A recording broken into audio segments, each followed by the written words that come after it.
So let me know when you're ready. I'm positive we are recording, sir. Okay, good. It's just the internet catching up. All right. Well,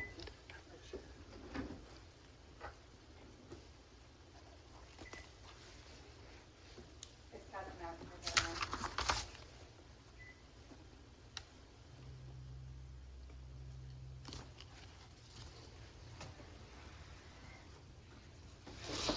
And I'm sorry, they might have heard. You're good. Okay, good evening. This is the Flagler Beach City Workshop meeting scheduled for 4:30, January 30th, July 28th, 2022 at 4:30.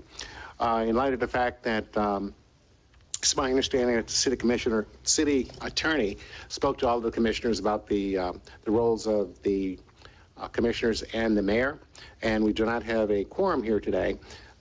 We do not have any particular desire to have a meeting at this time or workshop.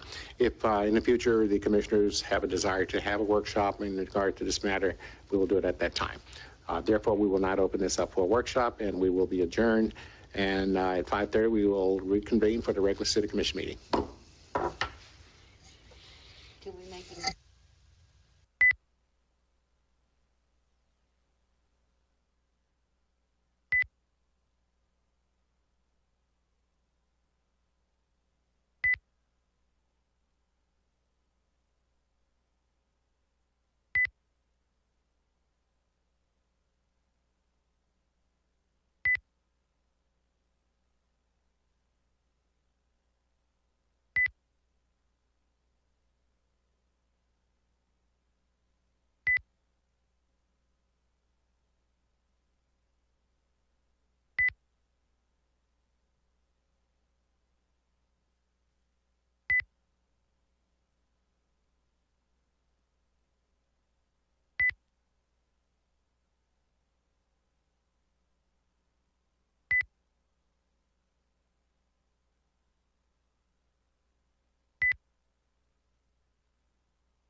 Good evening, everyone.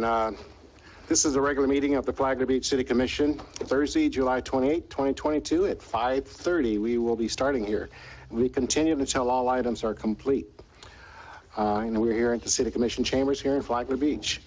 Let the record show that all the commissioners and the mayor are present. And at this time, I'd like to call the meeting to order. And we have a veteran that's going to be leading us in the Pledge of Allegiance. Sir, could you please come up? And thank you for your service.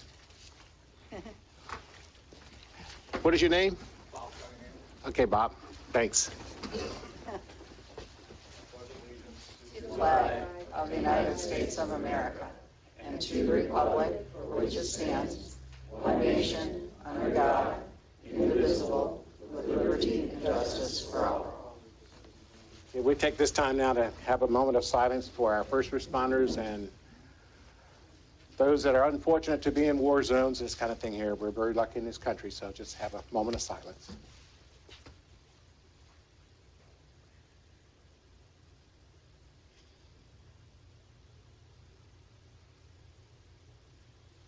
Thank you very much.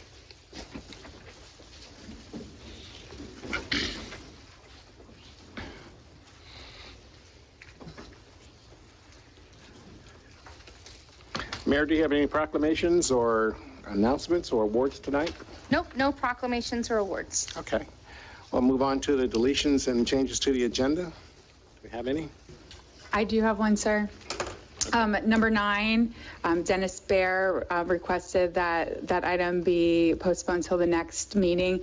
He was under the assumption that there might have been another property that needed to be looked at.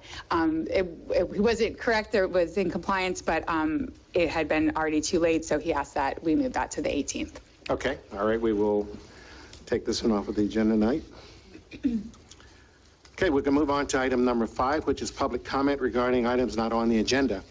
Citizens are encouraged to speak, however, comments should be directed, should be limited to 3 minutes, and all comments should be directed to the chair.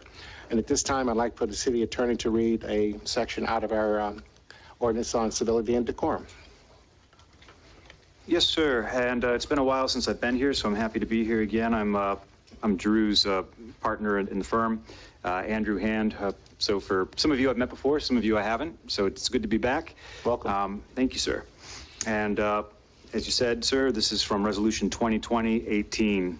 Members of the public are encouraged to use their speaking time efficiently and make all comments or ask all questions during their comment period. Members of the commission and members of city staff shall not engage in back and forth conversation with the speaker, nor shall the speaker engage in back and forth conversation with members of the commission or members of city staff, unless expressly authorized by the chair.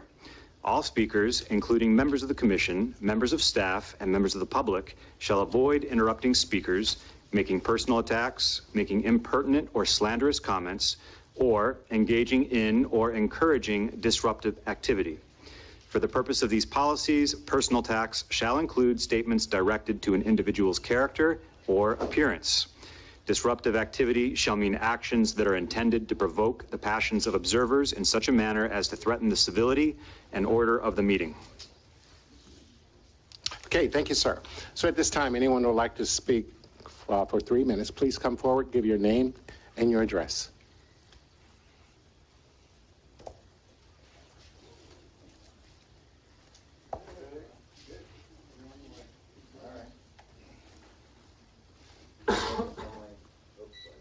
Is the mic on? Thank you. Greg McKinley, Oak Place. Actually, I have plenty of things today, but I'll try to keep it at 3 minutes on one topic. My biggest problem is I've been trying to get with the water department for over 3 weeks about a bill of one of my houses that's unoccupied of $700. I've reached out to one of the commissioners to see if Mr. Whitson and the city attorney would speak to me about it. The water department has not been very kind about it. The only thing that has changed from their printout with the water department from my usage is the new meter. So I asked for a meter to check the meter, and they said they can't do that. So I ordered a new meter today, which they tried to tell me is illegal, which it's not, because I own on the outlet side of the meter, and I will check it. And there's no way I use 5,000 gallons for a line that's 3/4 inch thick into my house, and they're saying it's my problem. There's no leaks. They confirmed today that there's no leaks. So I'm really kind of disgruntled there. Not to be funny, but this is looking more and more like the movie The Lorax. You know, we want to mow down every tree on every right-of-way, and we want to take over the water supply. I don't get it. When Rick was the intern, my other house on Oak Place, I planted a right-of-way as long as there's parking. No problems. Still can't get answers on installing the water line on Oak Place. Last I heard, we need an arborist. Well, it doesn't take a genius. If you dig up half the roots, the tree is not going to be as stable as it was beforehand. I don't understand what's going on with the water lines being installed. I have 6 guys that install all kinds of lines. Since Klein has started, they've put in over 6 miles of 6-inch pipe that's restored. I don't get it. I can give up. Mr. Whitson knows this in our meetings. I got 5 contractors that are not me that would be more than happy to give bids where we don't destroy everybody's right-of-ways or their properties. And then another thing I'd like to speak about is the new DOT mowing and stuff. The guys are out there doing it, working. One thing I noticed the other day, they're edging with weed eaters. I mean, looks like we bought a lot of new lawn equipment. Why can't we buy them a weed eater? And then, do we have a safety manual or anything? The guys out there weed eating in shorts. I mean, we need proper, you know, footwear, proper clothing. I don't want to pay. I don't want to see someone get hurt first, and then I don't want to pay for frivolous, you know, workman's comp claims because we're not doing things the right way. So I would like answers on the water, and you know. Okay, thank you, sir. We have taken note of your name and your location, so we'll have someone that gets back to you.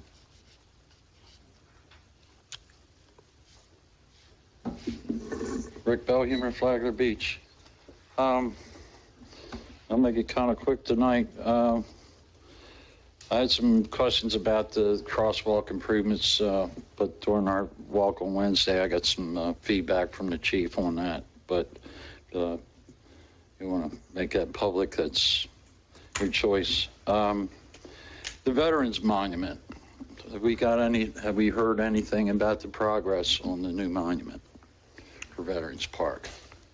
Okay. And last thing is, now that we have these meters that don't require 2-meter readers, what are we going to do with those? Are they going to get reassigned within somehow, or? But I'm still seeing golf cart driving around with 2-meter readers, so just curious about that. Okay. All right. Thank you, sir. Yes, the name is Strite, Oak Place. I want to speak further to Mr. McKinley's issue with the water, although it's just somewhat different. About 2 months ago, we were gone for the better part of May, visiting our grandkids. And after that, we received a water bill. We used 292 gallons, and we paid a water bill of $94. 292 gallons. $94. We have a home in another county. For May, we were there more than here. We had 6,000 gallons because I was partially redoing my pool. Our water bill was $88. 6,000 gallons for $88. Our bill for 6,000 was less than 292 gallons here. Does anybody see a huge problem with the difference in those water bills? Obviously, we're not spending it on water infrastructure, and we've been hearing these water bills have been going up $10 and $10 and $10 base fees for years, and we see very little to nothing for it. So I'd like to know really where the money is going, or reduce our water bills. I mean, that's a novel idea, right? Second thing is, and this is just today, and I've been over this stuff with city folks with written and photo documentation forever. I've asked about when you have contractors, where the MOT stands with these folks. As of today, I was coming down, I think it was 14th, 15th Street, bringing my wife home from the hospital. On that road, there were contract workers working in the road, equipment in the road. There's no signs that say work ahead or flaggers or anybody doing anything. Myself and another vehicle actually almost collided at that intersection. I was going straight through with no stop sign. He was making a left out of stop sign. There was a constricted area. The workers were in the way. This goes on constantly.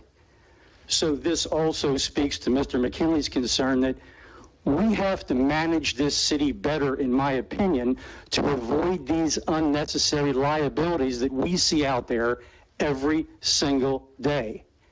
And as I said the last time I was in here in June, you all don't listen to us as residents. You don't listen. One day, these things are going to happen. They've already been heavily documented, and when these things do happen, and hopefully not, the city becomes willfully negligent in these issues from not taking care of business and running the city properly, in my opinion, don't come to us for the money. We don't want to be involved. We've flagged this stuff forever. Please stop, please notice. Thank you, sir. Thank you. Anyone else would like to speak?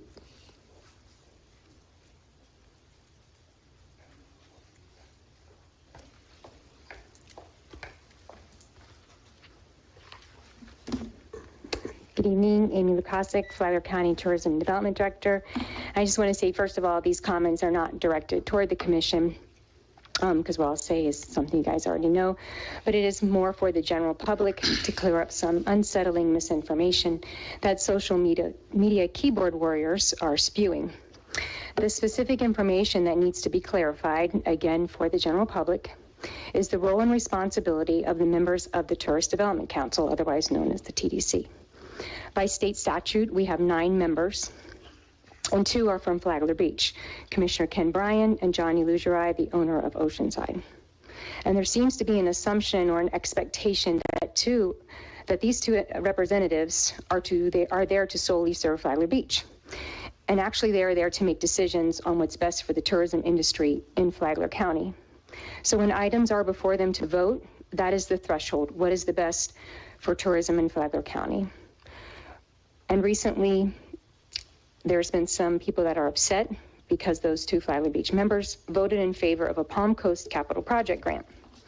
And sometimes when you sit on the Tourism Development Council, you have to make hard decisions that may not at the immediate moment seem to benefit Flagler Beach, but in the long term, the bigger picture, it does. So let me explain. Most of the tourism development tax money comes from Palm Coast, and their product is the sports tourism product.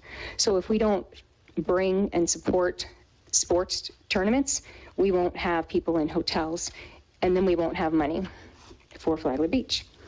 And they can't vote based where they are physically located. Otherwise, Flagler Beach would be in trouble because, again, there's 9 members and only 2 from Flagler Beach. We have hoteliers that have to make financial voting decisions that only benefit maybe specific hotels and the other ones don't. So to say these 2 individuals, Commissioner Ken Bryan and specifically Johnny Lugerai, has sold the city up the river, that they don't care, couldn't be further from the truth. And those that know Johnny knows his passion and dedication that he pours into the community.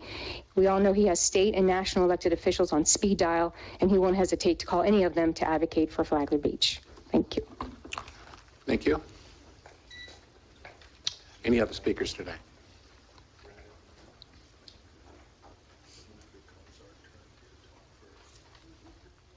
Last call.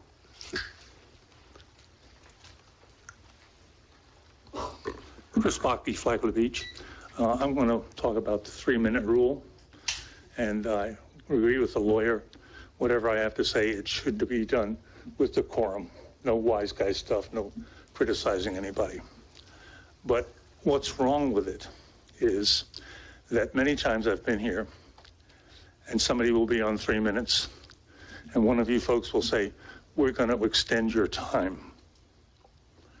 If you're ever going to do that, I believe in being fair and consistent.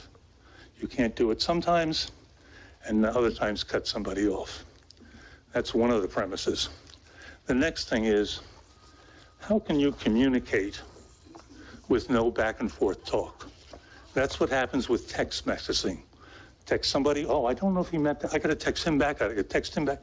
And we could solve it all with one phone call. And that's what we need to do here. The taxpayers fear there's a lot of resentment going on. And one of the reasons is they're not treated like other people that come here. Other people come here promoting something. I'm not saying it was good or bad. They want money from you for this project. You give them all the time you want, you talk back and forth, and it gets settled. Here, they have to wait until everybody's finished. You're taking notes. Sometimes you goof coming back. Last time Rick Belkheimer was here, and something about the sanitation, and he interrupted from the audience and said, no, I meant commercial. And you guys thought it was residential. This happens all the time. And that just causes people to get frustrated. They feel like, are my chopped meat? Other people can come up here and have two-way conversations, and we can't.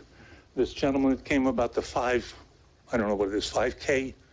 The 5G. Yeah, 5G. I don't know anything about it.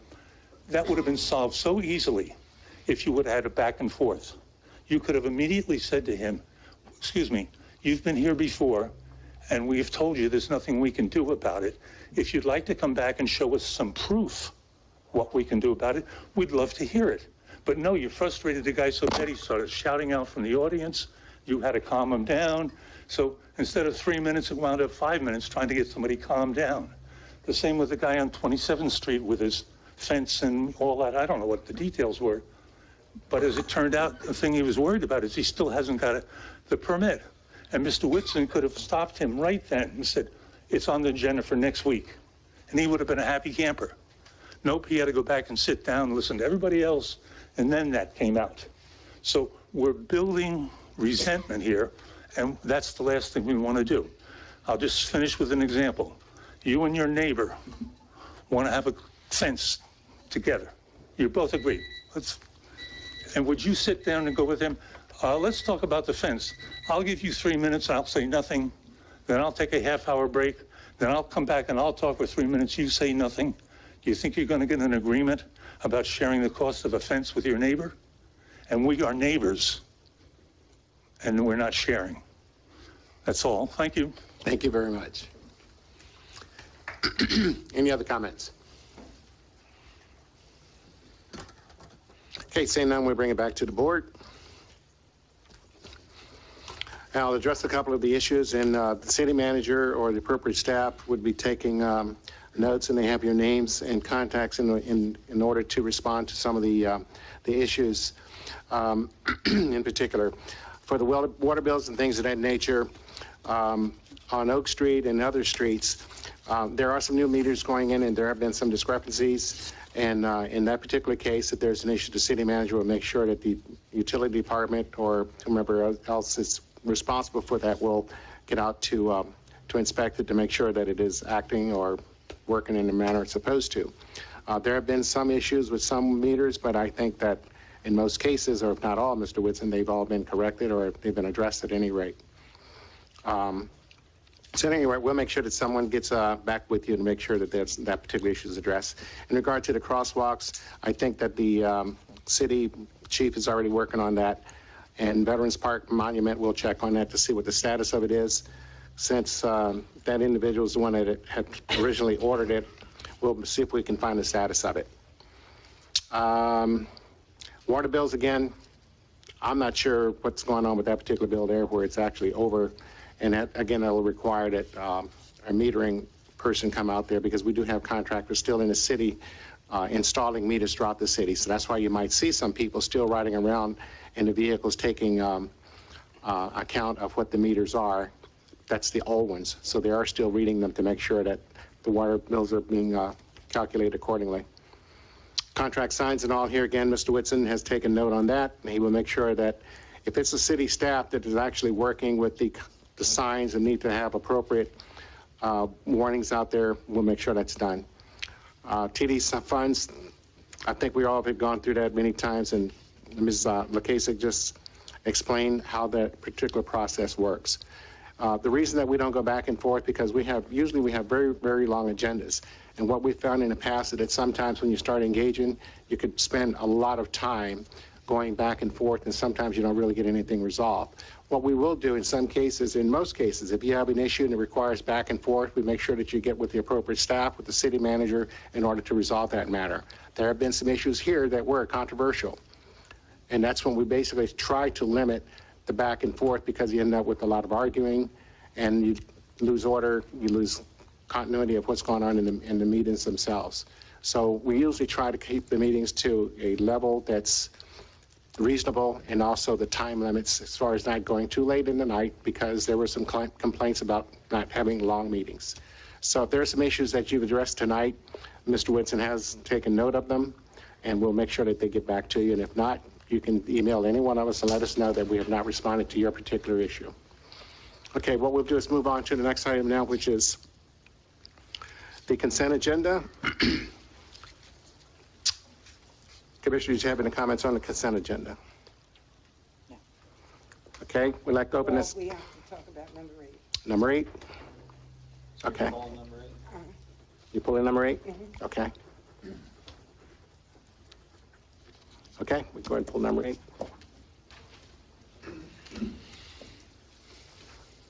Well, Motion to approve the other two. Okay, I was going to say, I didn't know if you had a discussion order. Yeah, I didn't. Okay, we'll go ahead and approve the others then. We have a motion to approve the other items on the consent. I'll make a motion to approve consent agenda items number 6 and number 7. Second. Okay, I have a motion and a second. All in favor, say aye. Aye. Yes. Public comment, since there is a substantive contract on the consent agenda? Okay, we can do that. We have any comments on the other items on the consent agenda? 6 or 7? Don't have any, bring it back to the board.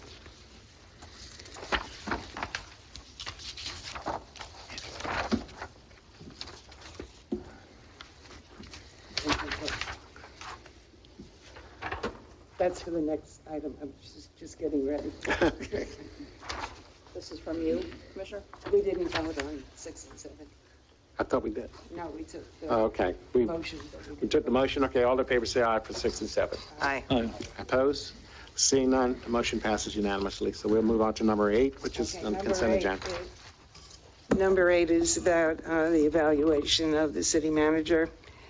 I like the form that we had, that we've been using for a while now, but there were 2 years where we also had this, forget the summary rating, I think that's already on our form, but the observation part and the future goals and objectives part, where this is stuff that you would actually write something, comments. 2 things the city manager does now that you would like him to continue, 2 things that you'd like him to discontinue, 2 things he doesn't do that you would like him to do, and then any specific goals or objectives into the next evaluation period. So I was wondering, we did this, I think, in 2015 and 2016, and so I was wondering if you would want to do that. It's funny you bring that up. I had the same piece of paper to suggest to just add it to the end of the eval or somewhere in there, just to insert it. Because the only spot in the eval, you have all these numerical ratings and everything, but the comment section is very small. So if we could just add a page that had, one form of what we had in 15, because what I have was taken right from it. And then, if we could just incorporate it, if y'all were okay with that. It involves a little bit more writing, and it gets a little bit more subjective, but it might be beneficial. But I found, I've been in the public sector my whole life, and I always found numbers mean nothing. What a 3 means to me may not mean a 3 to you. But when we could actually write out what we think about something, it has a whole lot more value, I think. Okay. So it's up to the rest of you. Obviously, Eric seems to agree with me, but Commissioners, have any comments? No, I'm fine with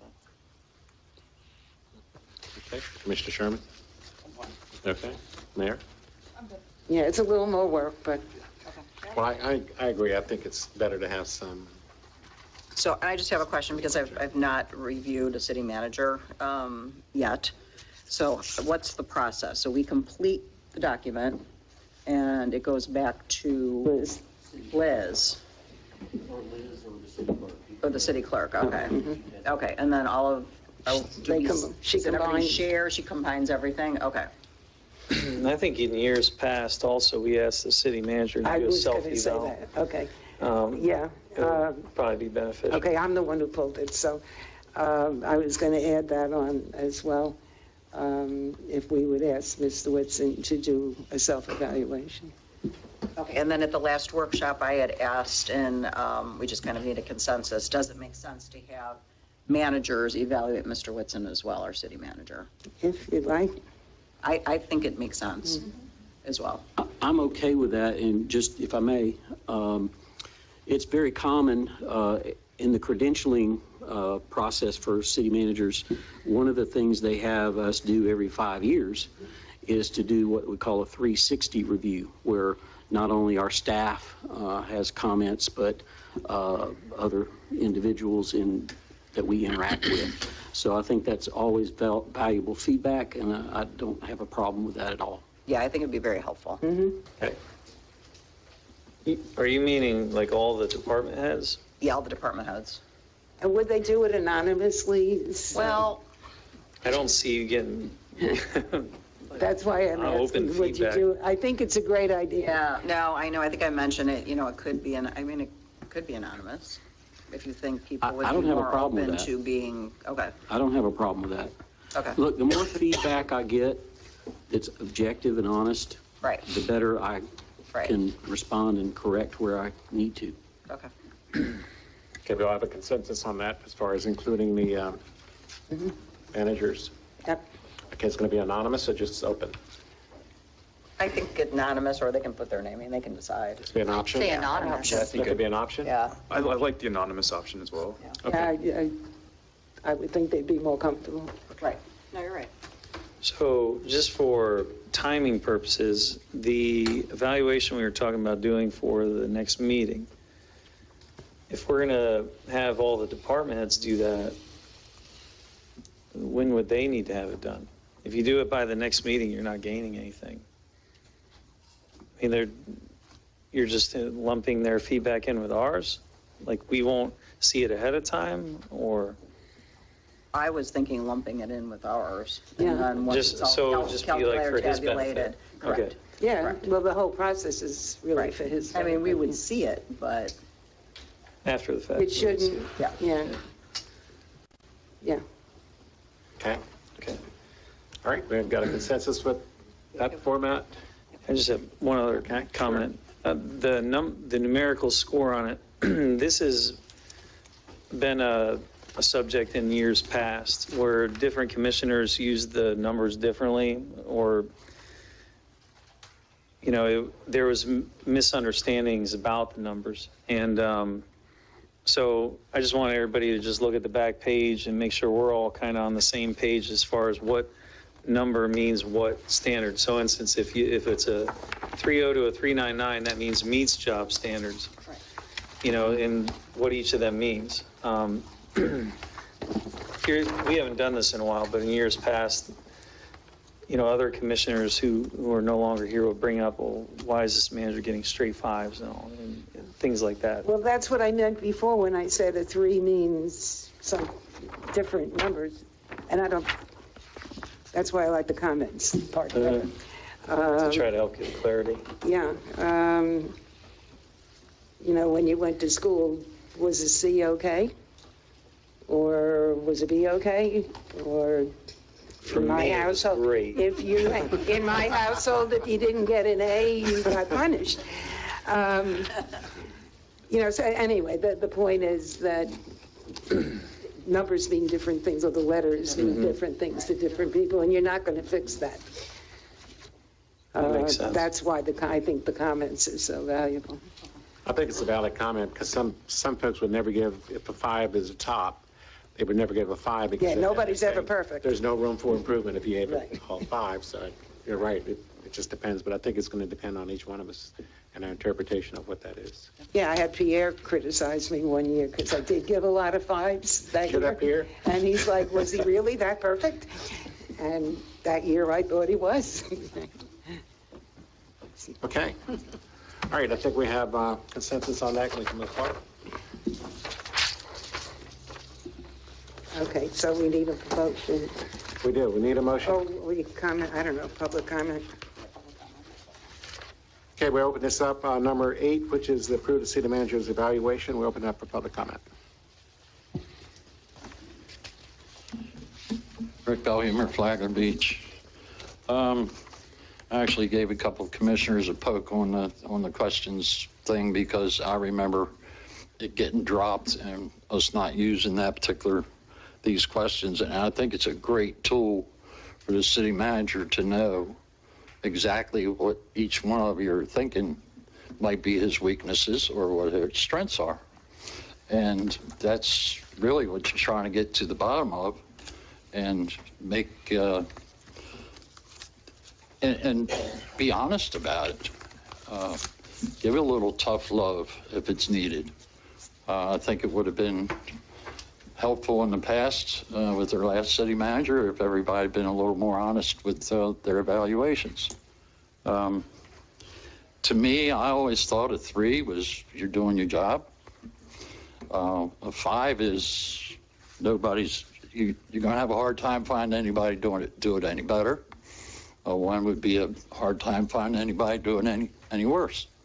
So I think if you kind of look at it that way, you can kind of get a little more level playing field. And just something that I pressed back when I was commissioner was the commission hires 2 people.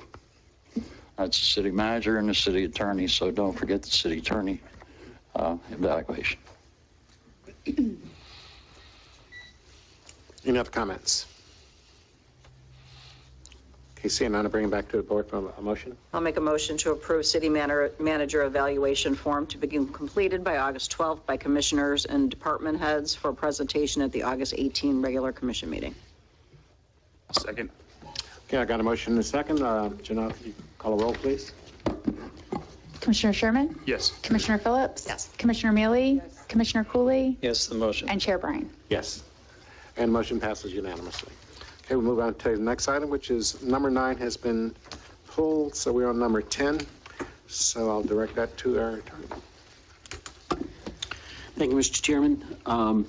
You have in your packet the evidence that had been presented to the PAR board, and the decision this evening is before you. At this point, I assume that the applicant's attorney is here and you could hear from them. And then, of course, there may be members of the public that wish to speak to this. This is a quasi-judicial matter, which you're pretty much sitting in judgment of. And you'll decide the permit status based on the evidence that you hear this evening. Anything further, Mr. Attorney? No, sir. All right, that's what I got. Okay. All right, so we move on to the applicant. Want to come forward? Good afternoon or evening. Matt McGuire on behalf of Life's a Beach, 109 South 6th Street. I know you guys have seen some of the evidence. I believe, Mr. Bryan, you viewed the PAR board meeting, or you were here during that meeting. We moved to table this a couple weeks ago. Yesterday, the new part owner of the business, and he's here today, he will speak. He had a meeting with the neighbors and with the owner of Golden Magnolia. He discussed some issues with them. I was supposed to be there. I got caught up in Duval County until about 1 o'clock, so I wasn't able to be there. But from speaking with him, he discussed potential resolutions with the neighbors. I don't think there was a resolution ultimately reached, but he can speak to you guys today. His proposal, and I mentioned this at the last hearing and during the PAR board meeting. First of all, we have some mitigation efforts coming forward. That includes a soundproofing vinyl and lead fence that has been ordered. It was ordered a couple weeks before the last par board meeting. Unfortunately, it has not been delivered, so we haven't seen the effects of that. I think that will help. He, though, has mentioned, and he owns a number of bars throughout the state, that he will employ a full-time manager at Life's a Beach. The full-time manager will be able to make contact with the neighbors if there's any issue going forward, and will be receptive to any complaints the neighbors have. So we're trying to meet in the middle here, and I know it's been a little bit contentious going forward, but we're hoping to come to a consensus and allow Life's a Beach to have this permanent entertainment permit issued. As I mentioned before, the mitigation efforts, and we mentioned a lot of these during that last par board meeting. We had the sound engineer here. There was a lot of cross-examination of him during that meeting. He appeared by Zoom. He testified as to decibel readings, decibel levels. I think it's important to note there's not been a citation or warning issued for Life's a Beach throughout the last 5 months. There have been complaints, yes, but no warnings or citations issued. A lot of the testimony from the prior 2 par board meetings relates to prior owners of the same location that Life's a Beach is currently in. So there was testimony about previous noise issues and previous owners. My client is not necessarily responsible for that, but I can understand where the neighbors would have a problem just with that particular location and the noise that comes from that location. So we mentioned the fence. That fence, unfortunately, is still not installed and it has not been delivered, but I think that will make a difference. The sound engineer testified about the decibel readings, but I realize that's essentially a threshold issue. It comes down to essentially a reasonable determination as to whether the noise is too loud or not. My clients have also moved the stage, as we mentioned during the last meeting, to face directly east, trying to eliminate some of the noise heading west, south, north. Added soundproofing material to that stage. We've presented pictures to the par board. They've reduced hours. They are not, or were not, permitting music or outdoor entertainment to be conducted past, I believe, really 9 o'clock, but even 8 o'clock was their cutoff. Reduced some of the types of entertainment they had. For instance, they had at the beginning, when they were getting the temporary entertainment permits, karaoke night, things of that nature. They've eliminated that. Those were louder than just the musicians or the music playing. So they've made attempts there to also eliminate that because that was causing a major issue for the neighbors. As I stated, the owners can come up here and let the commission know what they're doing and what they plan on doing going forward. The new owner does have experience dealing with these types of issues, with these types of bars and entertainment venues, and he's sensitive to the neighbors. So that was why the meeting occurred yesterday. I wanted to obviously be there.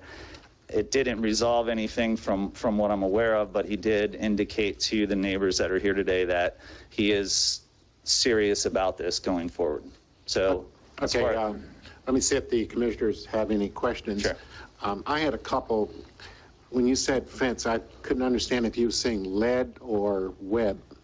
It's lead. It's my understanding of it is it's a vinyl fence with lead, it has lead in it essentially to eliminate sound. That's my understanding. Right, I thought you said lead, and I just wanted to clear that up. Sure. Yes, the other thing was in regard to the fence, and I'll give my other colleagues here an opportunity. On the fence, have they pulled a permit already for the fence? I believe they have. The owner can speak to that. Okay. All right, Commissioner Cooley? Just a couple questions. Normally, when a application is turned in, it includes a map of the property with the stage set up and then it notates all the sound mitigation stuff. I don't see that in this packet. Am I missing it? Did you guys do that or? In the original, I don't know if that's. Yeah, I didn't see it in the packet I got. I guess the question is, has it changed since the original was written? It sounds like it has. Well, that's not a map indicating what sound mitigation stuff was put in. That's just an aerial, isn't it? This is just what we request with our outdoor entertainment permit application. We request a site plan with where their entertainment's going to be and which direction the sound will be facing. We haven't received anything updated about any mitigation that's being added currently. Got it. Yeah, because I'm not seeing, I see just a picture of, I see this, and I can't tell what that is. It's just That's the stage. Right. So is this the additional sound mitigation stuff you put in? What is it? That is the soundproofing material. The owner can speak to the specifics on that, but he essentially covered the inside of that stage with soundproofing material. I know there were issues that were brought up at the par board hearing about the, there's a gap, probably a, I don't know, foot gap in the top of that. So that was raised. If need be, we can obviously close that as well. Yeah, yeah, I mean, I see it, it's kind of sporadic around the border. And Commissioner Cole, to answer your question, I believe when that was first submitted, when the application packet was first submitted, that stage, and once again, the owner can clarify this, I believe it was facing more south, from what I understand, versus straight east. It's just, it's hard to make heads or tails of what was there versus what is done, you know, because we don't have a lot of documentation on all of the, I guess, future stuff, what's coming, and I think that's very relevant to the approval process, and it needs to be documented. I do as well, and that's the issue, for instance, with the fence, and I believe the new part owner spoke to one of the neighbors, Mr. Weatherspoon, about that fence in particular. I know I keep harping on this fence, but I believe Mr. Weatherspoon was going to look at that. He's one of the neighbors that's here today, but I do need to provide more information on that. And obviously, without it here or without it installed, we can't necessarily. Well, that's the issue. How You just hit effective it, it is. yeah. Yeah. You know, as the attorney, we can't consider something unless it's here documented and, Sure. and in place, or it's part of the actual plan. You know, you might not have the piece, but it needs to be documented exactly what it will be, so we know that this can be considered under this permit, if that makes sense, versus It does. They might have something, I hope that makes sense. It does, and I think I provided really all I had at that time was an invoice for that actual fence. I know it's kind of bare bones. And that's only, I don't want to hold it up. No, that's all I okay, got. it's fine. Commissioner Sherman or anyone else have any comments? Yeah, my comment would be about the fence too. I want the business to succeed, I really do, but I can't approve something on, oh, we're going to do this someday and it might work, which Sure. is pretty much what you said, Matt. You know, yes, they're getting this fence and maybe it'll work, but I don't know if it's going to work. Mm-hmm. And I don't want to, just in response, I don't want to focus solely on the fence. I know, I don't believe the fence alone eliminates any sound whatsoever. So there's still, it obviously has to be some communication between my client and the neighbors, or my client has to make whatever efforts they have to make sure that though the fence eliminates some of that sound, any further issues will be resolved. So I understand. I don't really know how to respond beyond that. It's not here, not really through any fault of my clients. It's just I don't know if it's a supply chain issue, whatever, but it's not here, and we've been waiting now. It's been a month roughly, so. Yeah, I understand that. Yeah. However, it doesn't change my feeling. Okay, Commissioner Phillips?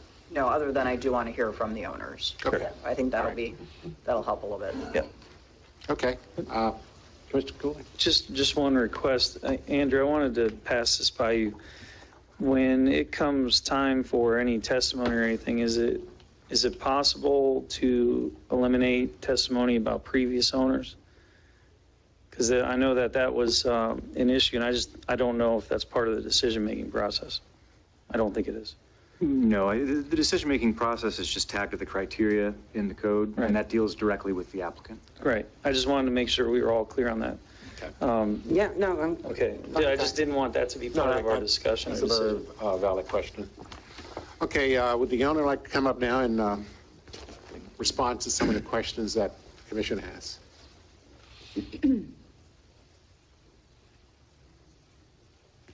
Good afternoon. My name's Richard Perfetto. I'm 50% owner of Life's the Beach. This gentleman mentioned about the fencing. It was my idea. It was never brought to anybody's attention by the city. I thought it would help reduce the noise of playing. So it's a company and it's called Acoustic Fencing. They're well known. I'm going to have it in place. It's rather expensive, but I'll do the expense on it. I showed it to Tom and his wife at our meeting yesterday, gave them the information to research them. They're a reputable company, and they've been doing it 50 years. And they've did it in Jacksonville at the Gator Bowl. They did it in Tampa, anywhere from 50 to 100-foot fencing to normal fencing for yards. So what it is, it's a barrier that goes on the inside, outside of the vinyl sheeting of the fence. And it creates a barrier. That's why it's called acoustic sound barrier.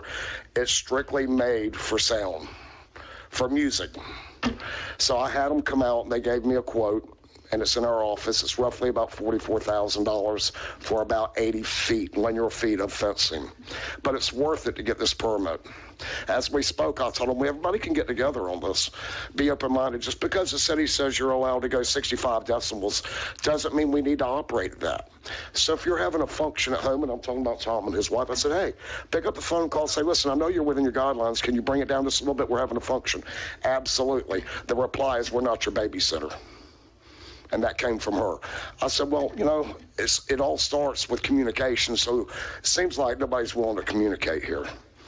So on the fence, I think the other commissioners have some questions also. So how high is the fence itself? Well, and again, I've had my attorneys out of Orlando. They're in communications, and I don't know the Flagler law here. I'm out of Jacksonville, Florida. So I have to know, and the other gentleman at the last hearing said, is the fencing going to be in coordinates with the city? So I don't know about those yet. I know that the Melbourne Acoustic Fencing is in touch, I believe, with Rick on what the heights we can go. And another gentleman that's got the blue house is 3-story says, well, that might only protect a certain barrier of sound. Well, the sound projects coming out. And if we need to, we'll redo the whole stage and use their same application in and out of the stage. Well, the question I have is, how did you get a quote if you don't know how high it's going to be? Well, they quoted for it right now, it's 6 foot, but we don't know how high we can go. All right. So we needed a ligament place to start with on cost, length, height. So I said, well, I know 6 foot pretty much in every county's the norm, I would think, 6 foot. So I've had people in contact and seeing what the city ordinances are, how high we can go up. And I'm out of Jacksonville. Now, if you had a question, I'm an electrical contractor as well. If you had a question in Duval County, St. John's, the reciprocating counties around us, I can answer you.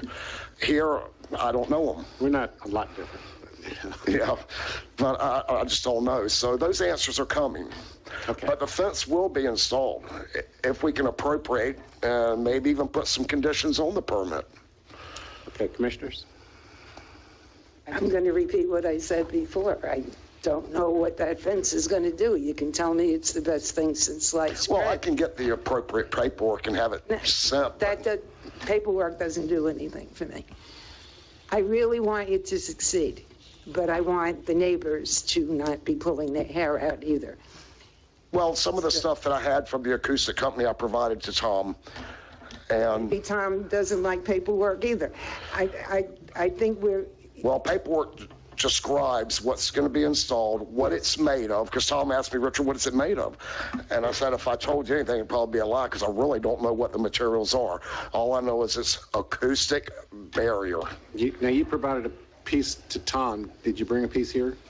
I'm sorry, sir? You said you gave Tom a piece of the material. I showed him the acoustic company, because he was wanting to know what it was made of, and I said, Tom, here's their email address. You can research them. Oh, I thought you meant you had a piece of the product here. Oh, no. Okay, all right. Okay, Commissioner Okay, Phillips? so just to finish what I was Okay, go trying ahead. to say. No. Until, I think you know what I'm going to say. Until I know that you have the fence up and that it's working, that well, we have neighbors are not- complied. Can I finish, please? Yes, ma'am. That the neighbors are less unhappy. Okay, it's not going to be silent, and I know it's not going to be silent, but the neighbors have to be able to function in their houses. And until I know that that fence is going to do that, I can't vote for this. I'm hoping it does. Well, it is, and the fencing itself has already been manufactured, but like everything else everywhere, it's backward on the acoustic paneling that keeps the noise reduction down. Commissioner? I just had one quick question. Is the fencing just going to be behind the stage, or will it, No, ma'am, it's going to... along where Golden Magnolia is, will it come up? So they're suggesting for the sound barrier would be to go down the property line where the Golden Magnolias fence is, and it will go up to it and then come down the back side of the property to our property line where their spa is. So that would help even over there. I wish I could give you some paperwork, but it's really expensive. So you're saying it's going to head west and then south? It will head west and then go back south down the back side of the property. Okay. Commissioner Cooley? A procedural question, Andrew.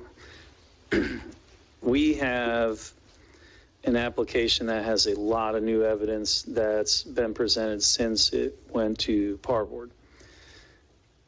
And a lot of that evidence is not documented. Would it be advisable from a legal perspective, and I don't want to drag this out, but I also want to make sure that everyone, they get a fair shot, everybody gets a clear picture, that they go back to PAR board with all of the updated evidence and everything in the packet documented, to have it reviewed there, then a recommendation made and then brought back? Is that procedurally okay? I'm not familiar with the provision in Flagler Beach's code that sends it back to PAR board.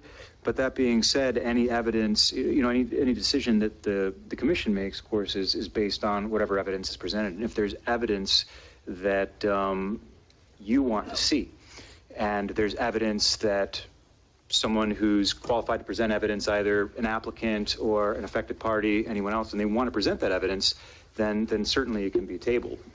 And if it were to be tabled in the meantime, that would give Drew a chance to look, or me in the interim to look and see what the procedure would be as far as sending it back to PAR board.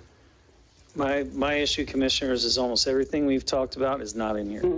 That's my issue. So there's a procedural gap here. Well, the problem I have, though, with the procedural, that everything is not in here, is that, they've had adequate time to present everything they wanted to. I mean, this is the third time that it's come back, second time anyway. Each time we keep saying, bring something back, and we keep saying, we're going to give them an opportunity to present so that we can be fair. And by the same token, we keep putting the people in the neighborhood off as well, because they keep coming back prepared and ending up having to come back again. So, I mean, I guess the problem I have, it's not a problem, it's just a procedural thing here, is that if you're going to come up here with the application as controversial as this, you bring everything you possibly can, including a piece of the fence, if that were me, but that's my position. So, I mean, as a body, we're going to have to make a decision on this, but I'm not in favor of sending it back to the PAR board again. We've been dealing with this thing for almost 6 months, I believe. So if any other commissioners have some comments, Commissioner Chairman? I have to concur with you there, Mr. Chairman. I appreciate Commissioner Cooley's comments on that as well, because I'm seeing both sides, but, just looking at how long this has been drawn out. I think we need to hopefully come to some sort of agreeable conclusion this evening, if possible. I think we've got a packed house, and I'm pretty sure that's what we're here for. So, maybe we can hear everybody out and, come to a decision. I mean, and I understand Commissioner Muley's point as well. It's like, it'd be nice to have a better idea of what, you have this fence installed, and then, we see what the decibel readings are. But as you said as well, we're at a point now where, this has been gone on for, almost 6 months now, somewhere in that ballpark. So I think that's kind of where my stance is, that I think we should proceed forward with this at this point in time. Okay. My only argument to that would be, and I understand everybody's points, is that the supply chain issues. I'm dealing with things at my own house that I know Eric's dealing with stuff at his house that just takes forever to get stuff. So I don't know if you want to consider that. I agree, but here again, I'm just looking at it as objective as I can. When you come here, you come prepared. I mean, when I asked the question, do you have a permit for the fence yet? I'm sorry, sir. Have you applied for a permit for the fence? I have. You have? They should have. They should have, but you're not sure. The acoustic fencing company, I believe it has been applied for, us waiting for an answer. Well, that's what I'm talking about. If you want to put a fence up and you've taken the initiative to have a fence up, the first thing you do is have the company or someone pull a permit for the fence in order to get a survey and the things that go along with that. And I don't see that here. Well, all I can do is hire them and let them do their job. All right. Okay. Same thing as you hire a builder to build a home, you go and let him do his job. When I had my house built, I was there every day. But anyway, that's just another issue. Other comments, Commissioner, Mayor? I know we'll have to get testimony. Sure. Okay. Okay. Any other comments? I just have one, Mr. Chairman. Okay, sir. Before the residents come up. From the city's point of view, the attorney mentioned the fact about, citations. You have a report here full of the complaints that have been called into the police department. Our noise ordinance works on a complaint basis, and we have gone out and taken readings, and I believe there have been violations. So just from the city's point of view, this is a problem.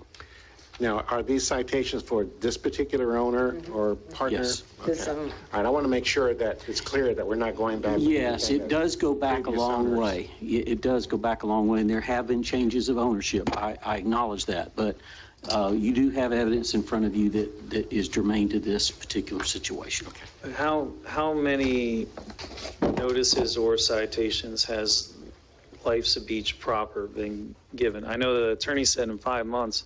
There hasn't been any, but you all have owned it longer than 5 months. Do you know how many? Oh, yeah, we've had it for 6 months. That's when we got it. And when we first did our application, it took to the first meeting, and they just said, what they wanted us to do. Basically, do what we could for the sound, and that was because of the previous people. So they didn't say we had to do a certain thing, like the fence. They didn't have to have that happen. This is just something for being a good neighbor. We moved the stage. I had that soundproofing in there is acoustic soundproofing. Didn't have to do it. We did do it. Everybody in there before us has always had, their outdoor entertainment. Even when it was the Beanery, they still had guys out there playing. When we did this, they said they pushed it off to the following month because they want to make sure that we weren't going to get violations, that we were doing good. And so, like Matt told you, we got rid of karaoke. Did I really want to get rid of karaoke? No, but we did. And most of ours are acoustic anyhow. The people, it's not like we have band. We don't have DJs. And we talked about that. And they're like, what else? And the people that came down there was never one written for a citation, but it's always the same 3 people. So what's good about it is when someone calls the police, and if it's anonymous, they don't show up, but now they know who calls. It's always the same people that call. And then it'll be a husband, then a wife, they'll call, then they'll show up. But when the police officers came there, our noise was down underneath.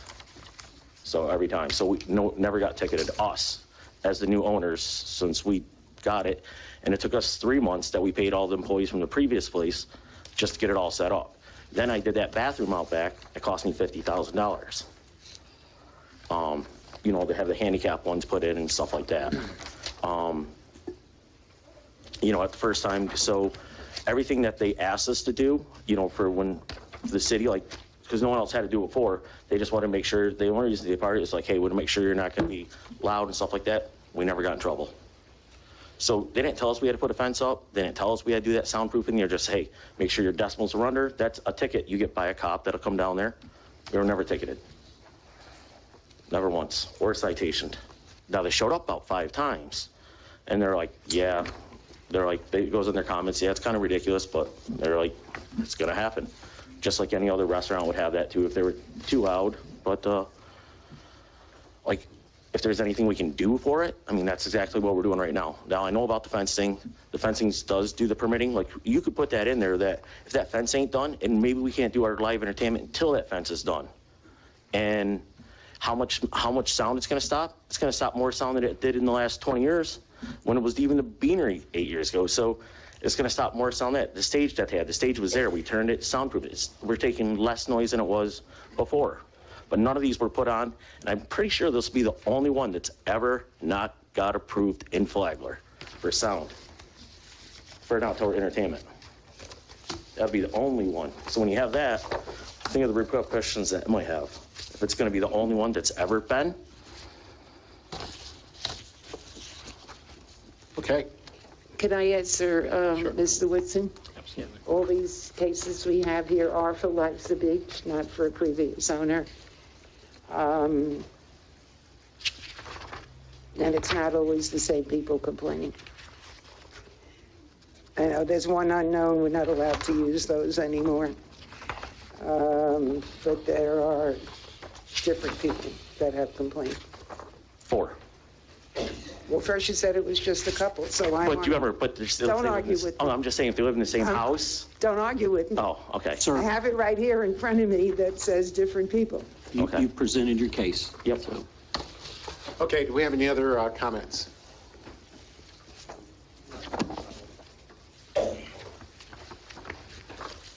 Just real briefly, I know about the contentious I need nature. your name and your Sorry. address, please. Straight Oak Place. One of the things I haven't heard, which would probably answer a lot of your questions and a lot of everybody else's questions, is has the fence been designed by an acoustical engineer registered in the state of Florida? They take the liability for it. They will make sure it works. That should answer your questions. Anybody else's questions should be part of the permit process. If it's not, it should be. Just my opinion. Thank you, sir. My name is John Woodard, and I'm here representing Golden Magnolia. I've served on the Planning and Zoning Agency in St. Johns County, so I know how difficult it is anytime that you're dealing with a situation like this. You want to be fair to everyone involved. And we certainly are not against other businesses. We want businesses in this community to thrive. But city planning is a critical part of any community. And there are places where a business like this would do well. If you look across, if you can see through the window, with Finn's, there's a buffer between Finn's and any houses. And that is a critical part of city planning. So if you look at where our resort and spa is, it's about as close to this applicant's property as it is from here to that building. So if you're imagining if you're at our resort, you've paid $400 for the night for, the spa treatment to be in a very calm and relaxing environment, and across the street you have music blaring. Now, we can get into the decibels and all that, but it's a misnomer to call it a soundproofing fence. There's going to be sound that's going to come across. It's going to be that close. You're going to hear it. People are not going to be able to enjoy the calm that they came and paid their money for. The neighbors are complaining, and I know that the owners have said that that's ridiculous, but it's not. These people are part of this community.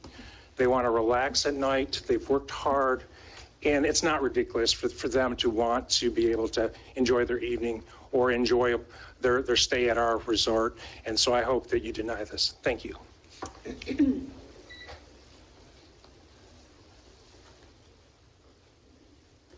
My name is Bridget Gunnels. I live on South Daytona. I'm about 2 blocks from this business, and I can hear them sometimes. I've never known the entertainment to go past 9:30 at night. I think that is a great time to shut the entertainment down. I can also state that I can hear Tortugas at my home. They have an apartment building right behind them. I don't see the difference. I think these people should be given a fair shake. And what I would personally like to see is maybe give them a temporary permit license until they can get all this done, because they've basically been shut down. We live here and we enjoy Flagler also. We work hard and we enjoy going to relax there and play trivia. Well, we can't even do that any longer. And I just think I'd like to see a fair shake, give them a temporary permit so they can start and build their business back up, because this is all about cut it down to nothing. Thank you. Thank you, ma'am.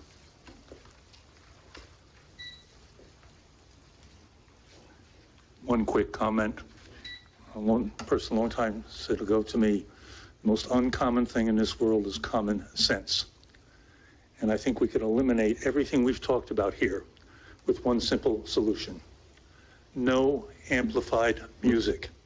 You're talking about very small venues. They don't need amplified music. It's not the Coliseum or something like that.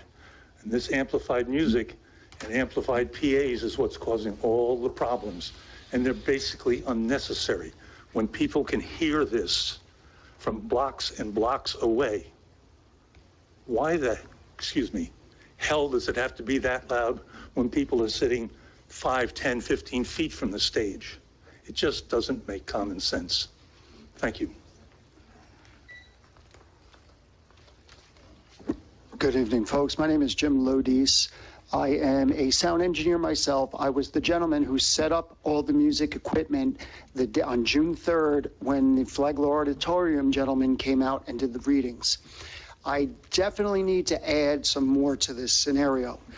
I am also a musician. I'm a vocalist. I play in 2 different duos that perform at Life's a Beach, along with a lot of other venues in Flagler County.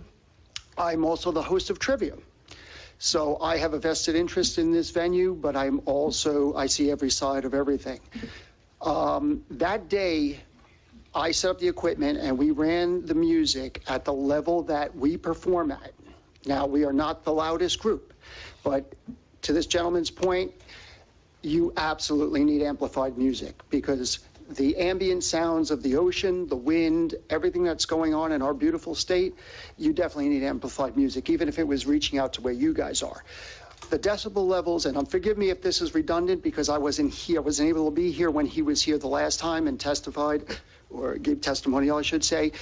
We were closer than where you are, and the decibel readings were within the allowed amount, okay? We left the music playing at that amount. We walked around the entire block, including the primary house that's in question. You can't hear anything, not at the level that we had it, which was within the 72 decibels or whatever it was that you should have on record. Okay, it was dead silent, and it wasn't a very windy day. It was normal conditions. So I feel that needs to be known, because, the acoustic batting and the fence, that's all fine and good, but you shouldn't even need to go that far. I mean, like Mr. Ruling said, that's just an act of good faith, an act of good neighborship to even go beyond that with the acoustic batting inside the stage. Because what I saw that day, and I've been in music for 40 years, it was not detrimental. Still don't understand where all the complaints are coming from. Now, Golden Magnolia, yes, is right next door.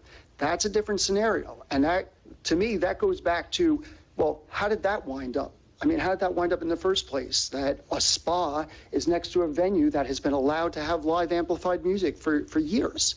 I mean, that's a whole nother story. But as far as the other houses, there is nothing when we walk back there. So I just wanted to give my 2 cents for what it's worth for, informational purposes. And I'm a small business owner, so I'm an advocate for small business, and I'm also a happy medium kind of guy. Everybody should work with each other. So hopefully this all works out for the benefit of everybody involved. Thank you. Thank you, sir.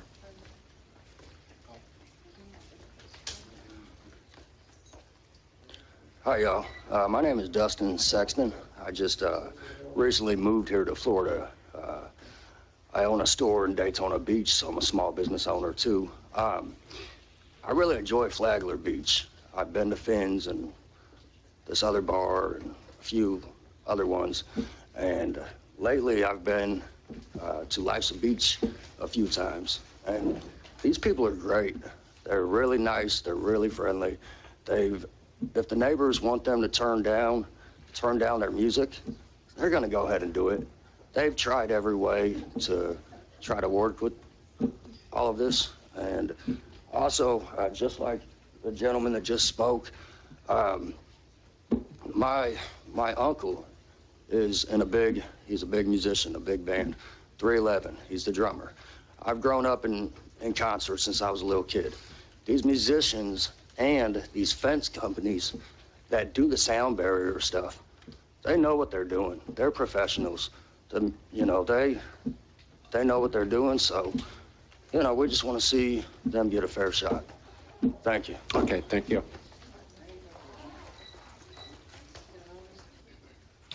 My name is Rolf Siegert. I live on 6th Street here in Flagler. I patronize all the establishments in the area.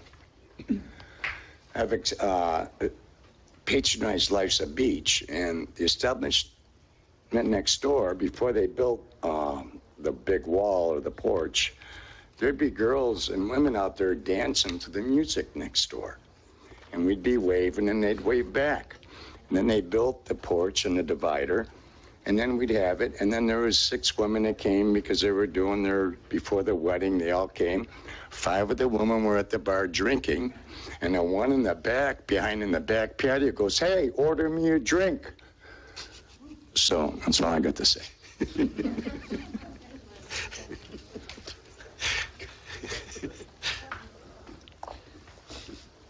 Good evening. Good evening. My name is Brenda Montgomery, and I live at 113 South 11th Street, Flagler Beach. My hope is that this noise nightmare from Life's a Beach will end tonight, and you will protect my home, my neighbors, and the integrity of the hotels and spa that border Life's a Beach.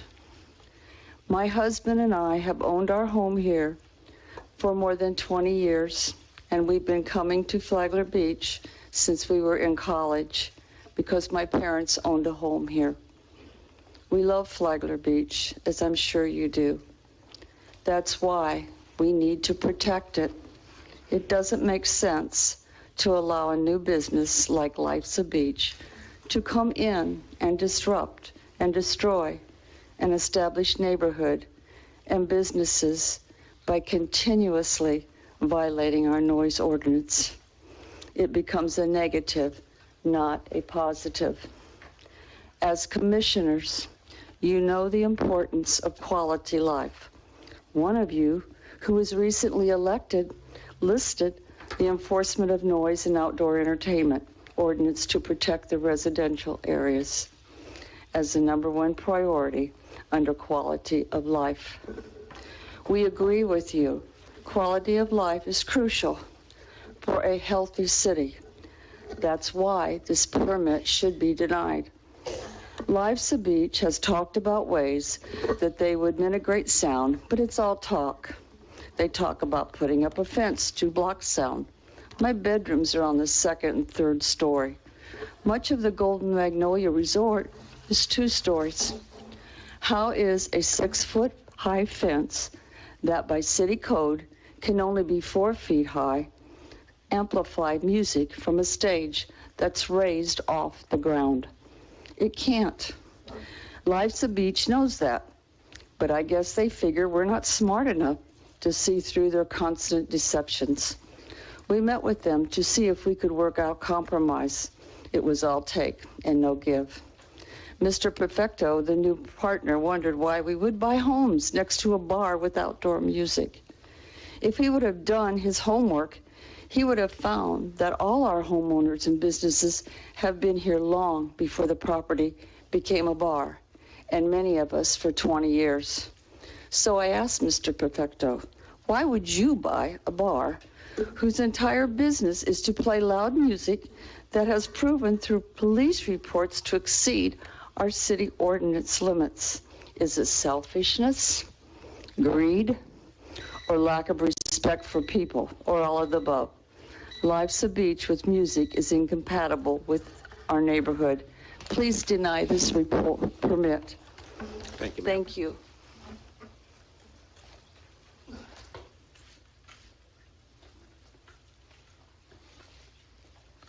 My name is Calvin Montgomery, and my wife and I have lived more than 20 years at 113 South 11th Street.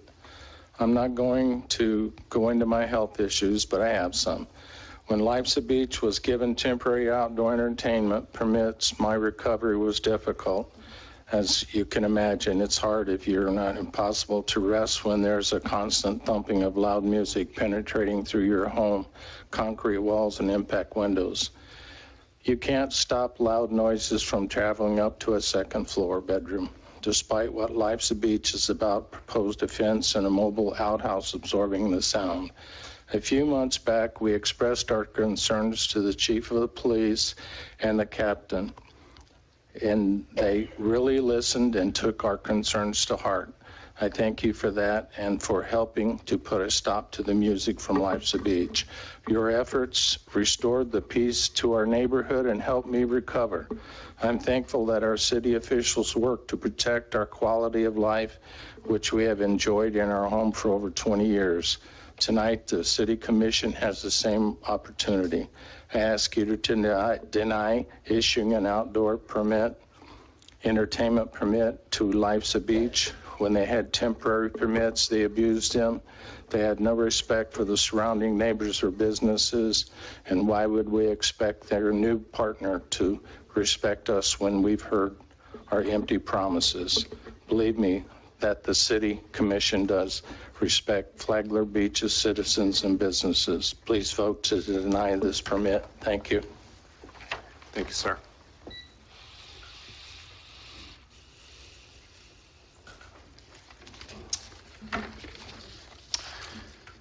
Tom Wotherspoon, 1102 South Central. In the last commission meeting, Life's a Beach was granted a continuance for two reasons. First, they needed time to install a privacy fence. As of 1 p.m. this afternoon, I went by the building department. They have yet to even file for a fence permit.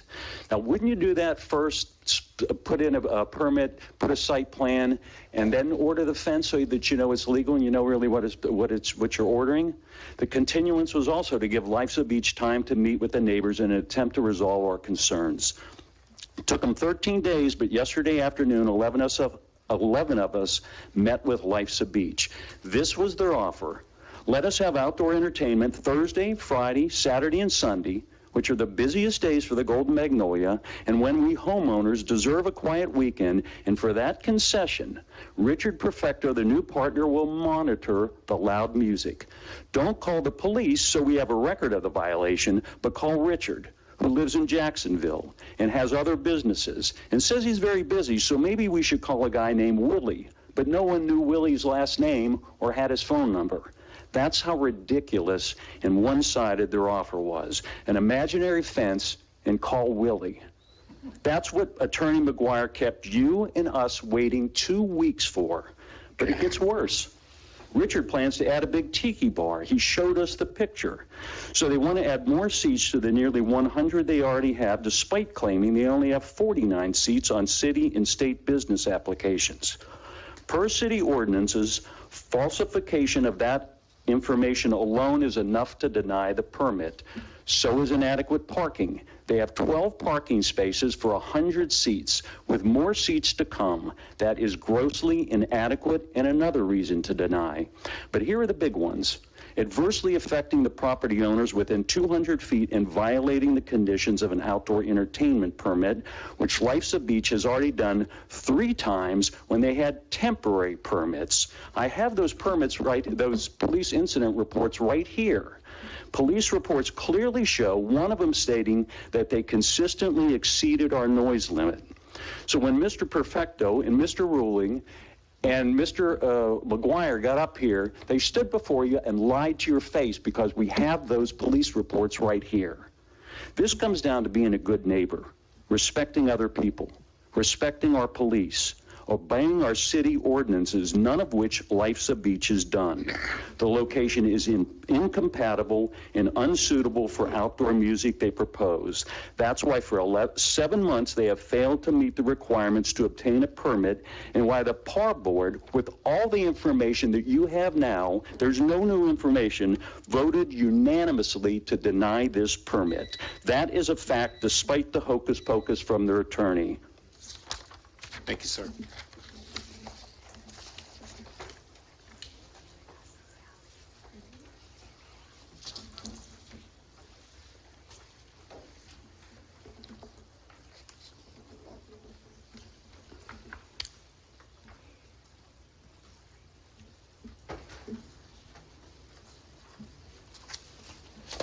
I have a packet for you guys to follow me on the first 7 statements I'm going to make, if you would, because sometimes pictures are better. I was waiting to know what you was waiting for.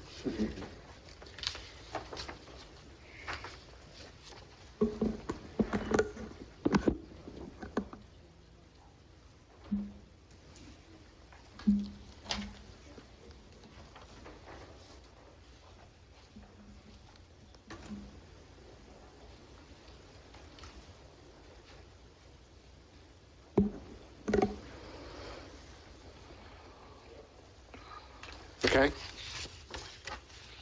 My name is Brenda Wotherspoon, 1102 South Central. Page 1 is an aerial showing the location of Life's Beach in red, between 2 motels and a spa with the topaz to the south. Page 2 shows established business dates. The Golden Magnolia property became a hotel in 1998. Rooms start at $360 a night, spa treatments up to $750. The A1A Beach Club was built in 1953. Rooms start at $200. Page 3 shows there are 34 beds surrounding the outdoor amplified music applicant's location. Page 4 depicts the elegance of the Golden Magnolia Resort, whose guests also spend money at the various business shops and restaurants around town. Page 5 shows the uncomfortably close proximity of the music stage to the hotel room windows. Page 6 was Life's Beach sandwich board highlighting 7 days of outdoor amplified entertainment. Page 7 contrasts the seating sketch provided to the city by the applicant indicating 49 seats with an overlay I prepared for the April PAR board meeting showing a true count of 98 seats. Why the deception? Could it be the lack of parking? This property is 4 blocks from the nearest public parking lot, so cars can only park on one side of A1A, leaving parked cars to spill over into the neighborhood, greatly impacting vehicular traffic and pedestrian safety. Their parking lot holds 12 cars, way too small to accommodate 98 seats. The PAR board weighed the police report, saw clearly through the sound engineer's report, which was created without live music and without drinking patrons talking over the music, and without the hooting and clapping after a favorite song. Each of you have sat in this chamber, felt the bass, and listened to the words of songs stemming from a business over 200 feet away. Boom, boom, boom. Imagine making a $360 room reservation, only to be met with amplified music infiltrating the walls, destroying your ability to relax by the pool or to peacefully dine on the veranda. Boom, boom. Imagine booking a spa treatment to unwind with hopes of soaking in the warm outdoor mineral pool. Boom, boom. Imagine living in one of the 8 single-family homes within 200 feet. Amplified music destroying their quiet enjoyment. Dishes rattling in the cabinets, having to turn the TV volume up to hear a movie. Boom, boom, boom. The neighbors and the management of the Golden Magnolia have collectively gathered in this chamber on 5 occasions, pleading for help from our city. The granting of this permit would have an adverse effect and would unreasonably infringe upon the property owners within 200 feet. The PAR board voted unanimously to deny the permit. We now ask that you please stop this madness by ensuring the integrity of the resort and spa and the quiet enjoyment of the surrounding residents you serve. And if I could just add one thing, you haven't asked them where are the documents? Are you the new owner? Have you bought a fence? No. The answer is no.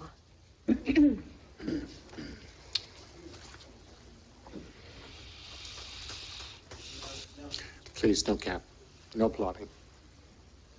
I thought you were saying no to me. I'm sorry. I'm like, wait a minute. No to you, No too, one Gail. says no to Gail. Gail's here. Good evening, Gail Wadsworth, 1116 South Central Avenue, exactly 1 block behind Life's a Beach. My family, much like many old Flagler County families, has lived here in Flagler Beach at least part-time over the last 100 years. My family came here in 1920. I don't know when the mayors came, but before mine. We have a thing. My father went to Flagler Beach Elementary School. His mother, Lotta Wadsworth, was a charter member of the Women's Club. My family is part of Flagler Beach, and so am I. My beautiful neighbors and I have lived in that little neighborhood surrounding Life's a Beach for 20 years, and me for 7 years. I'm the short-term resident in the neighborhood. All of us are egregiously impacted by the amplified music and the amplified voices at Life's a Beach. Most of us have filed noise complaints. I have twice, but one time I did it, and it was registered at 81 decibels, well above your requirement. None of us bought our beautiful property with an intention to live near such noise. In other words, we didn't buy a home next to an airport so we could complain about the jet fuel and the jets taking off in the morning. Truly, we really hope, we really loved where we live. I love where I live, but I don't want to live there with amplified music. Do not. I'm asking you, please, to deny this permit and let those of us sitting right here go back to where we were 3 years ago. It really was a lovely neighborhood. And I thank you for your time. I know you're just sick of hearing all of this, and I'm sorry, but I'm pleading because I want to be able to go sit on my front porch in one of my cool red rocking chairs with a glass of wine and not hear amplified music. Thank you. Thank you, ma'am.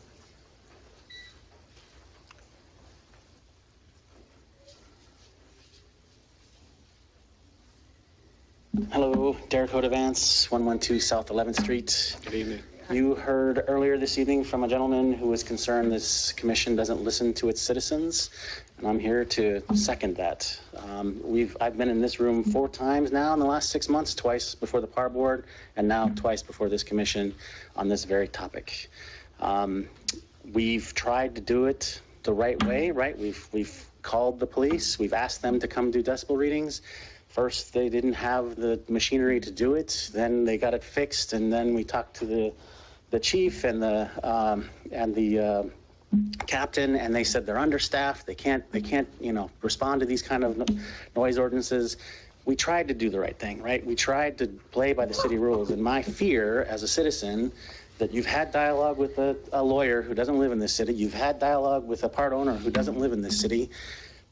And here we are, the citizens who do try to play by the rules of the city, and we're not being heard, right? We can't get a citation against someone we think is violating the city rules because we're just incapable of doing it. So if you end up passing this, you give them the permit, whether it has contingencies or not, we have no recourse. We're done. We're moving, I guess, right? I mean, how else do we get this resolved? I ask that you don't approve it. Thank you, sir. Any other comments?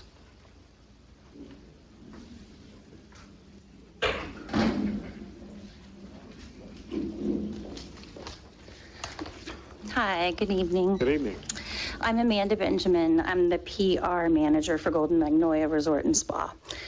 I'm here as a representative for Mariana Gorshilev and Maxim Taranik. They're local entrepreneurs of several businesses and the current owners of this establishment. Today, I'd like to bring some of our concerns to the outdoor entertainment permit with Life's a Beach and the negative impact that it has on us currently and what we imagine it'll have in the future. Their parking lot is right up against our the spa, and the mineral pool sits on the opposing side of the porta potty. So unfortunately, we've had complaints about the odor that's coming to the porta potty from people who are trying to lounge in the mineral pool. That's a problem.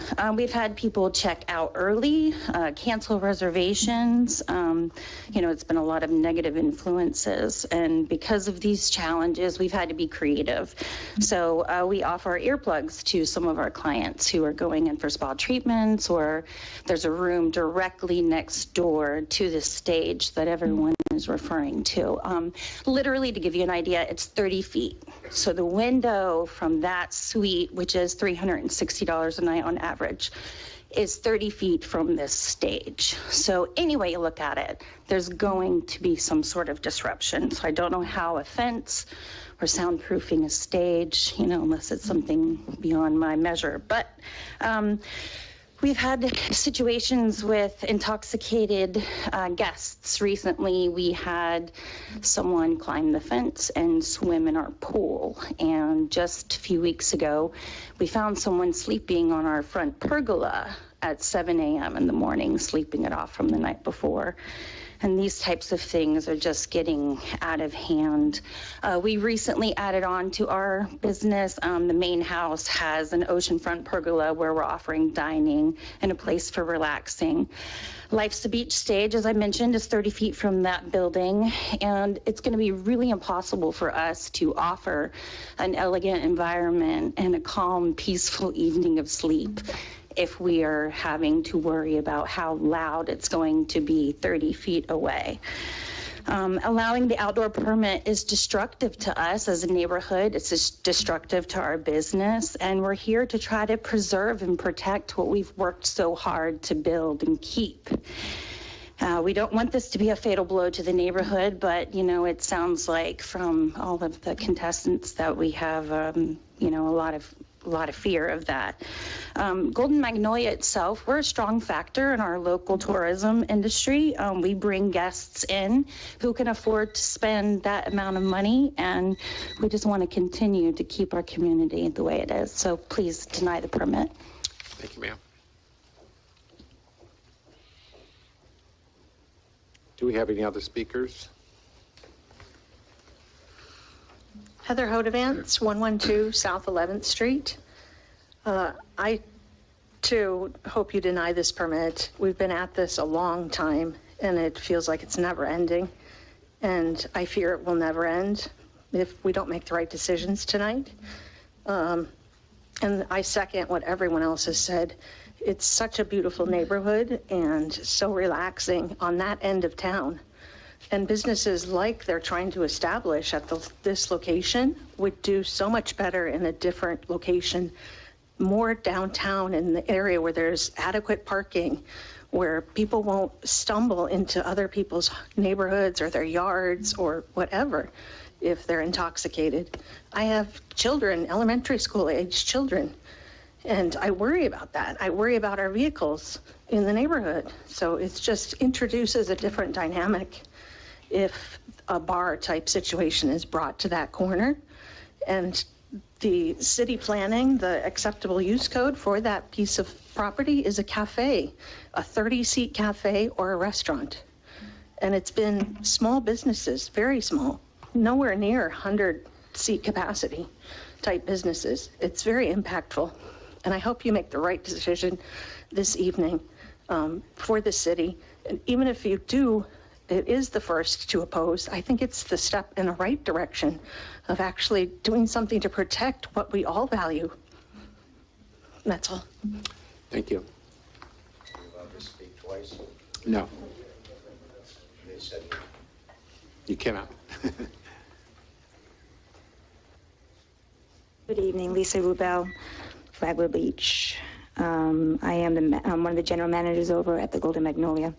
I've been a local since 1984, and I do remember the White Orchid where I brought my family and my friends to, and we'd go in the mineral pool. We'd have our oceanfront lunch, also massages. It took about 4 hours for the whole day, and I do remember that. And it was a very tranquil place, and it was a little piece of heaven. And I think we need to keep in mind that there's two sites in Flagler Beach. You got your north side, you got your south side.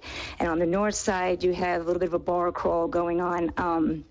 You have, more restaurants and shops and so forth. But on the south side, it's more quiet. It's residential with hotel accommodations like our 9-room boutique hotel called the Golden Magnolia. It also has a full-service spa that's located right behind this bar. And also one of our rooms is called the Coquina Suite, and it's backed up right into the stage area. And this is where Amanda was talking about the earplugs for our guests, which is quite embarrassing. I do believe we need to work together for the community to thrive and be profitable and so forth. But unfortunately, in this case, since March, playing the amplified music and us complaining and this calling the police and everything, it's just, I don't think there's any more negotiation at this point. Because the trust has been broken, kind of, per se.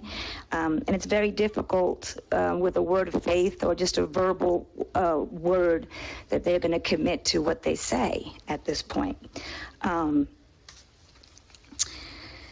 also they never really made an attempt with us to make any kind of commitment or any kind of compromise as well. So here we are today. Yes, the guests are checking out with dirty karaoke or dirty bingo and karaoke and loud noises. And as for the amplified music remark, we do like the ocean. Our guests come there to listen to the ocean.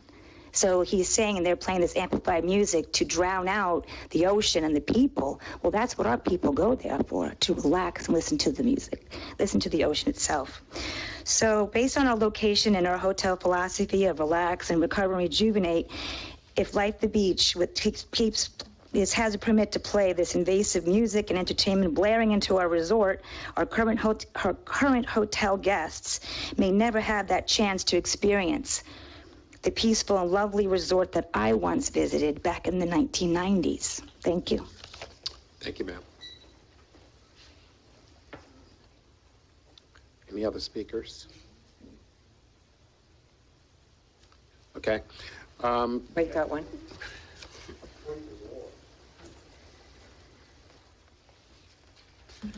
My neighbor's younger. I tried to get him to go first, but he deferred to age. I'm Ed Fenley. I live at 1339 South Central Avenue. And Life's a Beach, Labs Bag, as we like to call it, is our neighborhood bar. We love it, and we go there often. So here's the way I would look at this. I do hope you approve this request with whatever appropriate and reasonable conditions that you see fit. From my perspective, this is the heart of what Flagler Beach is. We're a fun and funky beach town. And unlike the jurisdiction to our west or to the north, we are compact, mixed use, and walkable. And that's one of the reasons my family is here, because we love that, the fact that we have commercial retail in our neighborhood, okay? And that's what this venue is. It's a commercially zoned property.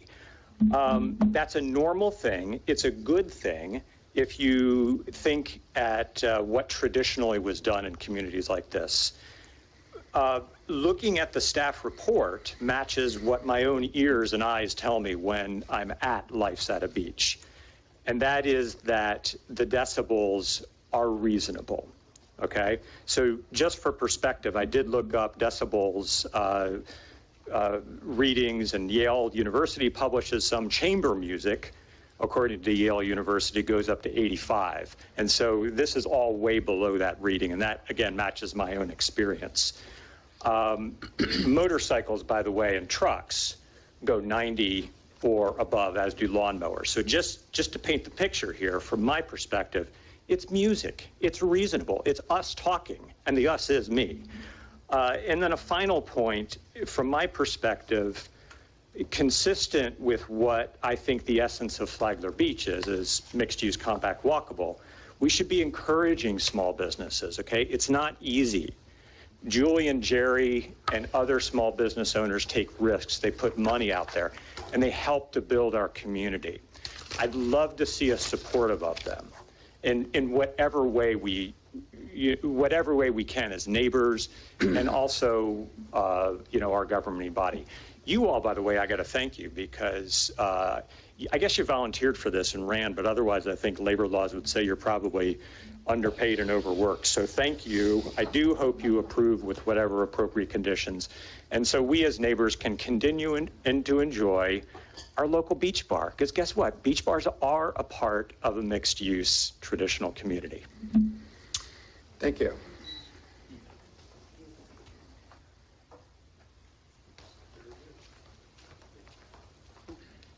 I'll bring this back for you.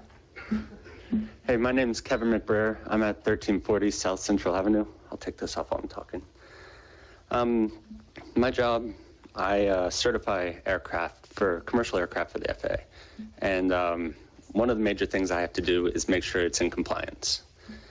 And during my job, I travel a lot. I go to a lot of different places, make friends with airlines, make friends with technicians. They often ask me, what can we do? How can we get there? And you get a lot of the community that wants to push for something that they believe in, but ultimately I have to make sure it's compliant, and that's the only thing I can judge it upon. I think the attorney earlier brought up that the job of the commission is to look at, is it compliant, and that's what you're judging this on. We might have a lot to say back here, but the job of the commission on this type of application is it compliant? And if it's not, can we certify it? What can we do here? If it's not compliant, fine. I don't believe you should approve something that's not compliant. If it is, if they have met the rules, the regulations, I believe you should move forward and approve this, possibly with any conditions. But that's your job, and I hope we can all come to a happy, amenable solution here. Thank you very much. Thank you.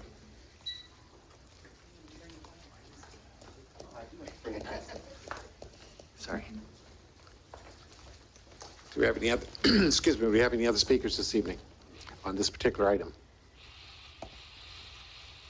Okay, do we have any final comments from the attorney or the applicant?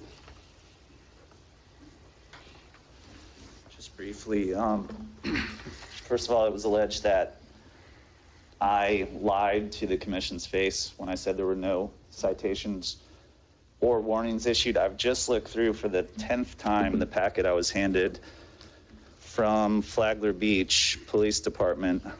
And I don't know, Mr. Woodson, if you can point here where a citation or a warning has been issued, because it specifically states that a warning or a citation was not issued. I believe that's 4-8.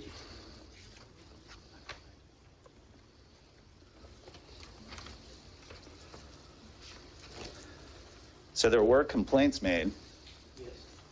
That was my point. I'm not going to debate you, but citations was the word you used, and I was simply pointing out to the commission that there is evidence of complaints, and our ordinances are very driven on complaints. All right, so just to clarify, I stated there were no warnings. Well, I was called a liar.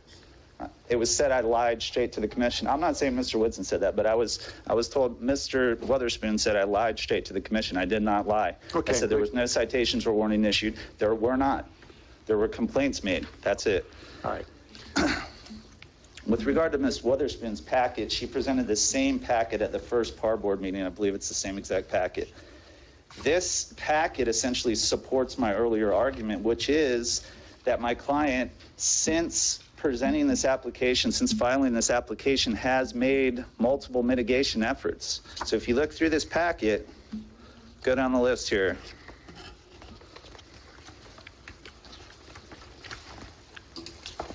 Page 4, top right corner, says wheeled in toilets for Life's a Beach. At the first PAR board meeting, that was a huge issue. Ms. Weatherspoon focused on that issue. We have toilets, we have temporary bathrooms. They are no longer temporary. My clients testified that he's spent thousands of dollars to make these things permanent. We've provided pictures to the city attorney and presented those at the last par board meetings. They look good. They're completed. They're not temporary bathrooms anymore. That's one mitigation aspect. Next,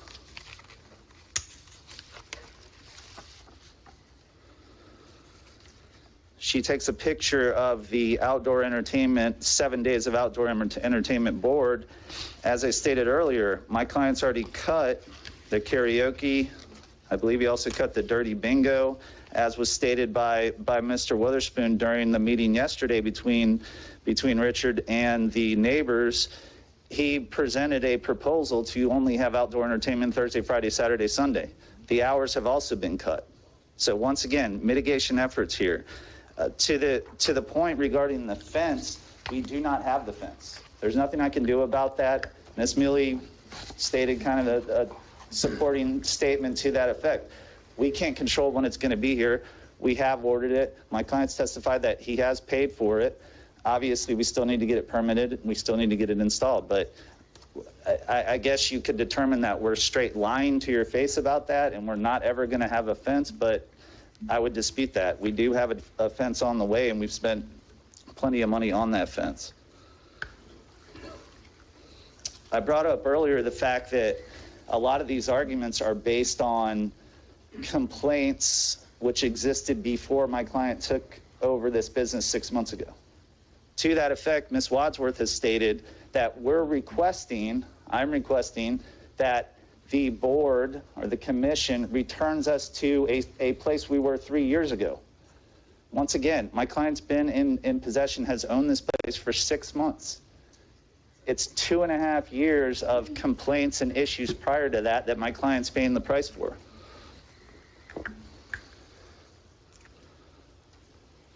And then finally, with regard to the outdoor entertainment, I think it was mischaracterized when the musician came up here and testified about the sound engineer's testimony at the par board hearing. He stated that amplified music is necessary because of, not to drown out the ocean, not to drown out nature, but so that you can actually hear the musician playing. You're right on the ocean. You have cars driving by constantly, motorcycles, trucks, etc. You need the amplified music so that people can actually hear the music when they're in the bar, in the restaurant. So that's all I have. Thank you. Okay. Okay, we'll bring it back to the board now. I'm sorry, you're the owner? Yes. Okay, you can come up.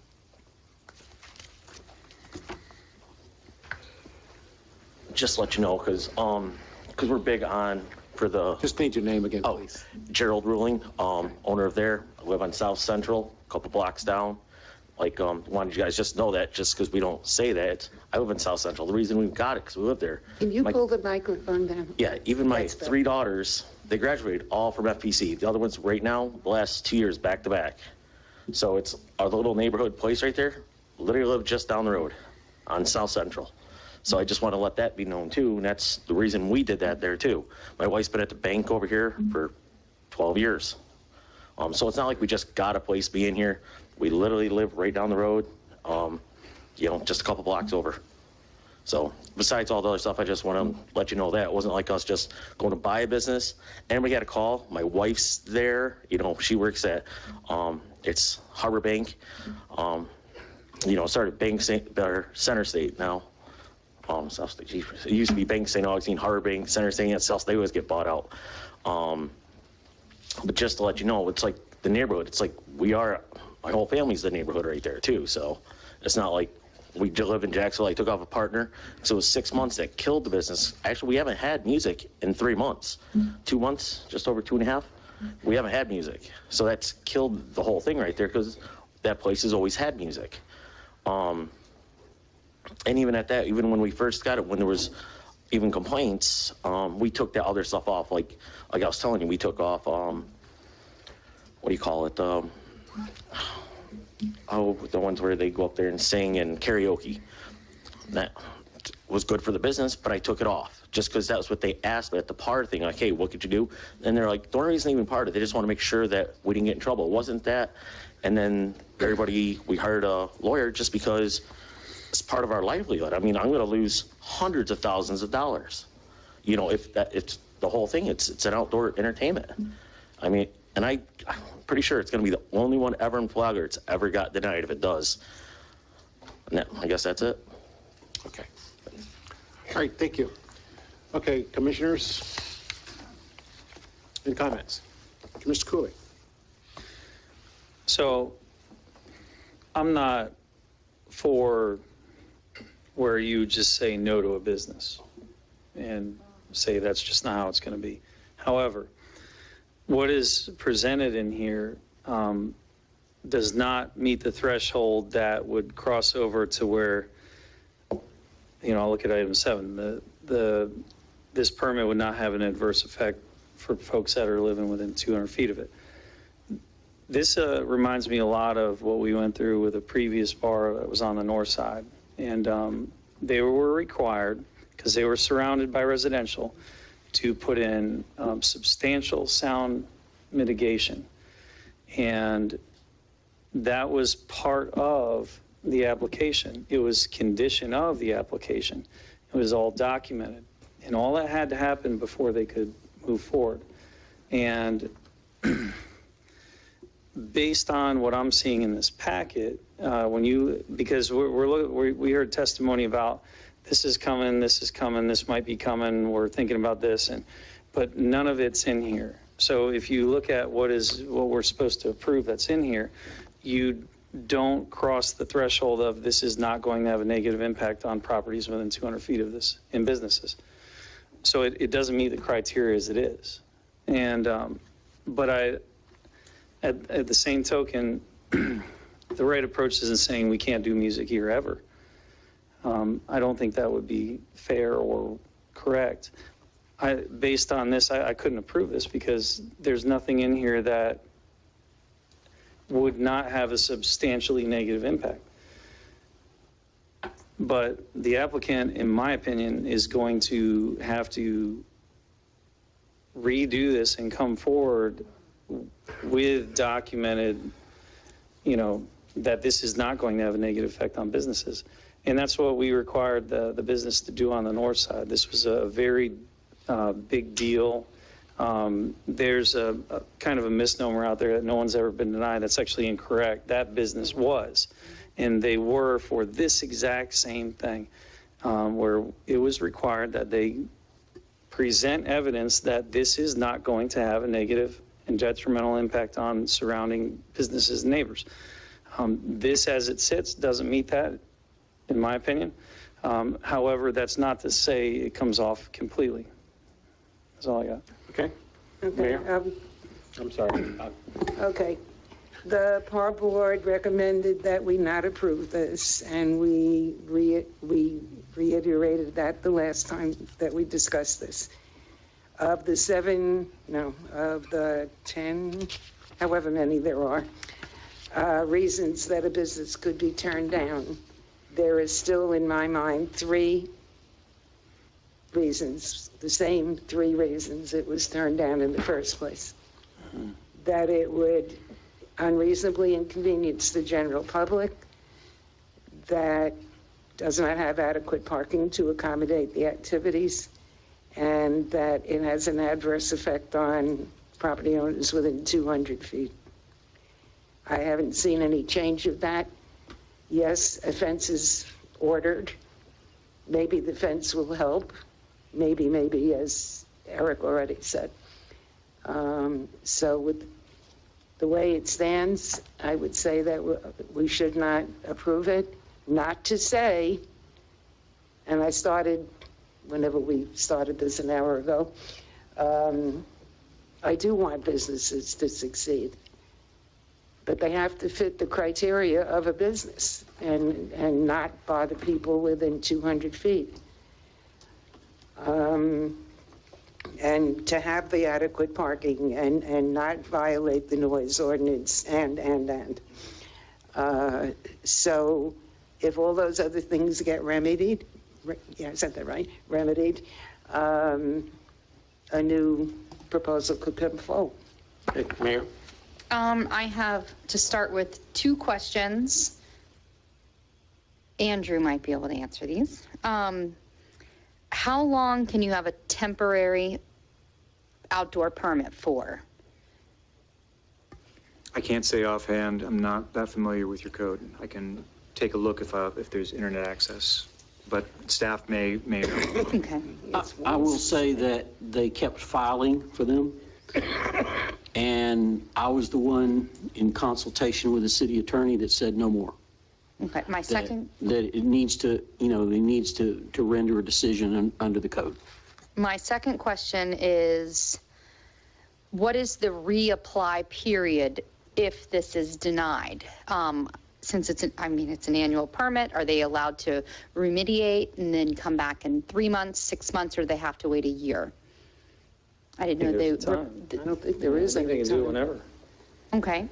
And then I wanted to make a statement that I was not confirmed if it was I thought I heard it was a quote that was ordered versus a paid invoice, because we don't have in our packet here if a permit was filed for that. And so it just kind of left some questions open for clarity on that one. Okay. And that's it. Mr. Sherman? Okay, thanks. For a myriad of reasons, I unfortunately have to deny this outdoor permit. I'm disappointed that the owner was given another chance. I gave you another chance. I was ridiculed for giving you another chance. And in my opinion, you've not proven that you're compliant or that you can satisfy the residents in the Golden Magnolia to date. Okay, Mr. Sherman.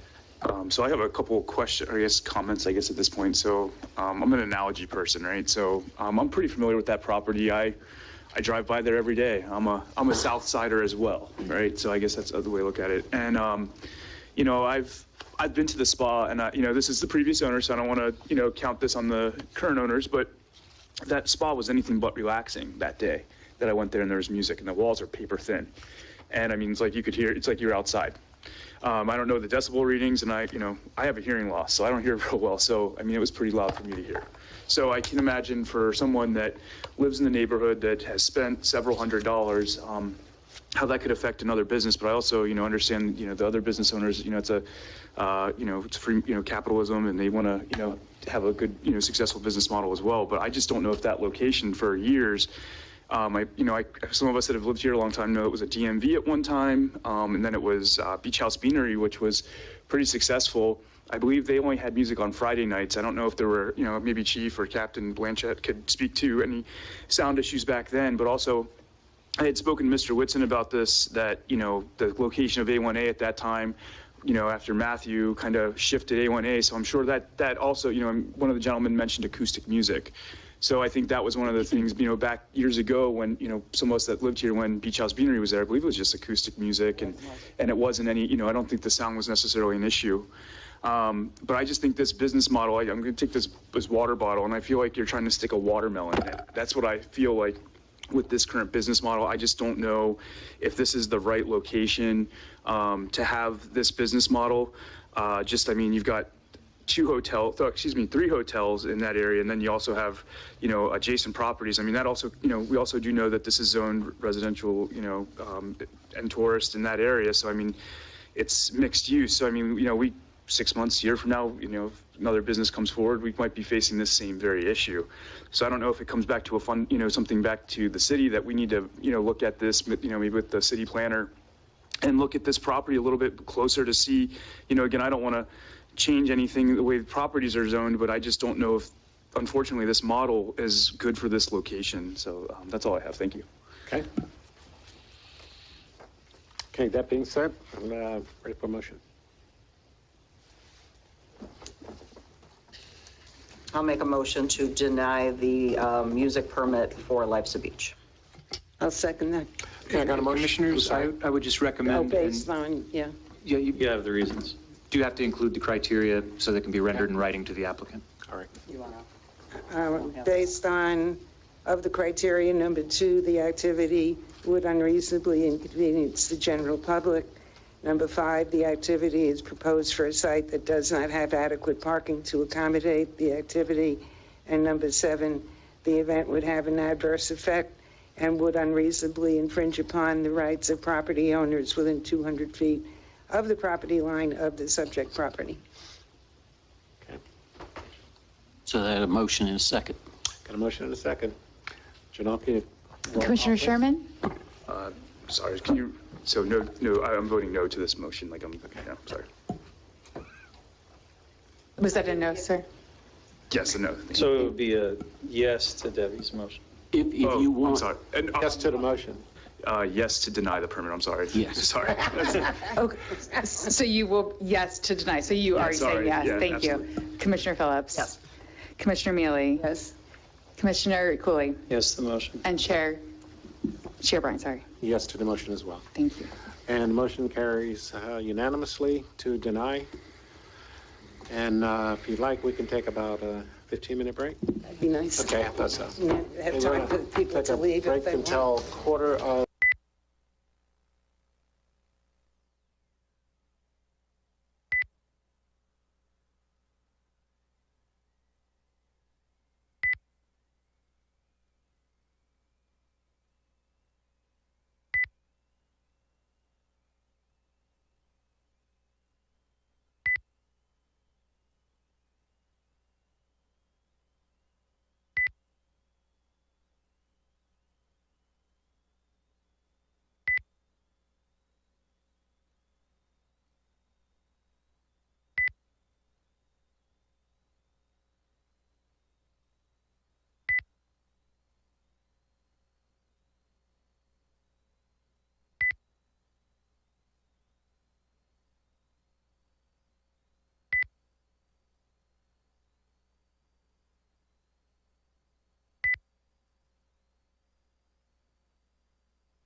Okay, we're back from our break, and we'll start with the next item. Thank you, Mr. Chairman. I want to introduce you to a couple of people we've been working with for a number of months with the county GIS, which stands for Geographic Information Systems. It's an amazing piece of technology that's really going to help us in building a new Flagler Beach app. The county already has an app. The city of Palm Coast has an app. But our app would be customized to this city and its services. And we've been working with the team, and I have to applaud Katie and her efforts to work with them, and Darlene and the team she's got here. So we're going to ask them to come forward and walk you through what we're proposing. The purpose of this discussion is to introduce it to you and to the public just in general terms. If you have feedback and comments, let us know. We will take those comments and feedback and do the adjustments and get ready to launch. We're doing the training and that kind of thing that it takes to make this work. And we're hoping to get it live in the city sometime in September. So. Okay, this is also one of the items that was on our strategic plan, correct? Yes, sir. Number one. Okay. You ready for us? Okay. We are. Thank you. Okay. My name's Darlene Pardini. I'm the GIS manager for Flagler County. We work frequently with a lot of city staff on various projects. I think it's been about 2 years since we rolled out the YouGov Flagler app. We can handle and do everything within the GIS aspect of these apps, but to push it to the Google and the Apple cloud for downloadable, make it easy for your residents and everyone to utilize, we hired Live Tour, which Eric here is the owner and operator of Live Tour, which is a local Flagler County business. They also manage the Flagler County Sheriff's Office app, if anyone's familiar with that. So when you look at the way that these are formatted, you know, the opportunities and options are endless. We've got this set up to roll out one particular way, but there's a lot of flexibility, and, you know, 6 times during your meeting, we have adjusted the time for our push notification that's going to come out if you've gone ahead and downloaded the YouGov, just so that you can see an example of how that works. But that's how easy it is for staff to manage that side of it. So it's a very quick and easy way to engage with the residents. You know, not everybody works the schedule that allows them to stop into the office or to come to a meeting. So through the application, they can submit concerns, you know, they can get information. You know, we work with our staff and our marketing team to find out what are people inquiring about, and then we'll try to share that information through our app to try to be proactive. So some of you have gone ahead and downloaded the YouGov. It's the letter U, G-O-V. And on that app, you can see, which also behind you gives you some screenshots. And yeah, and Eric's gonna run through some of those options on your menu. Yeah, on the YouGov app, you'll be able to see some similar features that are already set up on that mobile app there. How I have a lot of the screenshots, as you see, that's the loading screen, the icon, and then you'll see the different features. Those features could be changed anytime, updated whenever. As you can see, we could start up on the Around Us. The Around Us can let people understand what's around the community. Let them see the city, let them understand the shopping, the restaurants, the emergency numbers, the emergency information that they need to respond to. We have an events tab on there so we can keep up to date with all that's going on at Flagler Beach events. We could schedule these, post these any single time so people can kind of keep up to date and understand what's going on in the community. Contact information to the actual, right here at the offices, that they can reach out to the county website, the city website, and they could be able to, you know, get information, the phone numbers and all that's necessary. Push notifications will be a really, really powerful tool here. I use it a lot for the Flagler County Sheriff's Office. I have to tell you, I use it all the time. I mean, it's just everything that's happening. We send out information about the community, any community alerts. Of course, anything that we're going, we won't say that word, but you know, with our tropics, anything that's going on out there, we won't say that, but you know that we can inform people on what's happening. Being a resident here for 30 years, I experienced a lot of different things that would happen even with the wildfires. I know a lot of times we always wanted to have an understanding of, you know, our homes are okay, anything that's happening. This is a great way with the push notifications. We can schedule and let people know in their certain areas what's going on in their neighborhood, so that at least they're familiar with what's happening. Same thing for like road closures. Something's going to happen as far as a certain time of the day it's going to be shut down. This is a great thing to pinpoint to people. Have geofencing.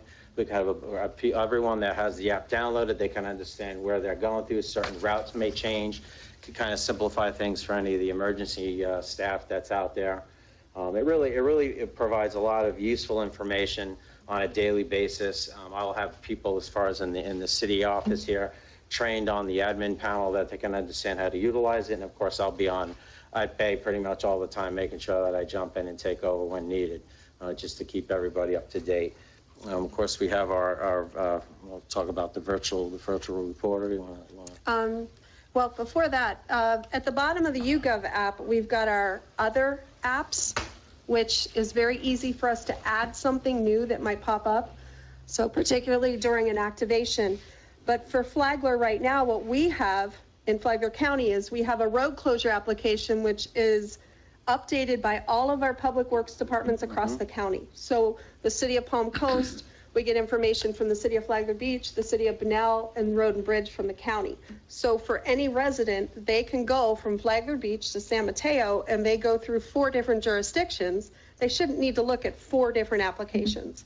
So that's a one-stop shop. And when you build that familiarity for the residents to look at that, to get that information, when things start closing because of a storm, they're used to it and they know where they're going to. They're familiar with the application. And that's been key for us at the county to build that comfort level for our staff.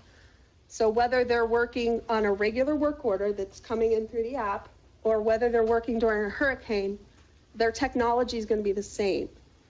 And, you know, things are stressful enough during an activation. So having that comfort level is really, really important for things to be smooth and successful and efficient. You know, so, and everything that's coming in through these digital applications it's in a database. So in the past, our EOC, a lot of things got written down on paper, brought from, you know, the PSAP.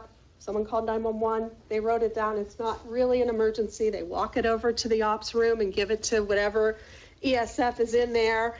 And, you know, there's no tracking after the fact. When FEMA's coming back and looking for some documentation, there's nothing. Now everyone's going to have a database. You're going to have the location of these issues. You're going to have possibly some photographs that are going to document that for you. So we did have somebody over here after Irma that was taking photographs of the piles of debris piled up at the road, so that when you had to go back to FEMA and say, you know, this is what we had, everybody's always scrambling trying to prove it to FEMA.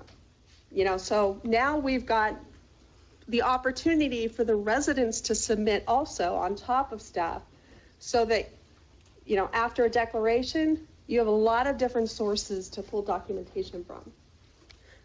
In addition to the road closures, we've got what we call our community key, which Chief Downey just had us add parking lots to it. So a new resident comes in, they put in their address, zooms to it, says, when's your trash pickup? Who's your internet provider? You know, what school do I go to for my kids? Who's my commissioner? You know, all of that is right in that app for them. So we can change that out. Like we did for Chief, he wanted some parking lots added so people were familiar. With Eric doing this, you can customize it and make it a little more towards, you know, your visitors, so that something is going on. I mean, that's more on your side of things. Oh, yeah. So. Yeah, well, like on the screen there, you can see the different styling. These images are provided to me by everybody up here. So, I mean, we can continue to style those images throughout the season, quarterly. It's like a quarterly campaign that you do in marketing. It's very, very common. We could just get set up for the holiday season. Any events that you know that's coming up throughout the year, we could style the app towards those particular times.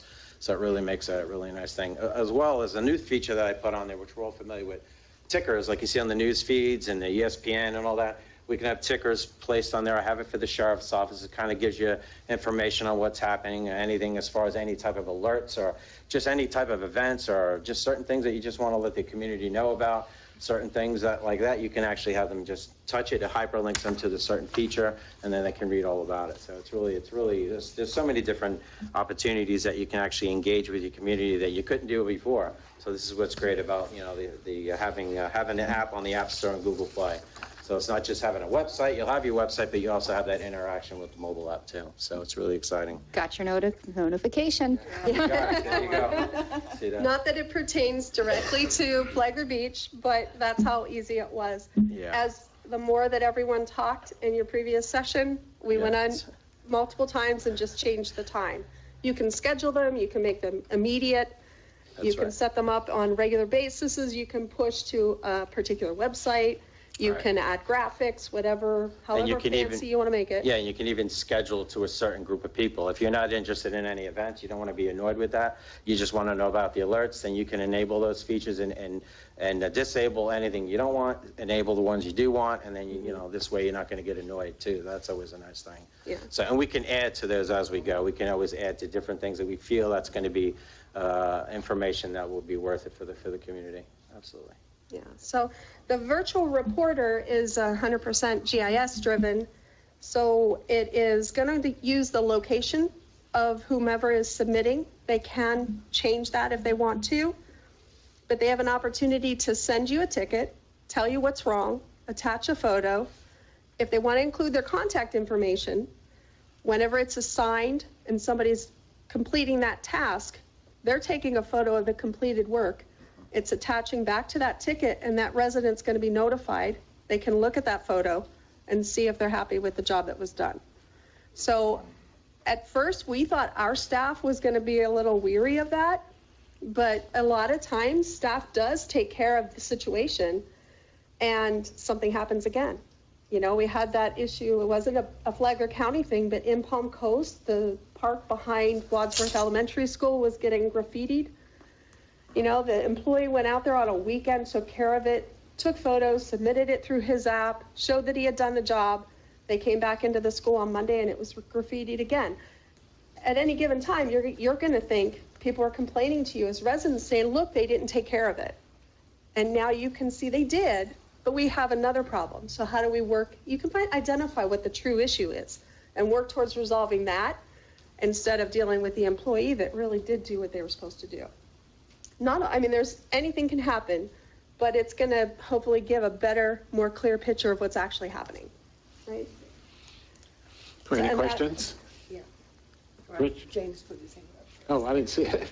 So I just had a couple questions about the logic behind this, and as far as how the workflow is all going to work and things like that. So, let's say, you know, I want to report something to the city. My garbage cans were thrown on the other side of the road, or something, you know, something little like that. I take a picture and I send it in through this app.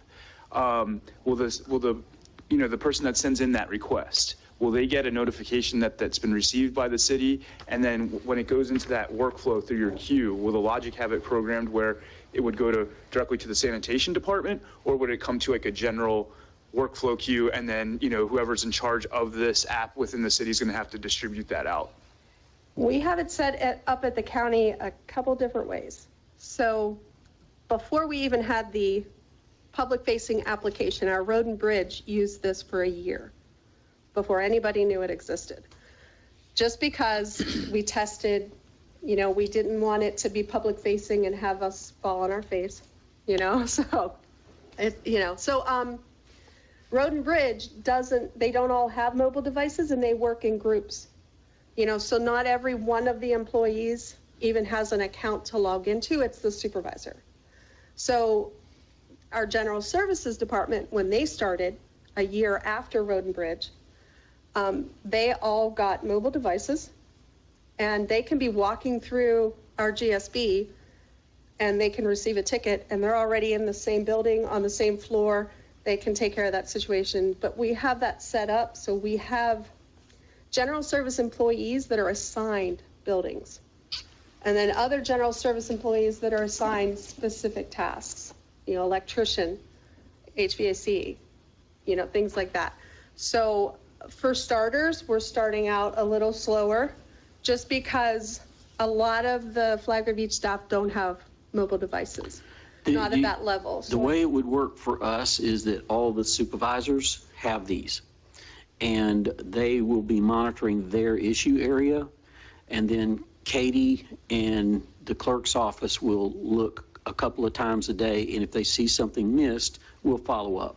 But what'll happen is, in this training, everybody will know how this looks, and when it comes in, they'll know it's their issue. If it's sanitation, it'll go to Rob. If it's a water issue, it'll go to Alan.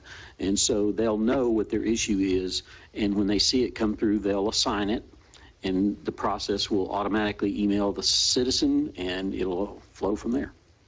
Provided they, citizen, or will it go back to the app? well, it goes to the resident if they've provided their contact information. They do have the ability to submit things anonymously. Yeah. Now, with the anonymous submissions, because of, regulatory things in the state of Florida, they get a notification telling them in the app, that anything for code enforcement has to, They're not going to get a reply if they don't put their contact information, if it's code enforcement, because that's the law. Okay. Other than that, they can submit anonymously, but we'll be all the supervisors will be monitoring this. So with the data that's coming in, because your supervisors now can have a dashboard that they can see what's going on, how often, when they start to have a frequent call for the same issue over and over, they can start to look at that a little deeper and say, how can we proactively resolve that?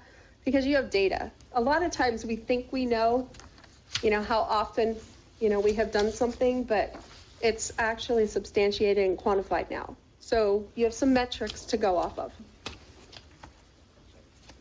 Sure. Just one other question. So do you think for, on the day-to-day basis, do you see this bringing down your turnaround times and different things like that to, answer certain things? Because this will be at the, in the palm of their hand, maybe like from, 3 to 5 business days, maybe to 1 to 2 business days to address those issues? It should. The problem is going to be sometimes, let's just take, for example, someone sees a pothole, okay, and they report that, right? Maybe we can't get asphalt, maybe there's not, supply available of mulch or whatever. We still have those issues to overcome, but there's a comment field that you can put in there, and our department heads will put in those comments, hey, we're waiting on asphalt, or we need to get a certain set of materials. The customer will know that. That may not make them happy, but at least they'll know what the delay is. And oftentimes that's the delay, is that they can't get the supply or the material they need. Good. I'm going to read part of an email I got. I'm going to read part of an email I got because I know this is a concern. I don't know about across the board, but it's more than this one person. The lack of transparency is a major public relations problem. For example, I'm sure that most residents are aware of the coming hotel, the beach renourishment, the anticipated new pier, as well as upgrades to our utilities. However, we know nothing as to timelines or other details. There must be a better way to communicate with the residents. So would we, without residents specifically asking, let's take the hotel. Most people know the hotel is coming, but the community really doesn't know, are they permitted yet? What are they doing? Would we be putting information on there and updating it regularly so that people can just go look and see? Yeah, the app has the push notification capability, so that gives us another tool for pushing that information out. And so, yes, it would be up to us to think of the question or to have it prompted from the commission. But yes, we could do that, and that's another use of this tool. Okay, so we know, again, without the community necessarily asking, we know we have several projects that are affecting our community as a whole. Could we proactively put information up there? Absolutely. Okay. Absolutely. I mean, could we, will we? Well, yeah, once we have the tool available, we would certainly want to use it. Okay, thank you.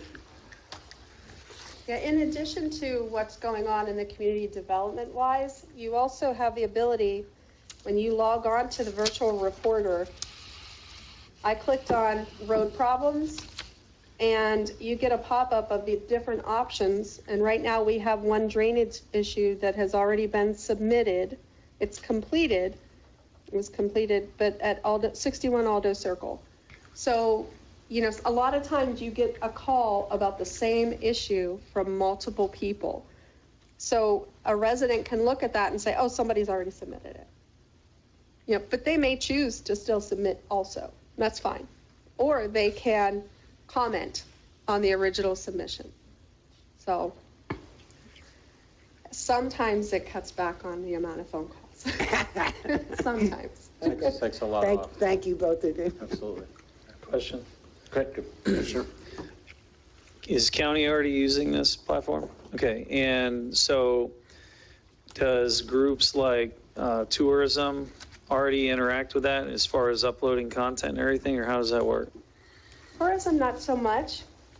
We do talk a lot with Candy, creates a lot of our virtual online apps. We've been talking lately about turtles. You know, we've done something in the past with turtles, so I asked her to make sure that they would use it if we build it again. Any of those things could be added to the other. So they're at least Candy's pretty versed with this, and right, because for us, I think that department would have a big play in our app with events and Dodge the Dunes, and all their initiatives tend to tie to us. Yeah, we actually just built a CIP mobile map. It's all internal right now. But if they choose to put that on our county website or on our app, each point, you know, we refer to it as the bridge to nowhere on 100 because nobody knew that there are other phases of that project because the county failed at sharing that story. You know, the project manager shared the story, but her circle is not the public, right, for the most part. You know, so by looking at the CIP map, you could click on a point that indicates where the CIP project is going to be. Get a pop-up that gives you some of the facts, you know, the cost, what year it's going to be done, who's funding it, right? And then below that is a link to what we call in our world a story map, which is the opportunity for you to take video, photos, sound, sketches from AutoCAD, you know, whatever you want to do to tell the story about that project. And it's simple. We do, Lee has come to quite a few of our hands-on learning labs. We do once a month at the county. Small groups, they come in for an hour. We introduce them to one of our products, and we're always available for them to give a call, or we can jump on a Teams meeting and walk them through a step if they get stuck. So you have the ability to build those types of things and share it with your public, push into your app, put on your website, and that helps with that transparency. That would be, that example you're using on the bridge to nowhere is exactly what we would need to do with beach renourishment and the pier. Probably not as much the hotel because that's private, but we can get general stuff out. Yeah. We also do have it internally that we use. You know, they're always looking at affordable housing and where can we put that. So we built a map. My office gets all of the plats that are being submitted for development, regardless of what jurisdiction it's in, because we do 911. So because of that, we got a new one. We put it on the map, and if we can, we attach the document to it. So when, you know, so it's all, most of it's Palm Coast. We've got some of your development coming up on Roberts Road. You know, as we hear of things, well, as we get the documentation. So this is functionality that we will have.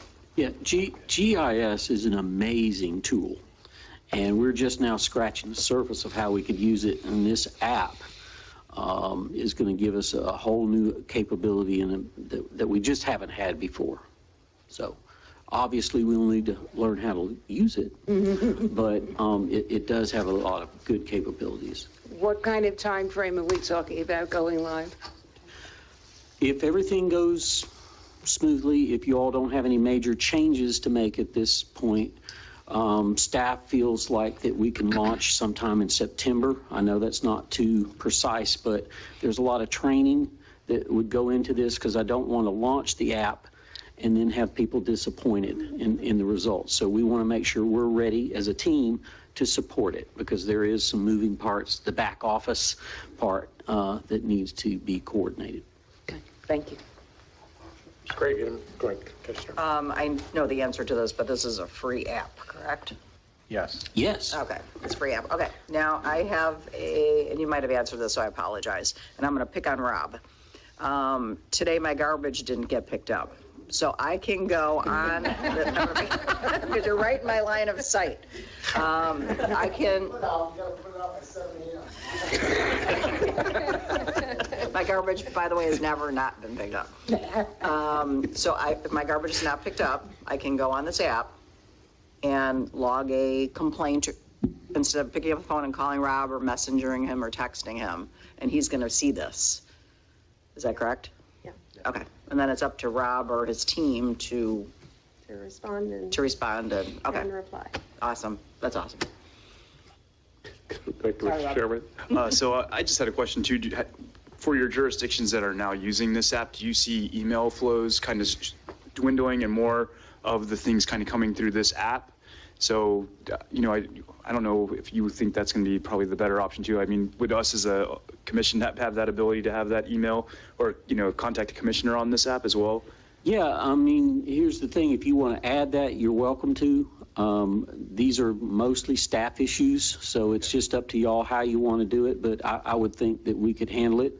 The old mechanisms will still be in place. I would think that a smaller percentage of our population will probably be savvy enough to use this, and we'll need to do citizen training as well once we get comfortable with it. But the hope is maybe 10-15% of the population starts out using it, and then over time, as they see how effective it is, we grow that. I have one question. You were discussing the key that had the map, like you could look at. Is that part of the app live? I was looking for it. That's It's in the other. It's the very bottom one. So it's in other apps. And the community key. Okay. It's an internal tier tab. They call that a tier tab, and you'll find it in there. Yeah, Eric is the expert about what they require to get it into the App Store. There's a lot of strings and rules. And... Apple has a lot of regulations. A lot. Yeah. And just for clarification, yes, we've been talking about Apple and the App Store and all that, but this also can be downloaded on an Android? Yeah, the Google Play Store as well. So anyone has an Android device. And then, of course, sometimes we'll set up some QR codes that I can create that'll be universal. So if you have an Android device, it'll automatically know it'll go to Google Play. If you have an iOS device, it'll automatically know it's going to go to the App Store to download the app. Keeps it really simple. These are the things I went through in the years trying to get people to understand how to do this. And I started this in 2012, right when they kind of got into the iPhone deal. So there's a lot of changes. There's a lot of always updates. The source codes are always constantly changing. So these are the things that we have to keep up with. And that's my problem, not your problem. So you're Apple certified? Yes, I am. Yeah. Well, you're fast because I see the Chiefs parking lot's already on here. Very cool. Very cool. Excited. Okay. Any other comments, questions, commissioners? No. If not, open it up for the public for public comment.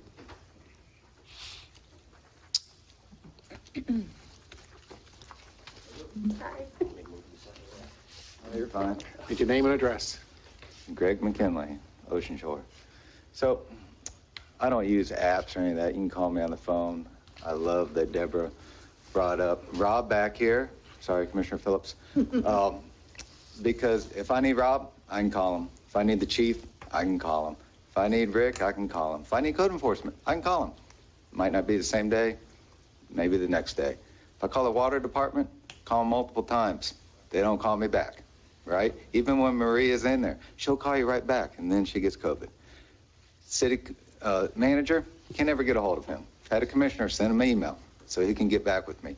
So if we do an app and I take my time and use it, I don't want to waste my time.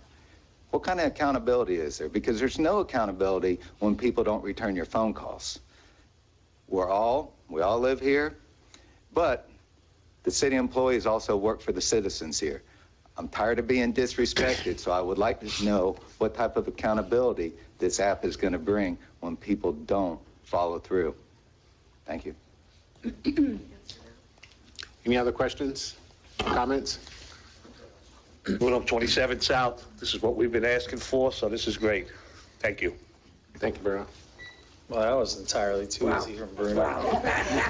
He's saving it for later. Strike Oak Place. When Mr. McKinley talked about accountability, I think it was June of 2020, I wrote an SOP for the city employees to get answers back to the residents. I was told to be patient. These things are going to, take a little time and so on. We went from city manager to city manager. I keep getting lip service about the accountability issue. I wrote a standard operating procedure so that when you submitted a question via email or other method, that you would get a reply back in a certain time period, or you agreed that it would be some other time period if it was something that was going to take more time. That SOP, like many of the other issues that I have for the city that are time sensitive, that go unanswered or unaddressed, is just unacceptable. Is this app really going to, like Mr. McKinley said, have some accountability so that we can get answers? And number two, when are we going to get a meeting as residents to the one that was started back in May of this year for the dozens of issues that were on the table that haven't gotten addressed by the previous administration, the interim city manager, and so on? These issues just continue to go unaddressed by the city. Really, as a resident, it's unacceptable. And a lot of these things have, again, I'm going to mention it again, liability for the city if they don't get addressed. So by continuing to ignore these things, it leaves everybody open to liability.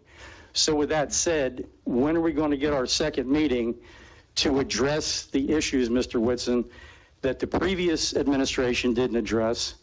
I was told in December of 2021 to be patient until the new city manager came in, and we waited just about a year for that meeting, and we got 4 issues addressed out of 24. So when can we get this done before this new app comes along to clean up the old business? So, thank you. Thank you, sir. Any other public comment? Okay, seeing none, we'll bring it back to the board. I'm sorry, bring it back to you. Yeah. No, not you. I think she had a couple of answers. Yeah, I know she has some comments. Yeah, so it's only going to be as good as training is the most important thing. And the standards that are set and the expectations as employers. Everything that comes in via the reporter is going to be in a database. So if it is ignored, you're going to know that it's ignored. Our employees, we have it set up where the boots on the ground cannot delete a ticket. They can mark that they've completed it. It goes to their supervisor.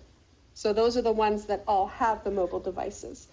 So, their supervisor is checking it and then closing it, and that's when the resident gets notified. So, there's a lot of different things we can do within that flow, depending on, we can try it, see how it works, and if we hit any snags and we see a lot of open tickets, because like Katie and in the office, you'll be able to look at the dashboards and you'll be able to see how many tickets are open, how many have been closed, what's going on with this one here. If somebody takes the time to look at it and wants to keep, at first we micromanaged, pretty heavy. When we first implemented, a lot of it was learning curve, so once our staff got comfortable with it so far now, one thing with COVID though, that we've experienced is a lot of our staff, if they test positive, or if they're exposed to somebody that was positive, you have to work from home.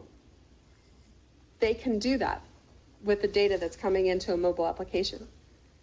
So I know like with some of the softwares like the BSNA, that's very chunky. It's really hard to use the VPN to get to that and to do any like real productive work. But this is all in the AWS cloud. It's all secure. It's HIPAA and CJIS certified for security. So, it does give you a lot more flexibility. So if somebody is out and they're not answering their phone, if you submit it this way and they're working from home, they do have the ability to see that ticket, assign it to somebody, or do whatever follow-up needs to be done. Okay. Okay, I have a question. So to Mr. Strite's point, he sends a request through the app. I'm a staff member and I don't respond to him. I forget, didn't see, whatever. I'm just going to keep getting alerted. Is that correct? That I've not responded to him. You have a queue of assignments. Okay. For yourself. Okay. And you cannot, they'll be complete, once they're completed, then they're. Right, then they'll be marked in the database as completed. Okay. By who, when, and any note. You have the ability when you close that ticket to make notations, attach documentation. Okay. Whatever you'd like to do. Okay. Mr. Chairman. So basically, if we had, like an SOP of some sort, right, that you set as the standard of service that you would like to have a response in so many business days, would there be a ability on the app that, again, they get like a notification? Like I live in Salesforce for a lot of what I do in my primary job. So I get ding notifications. I get a summary every day of tickets that I answered and, of different things that come in my way. So would that be something the staff could get? Because, again, you have that standard level of service, but like, I work in the private sector, so we try to push the standard of, excellence a little bit higher to 1 to 2 days. Like that's what, my minimum is for my staff. But something, again, what we do is we look at the analytics, right, to see where we can improve. So I think this is something that'll be really helpful, hopefully, for the staff and everything. And I was just curious to know, is there something where they'll get, notification, hey, you're outside that 5-day window now, this is starting to get a little expired, please, please follow up. Maybe maybe Mr. Whitson then gets notification and says, hey, one of his, I'm not gonna pick on anybody, but right, yeah, Rob, what's going on with this, that guy? So just something along those lines where then Mr. Whitson can say, hey, what's going on here? This is over 5 days old. Have you addressed this issue or something along those lines? A lot of this is customizable. We went into it knowing that the field staff has limited technology available to them. So we've kept it simple to start. We were surprised at Wednesday's training, Wednesday morning, that somebody from utility asked about automating something. And Matt was very, very impressed.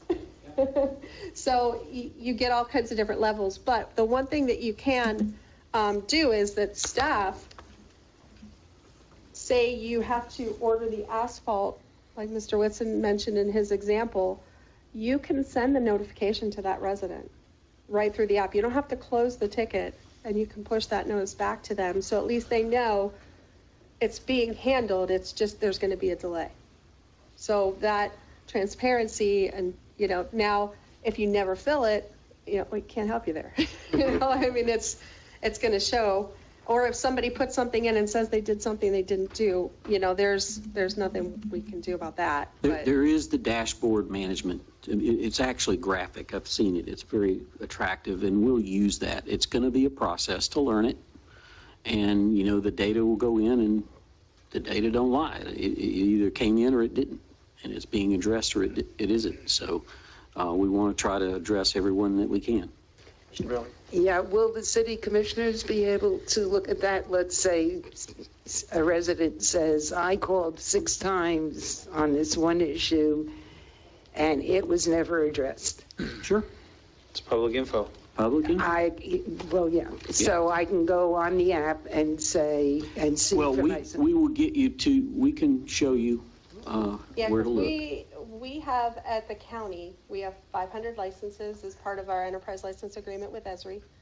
And that includes all of our public safety folks. And we use a lot of mobile applications for, search and rescue, for damage assessment, there's a whole array of information that we gather using those. So we are teetering around maybe 50 accounts available right now. And I know we have a lot of new staff starting, and so does the sheriff's office. Because we have the sheriff's office and Flagler County staff and some Bunnell staff on there, in addition to some nonprofits in the county as well. All right. Thank you. We do have apps, or I guess we have dashboards within the actual app that's going to show you how many times people have downloaded the app, how many times they've looked at it. You know, our stats are pretty light because Flagler County is pretty passive with this app. Eric mentioned the sheriff's office. You know, I turned notifications off because it was constant. And we have cats, so I already know kind of what's going on. Yeah, the last I checked, there was about 274,000 users. In the sheriff's Sessions office. going through the sheriff's office. Not bad in a county that has 100,000 people. Quite a bit. I mean, they had like the bomb threats and things that were going on.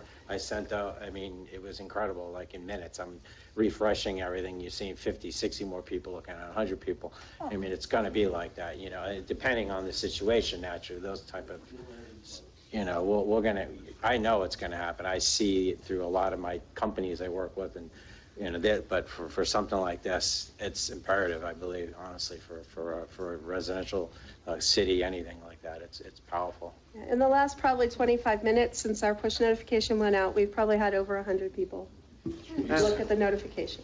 Wow. You know, so he's got it set up where you can look by the week, you can look by the year to date, you can set up custom, you know, you can see how many users you have, you know, how long are they staying on.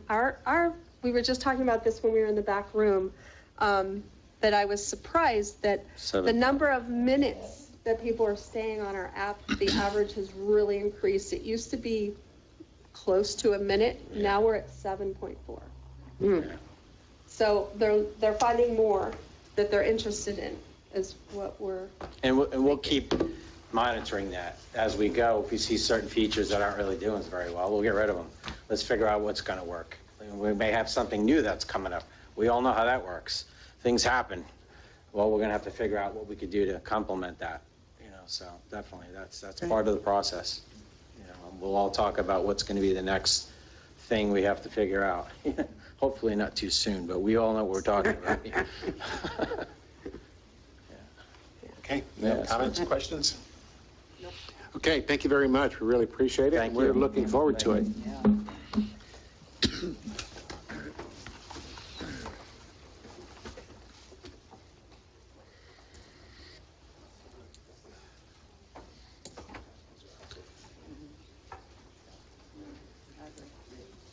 So, Mr. Chairman, I know you're familiar with this subject, but we've asked Rob to come forward and give you all kind of a short and sweet update on our next recycling initiative.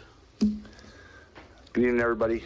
Good evening, Rob. Assistant City Clerk, Mayor, Commissioners, stand-in attorney, city manager, and fellow residents. I will be quick because I'm tired and want to go home. Okay, so I prepared just to read something to you real quick, and then you can ask questions, because you guys all know I like to babble, so I'm not babbling tonight. I was told by the police chief and the gentleman in the back to hurry up. Real quick. Hey, Rob? Yeah. Kelly is going to be on the phone in a few minutes. Okay. She's a representative from Trek, and she said she would be standing by in case commissioners or anyone had any questions regarding their product and the program itself. So go ahead. Awesome.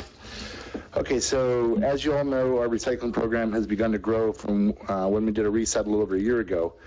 We are now looking at and learning more about plastics and what to do with them, and how to responsibly recycle some of it. At the RFT, which stands for Recycle Florida Today, which we're a member of, down in Fort Myers, Commissioner Ron and I went down along with another resident. We made a contact with a company called Nextrex, or Trex. We all know what that company is, I think. The company takes a wide variety of plastic bags and other types of plastics and transforms them into deck boards, similar to what's used in our pier boardwalk. In fact, that's the material that Commissioner Bryan used in Betts Park to make to redo the benches. We were able to contact, okay, let's see here, where am I at? So we were able to collect this material from both we can collect this material from both residential and commercial locations in Flagler Beach and then bale it in our in-house recycling facility, which we have now.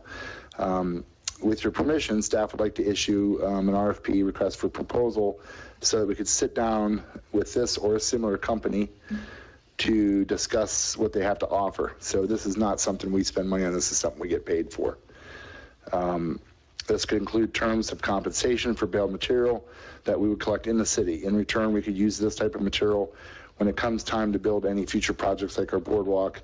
Again, using recycled material picked up inside of our city limits to be reused inside of our city.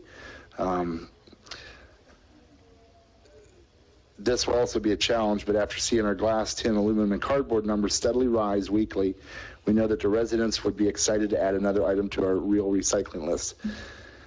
For me, your supervisor of sanitation and fellow resident, it excites me to see how far we've come in a relatively short period of time to truly recycle from within our city. And if you have any questions, you guys have flyers on your in your packet, I think. It kind of explains some of this. Commissioner Mealy. How much does it cost to get whatever we have to get to make this happen? Or are we just collecting the plastic and... We're going to collect the plastic and we're going to bale it with our future baler. Same baler as... Absolutely. Okay. Yeah, the one you approved in the discussion. Yeah, that was my question. Can we use the same baler? My thinking to start this out, of course, everybody's watching it. We're not collecting plastic right now. This is down the road soon, not later, but soon. My theory is that this would be done at drop centers around town. I don't think that we would do it with a truck because it would be expensive. So maybe we'd start kind of, small and go from there. And then it's something that we can handle weekly with our new recycling manager when we get that going the 1st of October. So that's my theory.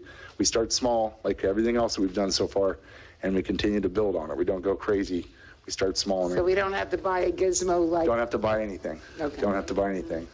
Kelly, you're online. Would you like to expand on the program that you have at Trek?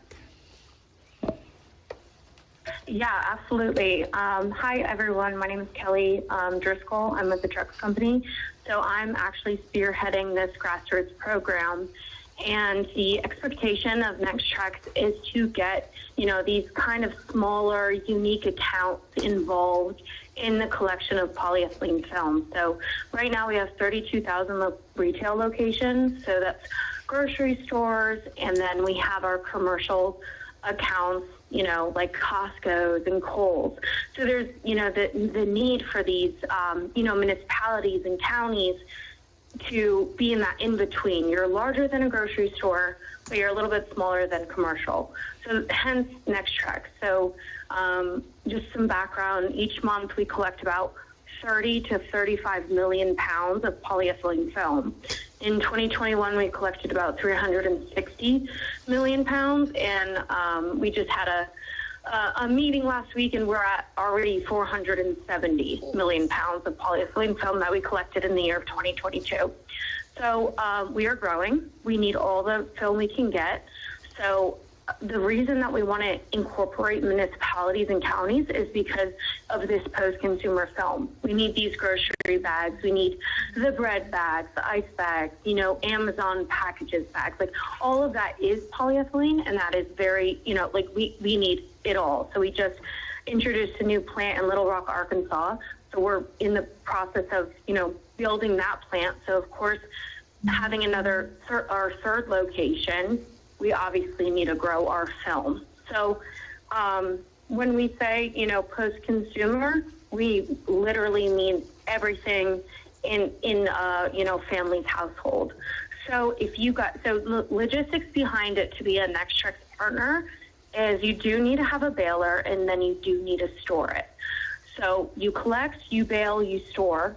Once you reach a certain threshold, whether that's a half a truckload, which is 15 to 20 bales, so that means 15 to 20,000 pounds, or a full truckload, which is 40 bales, 40,000 pounds. Each bale weighs approximately about 1,000 pounds, 750 to 1,000 pounds, and then we pick it up. So we provide transportation, and then we also pay for freight.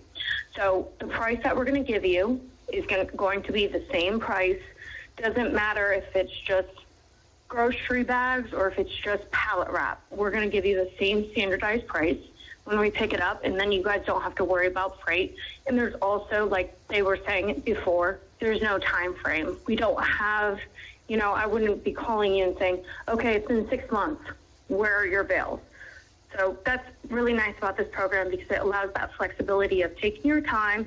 It's not going to happen in a week or a month. It's going to, you guys need to, pilot it and build it and then also educate your community. And then, of course, we offer that educational aspect of, we'll help out with PR. We'll help you with radio ads. We'll do some type of ad to get the word out there to the community and say, hey, here's the drop-off location. Here's what you can collect and what you can't collect. So we'll provide all that education aspect. So that's kind of like a quick summary of Next Trek. And I met, Ken at the show, and it was, very, awesome to see the counties and municipalities there. But he was, very excited to get this program going, and I hope that it can be something that can kickstart at one and then a domino effect. So if you guys have any questions, Ken has my information. More than welcome to share it, Ken, with everyone. And yeah, so that's Next Treks for you. Hey, Kelly, one of our commissioners has a question. Hi, Kelly. This is Commissioner Phillips. I just have a quick question for just informational purposes. Once you receive the product, what do you do with it? I see that there's Trex composite lumber. Do you actually then sell it, or do you retain it in-house and, produce material with it? Yeah, so your product would go to our Winchester, Virginia facility. That's where one of our main plants is located. And so it goes to our poly warehouse. It gets off the truck. It goes into where all of our plastic is. And then it goes in, the truck drives it back to our plant. And then so it's upcycling it. We put it in our line. It's also mixed with reclaimed sawdust. So that's the other product that goes into our board. So it's polyethylene film and reclaimed sawdust. So the sawdust is from hardwood floor companies. So that's a mixture of of both polyethylene and reclaimed sawdust. It makes the core of the board. And then of course so the board itself is 95% recycled material. The other 5% are, additives that create a shell that's basically a protection of the board. It resists against fading, staining, mold growth, etc. So that's what, keeps the lifeliness of the board, I guess you can say. So, and then we sell it to Home Depot, Lowe's. They're both stocking stores, and then we sell it to dealers as well. So independent lumber yards. So it is the polyethylene film is going into the Trex board itself. Okay, thank you so much. And I just want to interrupt one thing. Hey, Kelly, so the Powell Parker project on the south end of the beach right now, they just unloaded 2 huge pallets of their material. So their material is being used already on the beach on the south end. So. Okay, any other questions? More benches. Okay, thank you, Kelly, we appreciate it. Thank you. Yeah, thank you guys so much. And please, if you want to distribute my contact information, Ken, that's no problem. And then, if you guys have any questions, and I also want to say, if you guys don't have, the storage or the baler, we have programs. We can finance you a baler. We can, purchase the baler, and then the film that you collect pays it off. If you don't have a storage place, I know space is very limited nowadays. We can help out with, a storage container. So, we're trying to alleviate a lot of obstacles in this sense, so because we want the program to be successful. So, again, if you have any questions, please feel free to reach out. Thanks again, Kelly. Thank you. Thanks. Bye-bye. All right. Thank you, everyone. Have a great night. Thanks. So, Rob, she talked about a storage container. What are you planning? How are you planning on storing this till we have enough? Worst case scenario, we can get a con box, like a shipping container, keep it in that. You mean with the pod? Yeah, well, it'd be more of a metal container, but they're waterproof. They're relatively inexpensive. It's like what Flagler Strong has over at the yard right now to keep the hurricane supplies in. They're a couple $1,000. Or we can keep it in the shop. That's going to become the last 2 bays are basically going to become where the baler is, so that can be stored there. I have 16-foot tall ceilings, so. Real quick, just to give you an idea of the kind of plastics that Kelly was talking about. When she's talking about plastic films, we're talking about bread bags, produce bags, newspaper sleeves, pallet wrap and stretch film, salt and ice bags, grocery bags, cereal bags, case overwrap, bubble wrap, wood pallet bags, plastic shipping envelopes, dry cleaning bags, Ziploc bags. All those things would not go into the trash anymore. They would be recycled, and we get paid for it. Yes, sir. Just had a quick question for you. So would you guys pick this up when you do your recycling days from the residents, or would it be like a specific drop-off location? I think we'd start with drop-off locations around town because it's going to take a while to build it, and with fuel prices and logistics the way they are, it's easier to do it that way, and we can kind of control of what's getting dropped. Keep an eye on, I can drive by, or one of the guys can drive by the bins and make sure there's not, a gallon of oil and baby diapers or whatever else people like to put in, So, yeah, there would be strategic places around town where they could drop the stuff off at. Now, how about somewhere like, like Commissioner Cooley's business? Would you guys consider putting like a location there or something like that? No, I'm saying for his business specific, like, well, I mean, not for the residents, but for his like business. Yeah, I appreciate that. No, like if he has plastic bag, just different things that are I can tell you that I probably get 2 phone calls a day about plastic bags. And right now they're going to Publix or to Winn-Dixie. And I don't know what Publix does with them. I have an idea what to do with them, but I know that Winn-Dixie, speaking to Kelly down at the conference, I know that they get 100% of their bags from Winn-Dixie.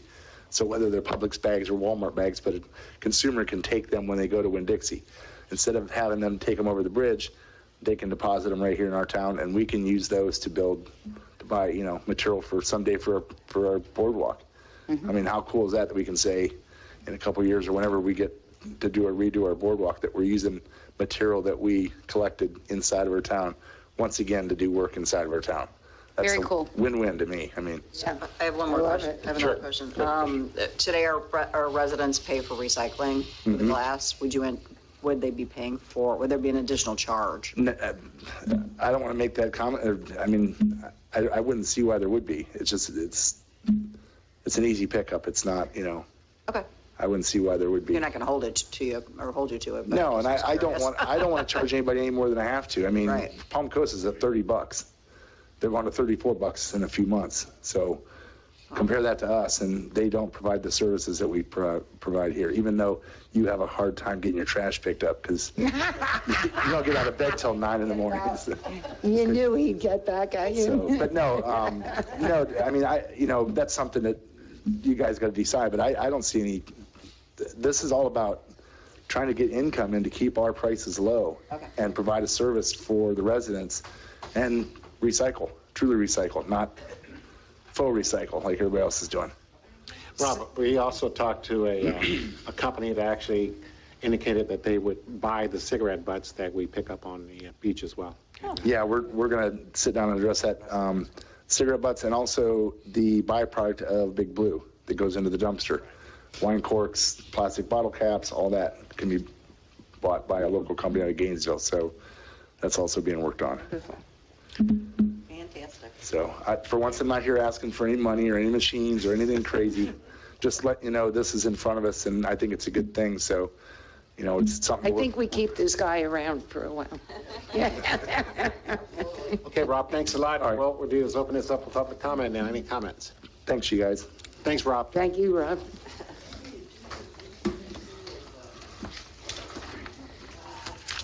Greg McKinley, Oak Place. I just want to say, if we had the app already, I'd give Rob 5 stars. Thank you very much for that. That was good. Another comment? Bring it back to a board for, I think we need a consensus. Yeah, just a consensus that we move forward with some sort of partnership or RFP to invite people to the table to see what we could do. Yes. Yeah, we need to do an RFP. Yes. Yes? Okay, you have consensus. Okay, the next item we move on to is quarterly report. Come on up, Rhonda. Rhonda's on. This will be the most exciting part of the whole evening, I promise. Glad you prepared us. Okay, so I'm just going to quickly kind of go over the third quarter budget report. I'm going to go over each one of the funds, and if you should have any questions about a specific fund, then we can answer them at that time. Will that be fair enough? Sure. Okay, great. So we'll start with the general fund. June 30th marked the end of the third quarter. We are at the end of the third quarter of our fiscal year already. I swear it just started last week. So for the quarter ended June 30th, revenues in the general fund exceeded expenditures by about $1.7 million. Since the ARPA funds are currently recorded in the general fund, the true position revenue is excess of $767,000. So we wanted to take those funds out to give you a true measure of the revenue. Ad valorem sales and use taxes made up approximately 75% of the total general fund revenues. And through June 30th, we have received 94% of our ad valorem revenue, or $5.2 million. And this is after the transfer of approximately $150,000 over to the CRA for the TIF funding of the district. We are seeing higher returns in fines and forfeitures due to the increase of parking ticket fees. Miscellaneous revenue also reflects the revenues budgeted from the developers for the purchase of the fire truck. So overall, we've received about 83% of all general fund revenues, not including the ARPA dollars. Okay, as far as expenditures go in the general fund, overall we're pretty close to the 75% mark overall. However, we do have a couple of funds that are below the 50% mark. One of which is the general government, and this budget was amended to include the full cost of the fiber optic project, which is one of our ARPA projects. And that was about $360,000, and we've spent some of that money. We've got about $274 left to spend on that. So those dollars have been committed, and POs are created for all of that. In roads and streets, we had $107,000 budgeted for street paving. This amount will be added to our reserve for any kind of upcoming projects. As well as in roads and streets, we had $120,000 budgeted for street lighting, which will not be completed this year, but it's been moved over to the next 22-23 budget. The beach department and the lifeguard program, through the end of June, they were still light on their expenses, but now that we've got July going to be coming in, I mean, that's going to be a big expense there. And then over the next couple of months, we'll really see those expenses kick in there. In the recreation department, that's below right now, but we do have that Pal Parker Park project is included in the recreation department, and that all should be wrapped up by the end of the year. And I know we've got close to like almost $600,000 encumbered just for that project alone. So then that has to be done by the end of the fiscal year. So those dollars will definitely be spent. So the city has about $1.2 million remaining in the budget for capital expenditures. Some will receive grant funding, making the net amount approximately $900,000. And we will receive grant funding for the Pal Parker Park improvements as well as the WIC Line Center. Any questions in regards to general fund? We're all great job. Okay. Thanks, Kathleen. All right, the CRA. You had a good teacher. Yes, I absolutely do. The CRA fund, the revenues for the CRA are generated by TIF, which is the tax increment funding. The city, Flagler County, and the East Coast Mosquito Control, which contributes a portion of the ad valorem that they earn in the CRA district. The calculation is figured by the increase in property value since the inception of the CRA district in 2001 to the current tax year of 2021. That amount is multiplied by each taxing authority's mill rate. This year, the CRA will see about $374,000, and this is about 15.4% increase over the amount of revenue received last year. Great. Okay. And then the city also budgeted in the CRA funds for small business grants, which I believe Karen is in the process. She's going to be kicking that off, so we'll see that come through. And then the decorative lighting, which is going to be rolled over, those funds are going to be rolled over into the 22-23 budget. Questions on CRA? Good? Okay. Building code inspection fund. As of June 30th, the revenues actually exceeded expenses by $74,000, and the department has collected over 100% of the anticipated $292,000 that were budgeted for permitting fees. And that can be attributed to the increase in the actual permit fees themselves, but also there's been a, as everybody knows, substantial building within the city, which has helped as well. And then also we're starting to see the revenues from some of these larger projects, the Preserve and Beach Park Village. So those are really going to start kicking in. The increased permit fees went into effect in early November. So, as a finance staff, we'll definitely keep an eye on those and make sure that we're actually getting what we need to be collected. The Pier Enterprise Fund. Revenues for the pier and the bait shop are up about $45,000 compared to our sales of June 30th of last year. I know Buzz at all of our staff meetings always tells how good everything is going over at the pier, so he's really doing a great job over there. And I mean, it's just the overall increase in the tourism to our city, which I think is great. Expenditures for operations at the pier are at 64%, excluding the capital improvements. So we wanted to kind of take that piece out. So they're not too far off track at this particular point in time. Overall, the Pier Enterprise Fund, which includes the income from the Funky Pelican, shows a positive amount of a little over $17,000. That's wonderful. I know, right? That's not a surprise, but it's wonderful. Right. Well, there's a savings in insurance that was that we took into account as well this year too. That was helpful as well. Okay. Utility fund. Why the overall revenues are at 48%. When you exclude the grant monies and transfers from reserves, our utility operation is generating 82% revenue at a 75% of the budget year. So we're running a little bit ahead of that. And then we're forecasting to actually be well over the budget amount with the new installation of the meters and the telemetry system. So we're continuing to see that revenue increase month over month as all those meters are in and converted over.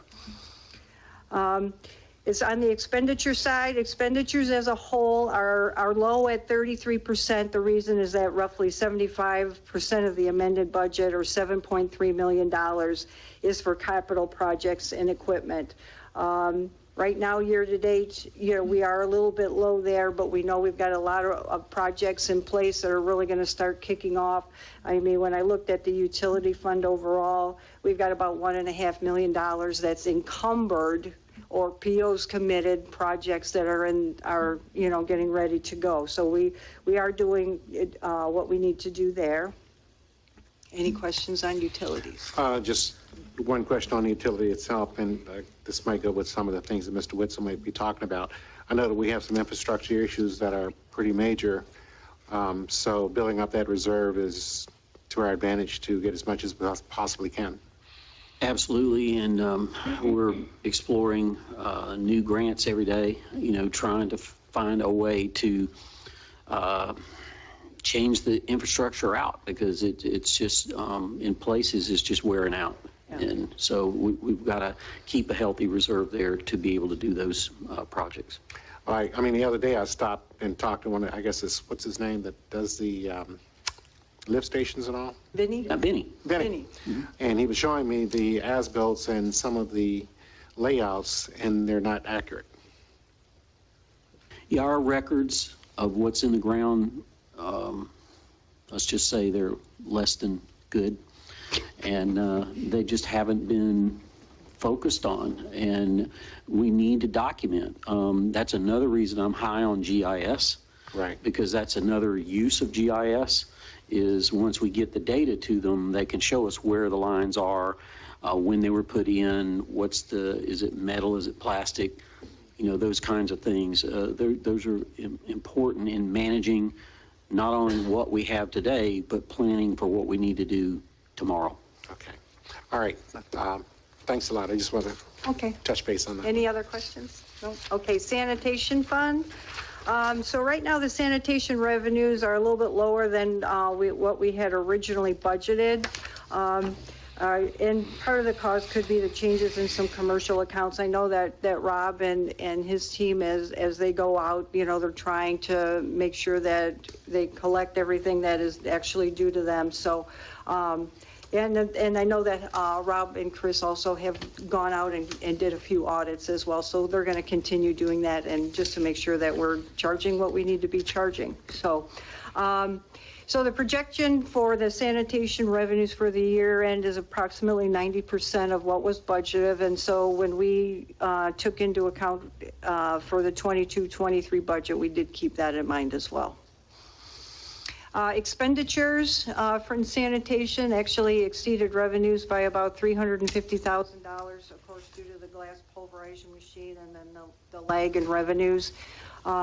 As shown on the cash balance report, reserves are at $440,000. The city will see the reserves improve over the next 2 years as the loan for the sanitation trucks will be paid off in June of 2023, and a new truck is not budgeted until 2024. Stormwater fund. Revenues are below the 75% mark, averaging about $43,000 monthly for the stormwater fees. The billing is in arrears, so keep that in mind when we're looking at this report. But we are projecting revenues to be 97% of the budgeted amount. And then expenses in the stormwater fund, expenses are low since most of the capital improvement projects are just getting started. Or have been moved out to the following budget year, which we did move some out. So, any other questions on that before we go to the cash balance report? Seeing none, you can move on. Okay, awesome. Okay, so the final report that you should have is basically just a snapshot of our encumbered, restricted, and available cash balances. So in this particular report does show you the cash position at the end of June 30th by fund. So the total cash balance, let me put this kind of side by side here. So the total cash balance within all funds is almost $23 million. So that basically is reflective of all our investment funds. Remaining any kind of operational budgets for each funds are averaged and then over the remaining 3 months and deducted from the total. So that's the total cash balance. We've got restricted funds of about $7.4 million. And then these funds are restricted for use such as infrastructure surtax, water and sewer impact fees, technology and education fees that are collected by the building department. Debt service. We have a balance of almost $507,000, and so that is the amount of the repayment remaining for the current year by the various funds. And then budgeted projects, about $9.7 million, and these amounts here are the remaining costs of all budgeted and encumbered capital items. So overall, we have an unrestricted cash balance of about $5.3 million, or roughly 23% of its cash balance is in unrestricted funds. Any questions there? Questions? Comments? Just a couple general call-outs. So for instance, like roads and streets, the $100-some thousand or whatever was going to get put to reserves, but why? Why wouldn't we spend that? Come out for projects this year. Like there's available money in roads and streets. It was indicated that it's going to get put in reserves, but we have, like South Central and some areas that need some work. Why wouldn't we just spend it and get those projects done? Well, I guess I would need engineering plans to be put together. I don't know of any engineering plans for roads and street projects, but if that's something you all want to see us do, we can, put that on the radar and move it forward. Right now, our crews are focused on the daily operations, which is regular maintenance, but, resurfacing and, I've noticed a lot of alligatoring of pavement throughout the city in different places, and there's some roads that are beginning to really deteriorate. So we probably need to have some of those funds spent for an assessment and engineering plans so that we can prepare to do the projects, in the future. So it's a good question, but it has to do with, lack of staff that are trained engineers that can put those plans together. Or perhaps rather than just put in general reserves, we could, not necessarily encumbrant, but we, earmark it for a road project, road resurfacing project coming out. Because we're doing microsurfacing. We were originally doing it all around the city. Yes, and the only concern I have about doing that type of an approach is underneath the road that you don't see is the failing infrastructure. So you could literally go pave a street, make it look great, and then a year or two later, it would be all to do again because the infrastructure underneath failed.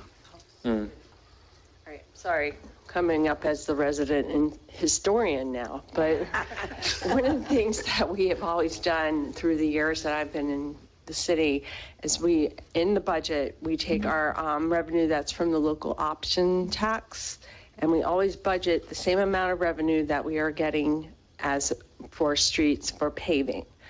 And a lot of times over the years, 100,000, 125,000 isn't enough to do a project. Or if we do more than just a couple blocks, we save costs on, I guess the mobilization. I've learned a lot about construction while I've been here. But, that's part of the reason. And it is always restricted for paving road projects. And you would see that in the, I don't know if you have all the detail, but when we do the cash flow and to project what the fund balances are, there's reserves there. And I cannot off the top of my head remember that. So it's more or less a unplanned paving. Yeah, it's kind of a savings account because the expense of these projects are typically very, very high. And then you have the risk of, okay, if you go do it and the infrastructure underneath is bad, then you've just spent money for nothing. Right, but that money is going to the reserves for roads and streets. Exactly. So it wouldn't just go into general. Yeah, it wouldn't be like washed up. Right, because I wouldn't want a project to come up and then we're going and, going after ad valorem money for that. It would need to come out of that reserve, which, okay, so we are saving. Okay, and then the other question I had is, in an upcoming meeting, would you be able to do an update on, so for instance, like utility fund, stormwater fund, the percent realized of what we spent this year is very low because we have all these capital projects on deck. But we don't know what those capital projects are. Can you guys maybe put together a recap of this is what's coming, so we know? Because unfortunately, if we look just at this, all we see is money not getting spent. Right. And Are the capital projects in our budget book? It's in the 5-year plan. Yeah. And you're right. But you have last year's, which is the year. Right, and we're trying to update it so it's more accurate to your point. And that's what I'm trying to synchronize what's going on in the departments with the actual 5-year plan, so that the report you just got is a lot more accurate than the one you had last year. And it's going to be a process of moving those projects forward and identifying them so you can see what's on the radar. Yeah, that update that I'm referencing would be the check and the balance. So we can look at the capital project and we can see them teed up, ready to go. Because currently we don't have a good line of sight on that, just because we have our capital expenses that we approved last budget round. Right. And that's the last time we saw it. And then you have unknown planned capital projects, and we just need to connect those dots. If that makes sense. Exactly. One of the things I saw when I came in was exactly what you're saying. And so, of course, we've had COVID and other kind of things happen lately, but where the staff isn't, it's not wise to get us all together in the same room, but we are targeting quarterly planning meetings so that we can synchronize that, because a lot of things are lined up and ready to go, but we need to synchronize them and line them up with a 5-year capital plan so that we all know what's happening quarter by quarter.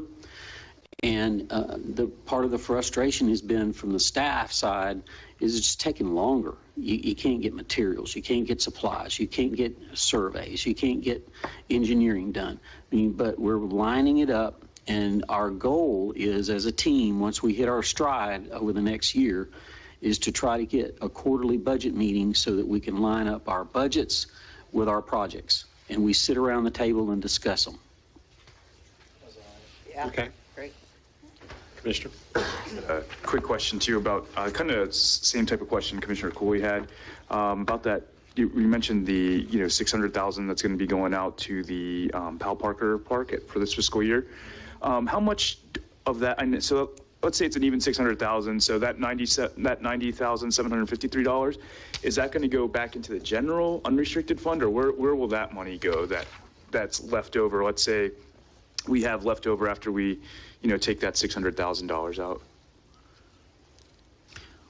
Well, the Pal Parker project itself, we're going to get around $200,000 in reimbursement for, and the difference would be what we'll spend that money. We have to spend that money. Right, but what I'm asking is like what type of account does that money go into? Like, I know you're going to get reimbursed about $200,000, but then we also have, let's say we just, don't spend any more the rest of this year at $600,000, right? That even number, and we still have a surplus of $90,753 from that account. Will it go into like a kind of what Commissioner Cooley said with the roads and bridges fund? Would it just go into like a restricted type of account, so we could kind of like a savings account again for the parks, or will that go into an unrestricted fund? Excuse me. I think it just rolls up by the fund. And I don't know the actual numbers, but let's just say, I know it was a 50-50 match on that grant. So if the grant funds are $200,000, we have to spend $400 to get that whole thing. And I think it was about $550,000. So 535. Okay, 535. So now wait, gotta do the math. 135,000. So say it ends up costing 500,000. So now we had $35,000 worth of general fund. It was unrestricted. So unless commission, generally everything goes back into the unrestricted fund on those sort of things, unless we set it up that way, unless we say this is what we want to do. But you don't want to, it's good to have restricted funds for certain things, but you don't want to start restricting everything, because then you don't have that money. That's kind of what would happen in the utility fund. We had a lot of money, but it was all impact fees.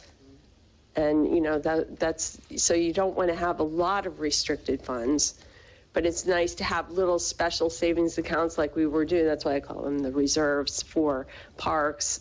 We definitely have always done that as long as I've been here with this roads and streets. So with the paving money. Commissioner Mealy. But aren't there other, one of you, aren't there other expenses in the recreation department? You said it includes Pal Parker. Right, but so that whole $690,000 is not all for Pal Parker. There are other expenses. Right, yeah. That would be like salary, there's Tom's salary, expenses for recreation department, just like you just saw in the budget. Yeah, like programs that Tom might have. Okay. So it's not like we just subtract 600,000 and we've got 90,000 left.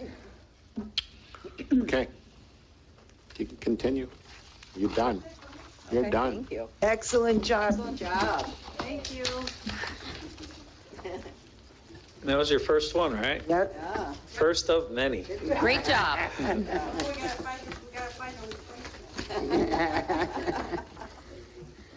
Okay, do we have any comments from the audience? Do we have to formally accept this, or? Sorry. It just says we don't have to take any action on this. Okay. Any comments from the community?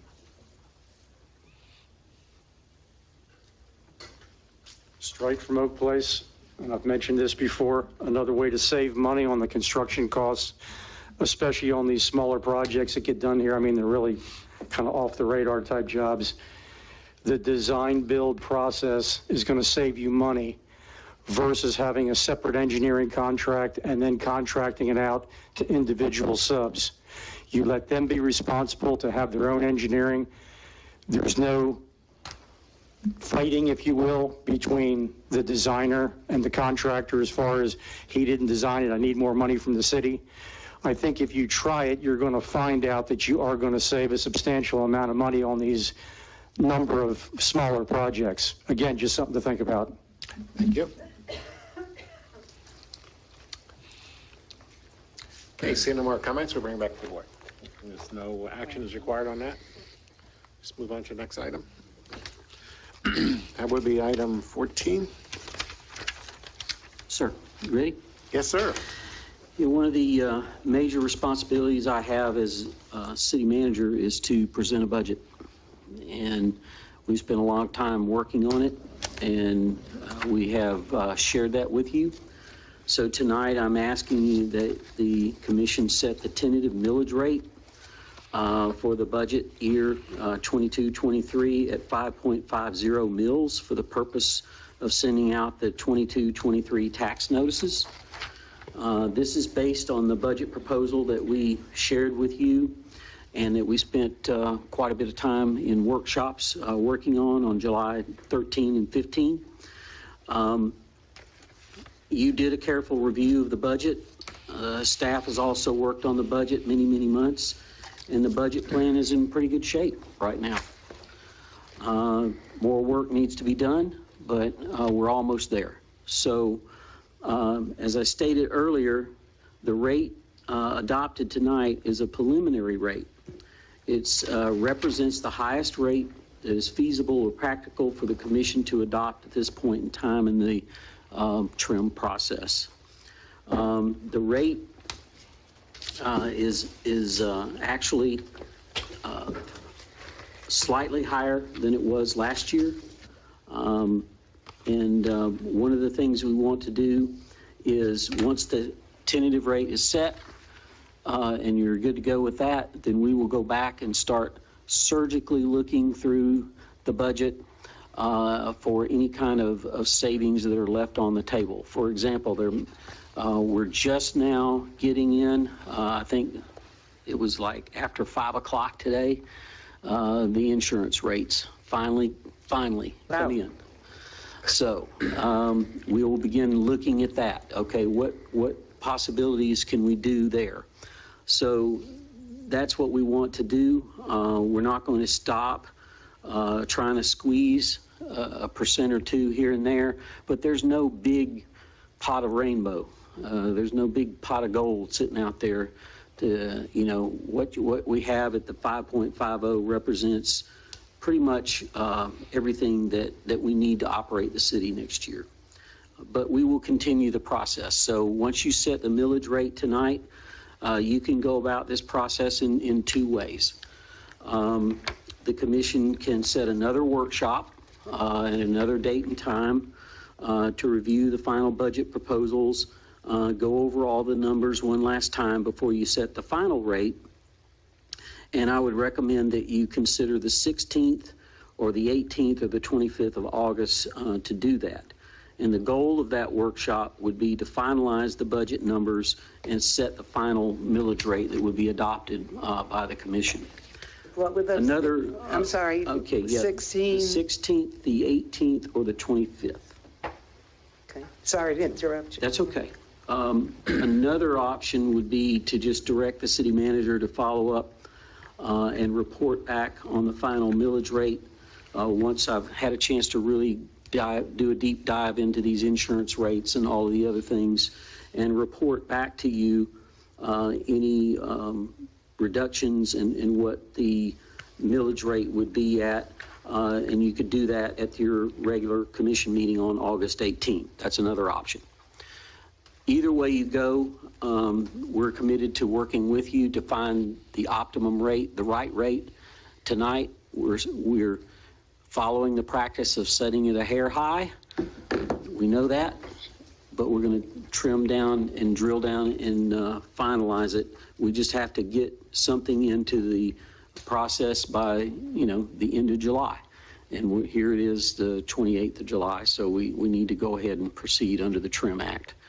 So that's what I have for you tonight. The last comment I'd like to make is, as the manager, I just think it's absolutely essential that we find funds for pay raises for the staff. You've made that clear in your budget workshop, and I want to say thank you for your support. It's just essential that we be able to have the best paramedics, the best police officers, the best trained staff that we can, and we have to be able to compete with all these jurisdictions for the talent to do it. And so we've made some proposals, and I appreciate the support you've given and the direction you've given. I think it's going to really be a game changer for us in going into the new fiscal year, and is really kind of what we need as a city to take the step forward. So that's where we are. The tentative millage rate, again, 5.50, and I have a motion when you get to that point that would need to be read into the record. So that's what I have. I'll start off by addressing the latter part of your comments in regard to staff. And I mean, I think all of us to some degree work with the staffs around the city. And it troubles me that we are down a lot in a number of departments. The fact that last week we had 7 people out with COVID, which put an additional strain on the fact that we weren't able to get our jobs done within the city itself, makes it even more difficult. But I mean, I know that fire department, police department, utilities or, lawn crew, you're down to 2 people. So it's hard to recruit some of these folks. And I think, again, that the salaries, we are competing with a lot of folks. One of our department heads, I know that Palm Coast is actually trying to recruit him right now. And if we lose that one individual, we're going to be in trouble. So I'm in favor of looking at supporting the staff in regard to their salaries, because they do a great job. Some not as much as others, but that's not my business. That's your business. But that's just my comments in regard to that particular part of the budget. Yeah, I'd like to add something to that too. Yesterday I received a notice from the sheriff that one of our previous police officers that we invested in training is now the best deputy in the state of New York. The state of New York. Listen to me. I've been here 21 years. New York. State of Florida. I don't know where that came from. That's a Freudian I've been here 21 years. I shouldn't. Anyway. And why did she leave Flagler Beach? Because she was not paid what she should have been paid. We've lost other officers. We've lost firefighters. We've lost other people for that reason. They like working here. They like the city, but they've got to feed their families. I know another police officer who left several years ago is now one of the sheriff's top people. And every time I see him in his fancy uniform at memorial services or whatever, I'm like, he could have stayed here if we paid him appropriately. So yes, we need to pay our workers. Any other comments, commissioners? I had just one. Sure, Commissioner. Totally agree on the pay structure of the folks. I think we got some more cutting to do. We got to sharpen the pencil, scalpel, machete, jackhammer, whatever we want to call it. Surgical tools. Yeah, machete's a little. Right. And I'm okay with moving forward with the trim rate as is. We would need to do some more cutting for me to vote yes on the budget, but that's what the process is for. I agree with what Commissioner Coy is saying. I would be okay approving this rate tonight, but I think we're going to need to do some more, dig a little bit deeper, do a little bit more cutting, and try to help our residents out too with their taxes.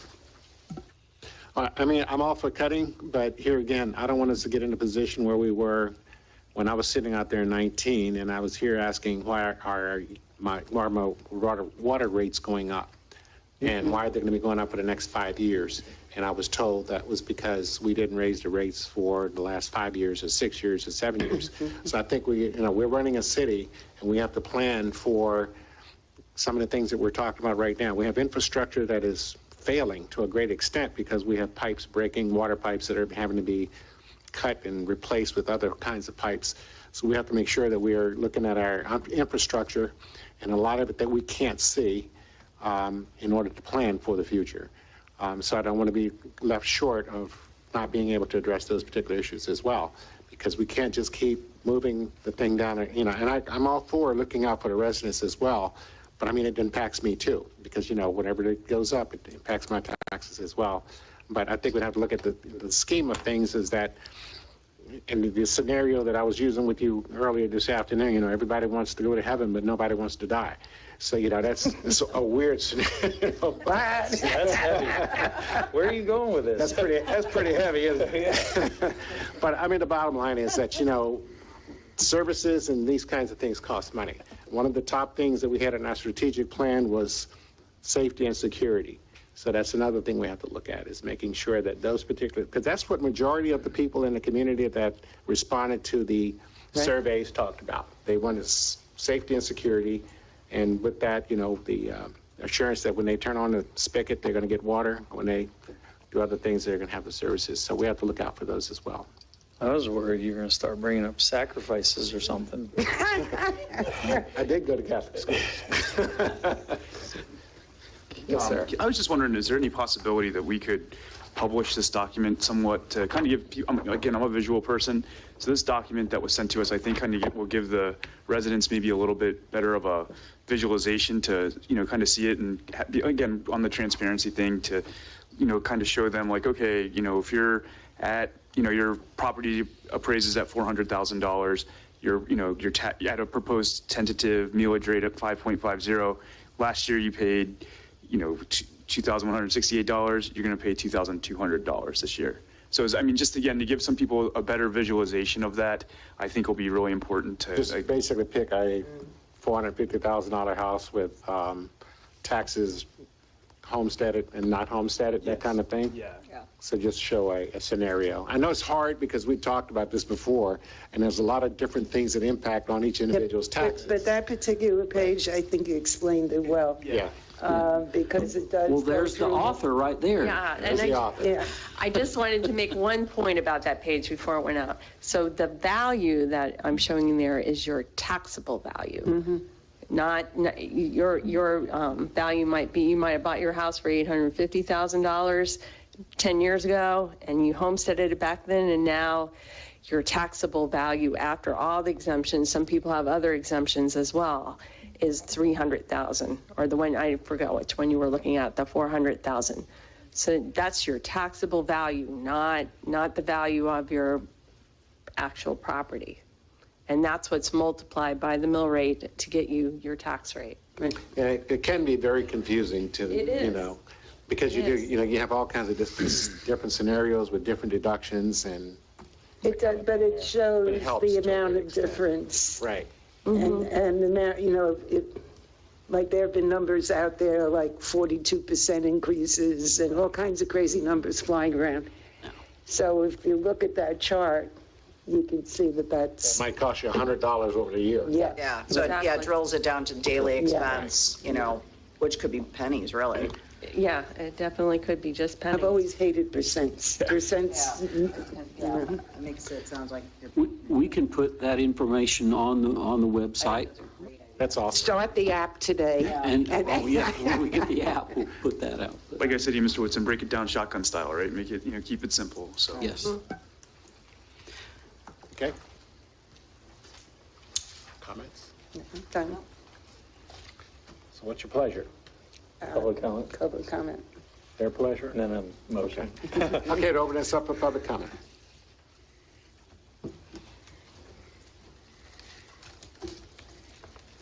Greg McKinley, Ocean Shore. So, y'all may not know this. I'm a 4th generation Floridian. Still have cows. I guess you can call me a cracker. One thing my grandfather always taught me is not what you make, it's what you spend.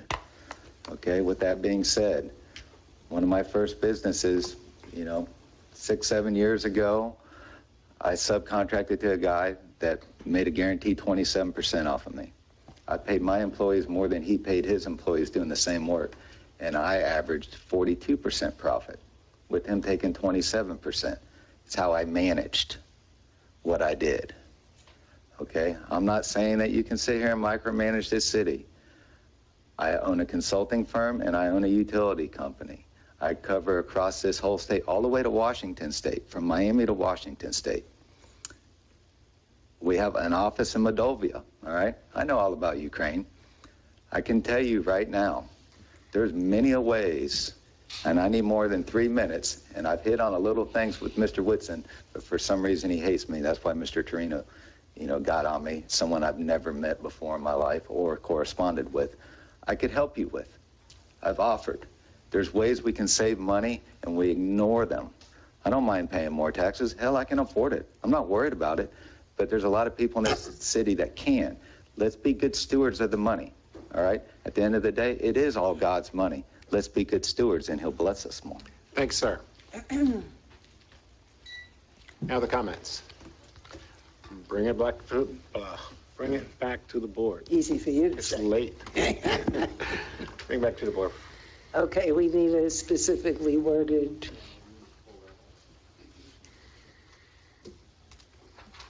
Okay. Just example, motion to set the city's millage rate at 5.50 and direct the city clerk to complete the DR 420 and the DR 420 MMP forms to provide the property appraiser on or before noon, July 31st, 2022, the millage rate. I would say Tentative that millage that's what I would say, except that you didn't say tentative. You accept that language? I accept the language with the insertion of the word tentative. Second. Got a motion and a second? Call roll, please. Commissioner Sherman? Yes. Commissioner Phillips? Yes. Commissioner Mealy? Yes. Commissioner Cooley? Yes to the motion. And Chair Bryan? Yes. We have to set these dates that we were talking about.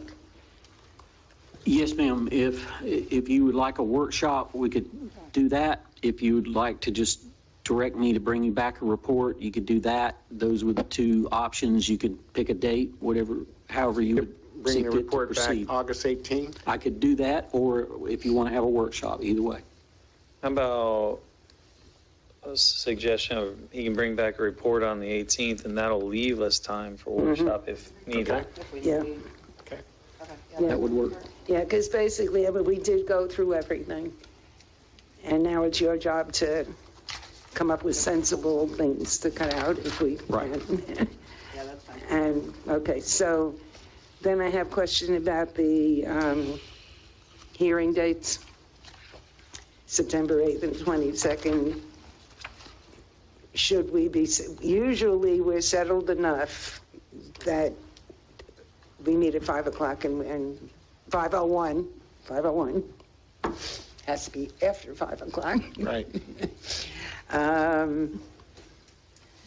Do you think we'll be at that point? I think you will, based on what I know at this moment. But again, once you receive the report on the 18th, you can kind of set that schedule at that So we don't have point. to set them before? No, ma'am. Okay. Do we have to let them know now? You do have to set the September hearing dates. That's what I'm asking. Oh, okay. I thought you could do it in August. Okay, you have to do it now? We have to, no, yes. Okay, all right. Thank you, It Kathleen. usually follows the commission meeting dates, which I think we outlined, but we also have to coordinate with the other jurisdictions. So do you have those dates, Kathleen, or? That was in that calendar. That is in that calendar, Okay. and that's why we recommended to the commission to choose right prior to the regular commission dates. Those are the dates that are. Those are the dates, yeah. Okay, yeah. And as we did last year, it seemed to work well. So 5:01, 5:01 on those dates. and then the other date, we'll decide on the 18th if we need it or not. Okay. Cross that out with me. Thank you. So which date is it? Because you can always slide a workshop in after the 18th, If he but brings before us the the hearings. report on the 18th, Yes, then we because can decide. the if we need it or 25th not. is open. That'd be the most logical date, yeah.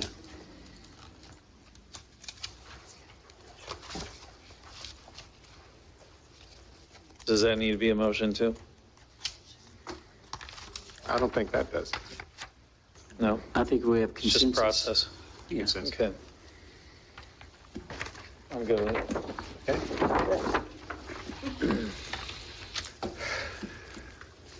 Public hearing ordinance 2022-09.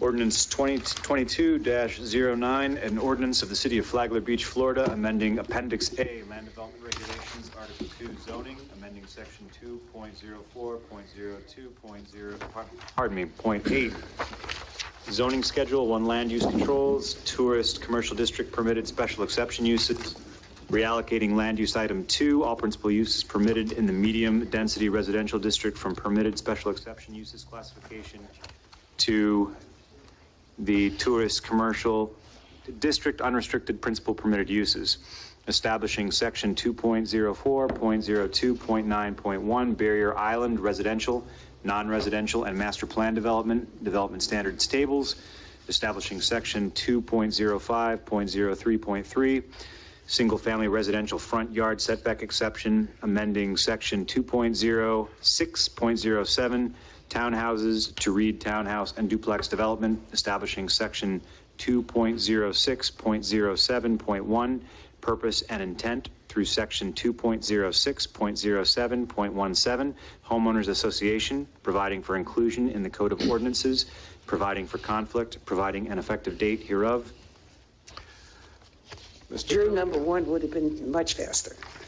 Yay, Larry. Wow. What's up, Mr. Carino? At least I understood what you were saying. Hey, congrats on your church stuff Yeah. and everything. Nice picture in the paper, too. Famous now. Yeah. No, never that. But I appreciate that comment. Thank you. My pleasure to be here as always. Thank you, sir. Thank you, Larry. You're up. Any comments? No, we've been through this already. This is second reading. I know. I thought maybe someone said some more comments. Okay, we have any comments from the audience on this item? Seeing none, we bring it back. Make a motion to approve ordinance 2022-09. Second. Third. Shaking out. Got a motion and a second? Commissioner Sherman? Yes. Commissioner Phillips? Yes. Commissioner Mealy? Yes. Commissioner Cooley? Yes to the motion. And Chair Bryan? Yes, and the motion carries unanimously. We move on to staff reports.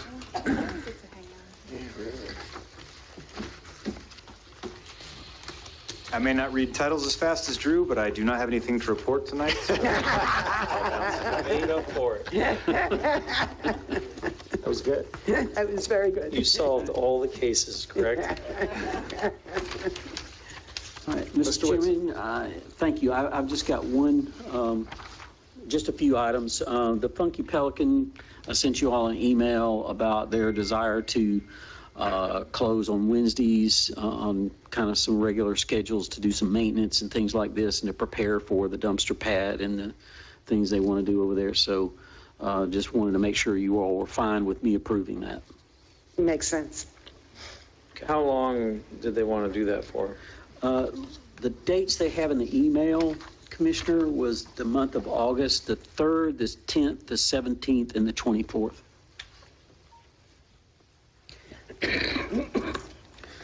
All right, and then just a quick item, Al Hadid has been talking to me quite a bit about the status of the beach management program and what they're doing with that.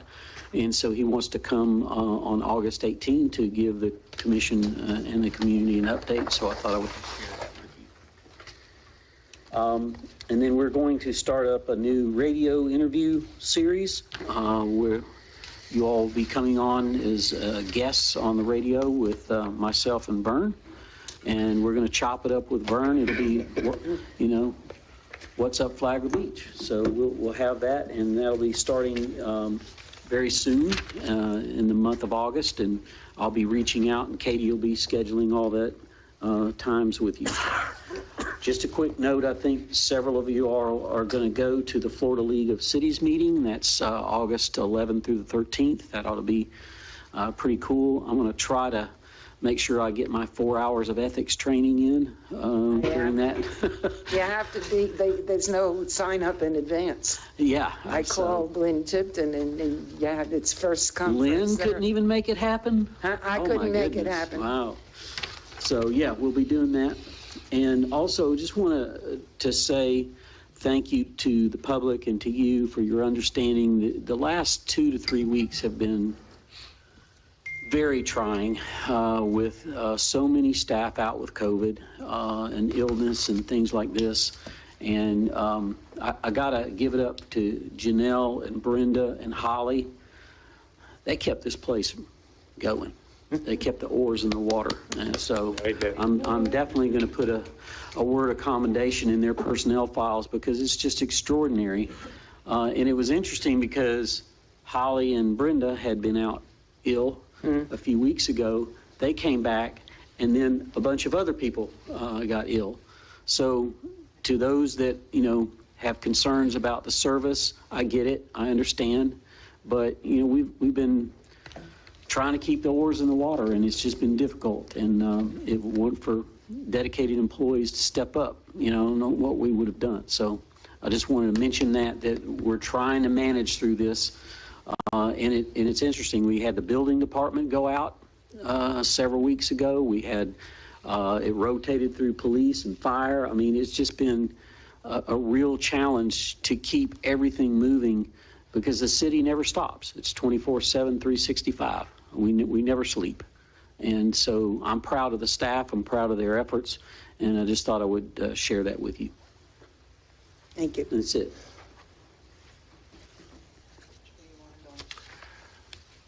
Police chief.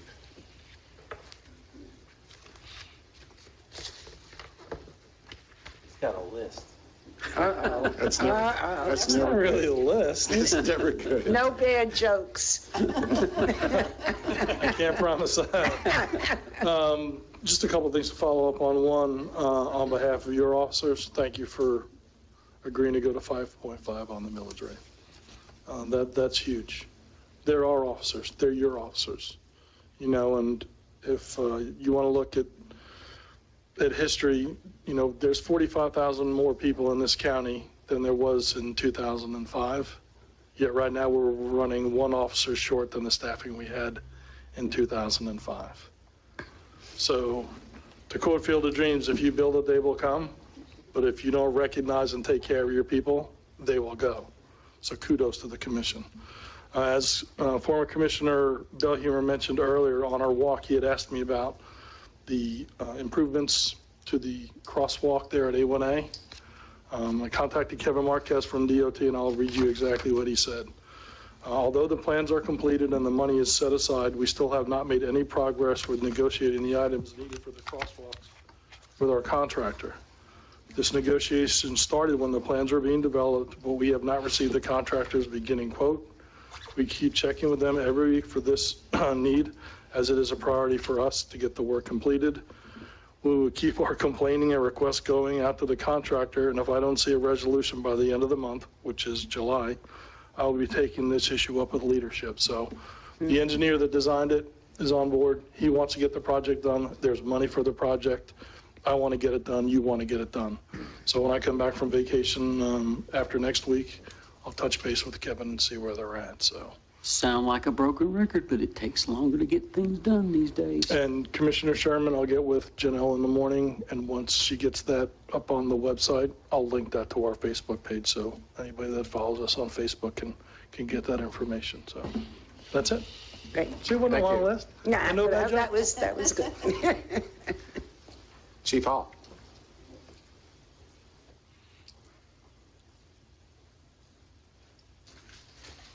I'm going to be very brief. I just, I'm going to echo Chief Downey in a bit, but you know, as far back as strategic planning, I had said something as far as protecting our most valuable resource, and I strongly believe it citywide is our city staff. You know, we've become family over the years. They work hard. They're very committed.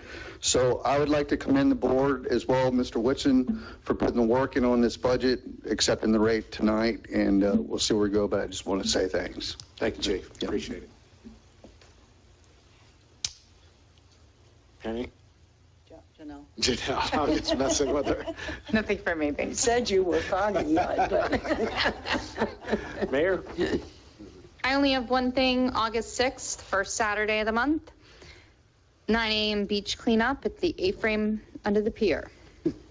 That's it. Mr. Sherman. Just two things. One of them, I'm going to meet with some residents tomorrow to discuss TPO, and Karen's going to join me, and hopefully we can put together a plan. So when those, those TPO grants come available, we can, get a seat at that table. And hopefully, Mayor Elfin's now been elected to the executive committee with them. So finally, Flagler County has a little bit of a voice at the TPO now. So I think that'll be pretty good for us. At least we got somebody in our county up there now, because it's pretty Volusia County heavy on that board. So I think that'll be good. And then I just had a question. I don't mean to put this on your plate, Mayor, but do you think we could do a state of the city maybe when the new fiscal year starts up? Maybe, I think, again, we're getting, pushing for that communication. And I think it was last year I saw Palm Coast that did something similar. And Already got it on the plan. Oh, do you? Oh, okay. Well, I digress then. That's all. I think it's amazing. Everybody's thinking the same. It is. That's awesome. Yeah. Which is great. That's awesome. Yeah. Okay, just want to let the board know and the mayor know that Mr. Whitson, Katie, and I are meeting regularly with the Pell Parker Contractor Construct Co., and things are moving along very nicely. We all know that there's a September 30th deadline, and they believe that they're going to not only meet that deadline, but probably finish sooner, which is And great. seeing the work progress that we got sent, that looked good. Yeah, so they're working on it. I went out to the property with Sean, the owner of Construct Co., and things are really moving along, which is great. I attended the EDTF meeting yesterday. I'll let Commissioner Bryan talk about that. We probably all received a message from Bill Clark on Lambert regarding the speeding issues there and his recommendation to put speed bumps. So I just wanted to kind of briefly talk and see what people's thoughts were on the speeding issues on Lambert. Well, they definitely exist. I can attest to that. I had shared that email with William as well. Okay. Well, both. The first one, then I responded, then came the one with the speed bumps. And William feels there's still some, not engineering specifically, but it's not like just buy this stuff and plop it down. Like every other project we have, some planning that has to go into it. And Mr. Clark, he's happy as long as we're working on it. Okay. So if we could add that to our list, Mr. Whitson. I spoke to him as well, and I actually have a neighbor that had a dog that was hit. Right. In the morning, and it was a contractor's truck, and they kept going. They wouldn't stop. So she ran home with the dog in her arms, crying. But she said the car was probably going. It was a work truck, and was probably traveling about 60 miles an hour. Well, and I live on the south, where I live. Right. I live on the south end of the street. So I don't get hit with the people going north so much, but the ones who start at the Cove, by the time they get to my house, they're definitely going 50 or more. Yeah, that's ridiculous. Is that a city-owned street? Part of it. Part of it is city and part of it is in county, and there's some jurisdictional issues there. I wish we could just annex the whole thing in and just make it all part of the city. Yeah. It is a straightaway, and I got to get with the chief and do some analysis, and then do some further costing out of what those particular engineering, he gave a specific engineering approach. Is that the right one for this location? I don't know. We need to do some analysis and then some budgeting, and then, see what the chief thinks about it as an overall program. And then you have the county line issue and would they participate with us in all of those discussions. So it won't be a short process, but it's definitely on the list. It's on the list. Okay, great. Yeah, having that county in the, I cannot ride to Don Deal's house in the golf cart because right. I can't go through the county. You got to be careful on the bicycle because you get run over as well. So there are no sidewalks there, so it's. Oh, yeah, no, it's a dangerous street. Okay. Has it always been like that, or is it just It's gotten worse. It was to a degree, but more houses have been built. Yeah, that's true. Okay, well, as long as I know we're on the same page and then we're going to be working on it, I'll email Mr. Clark and let him know.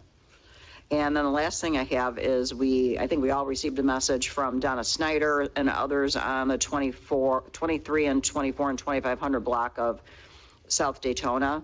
Katie and I actually went, regarding flooding, stormwater flooding, Katie and I actually met with a group of residents, and I'm meeting tomorrow with Mr. Whitson to talk a little bit further about it.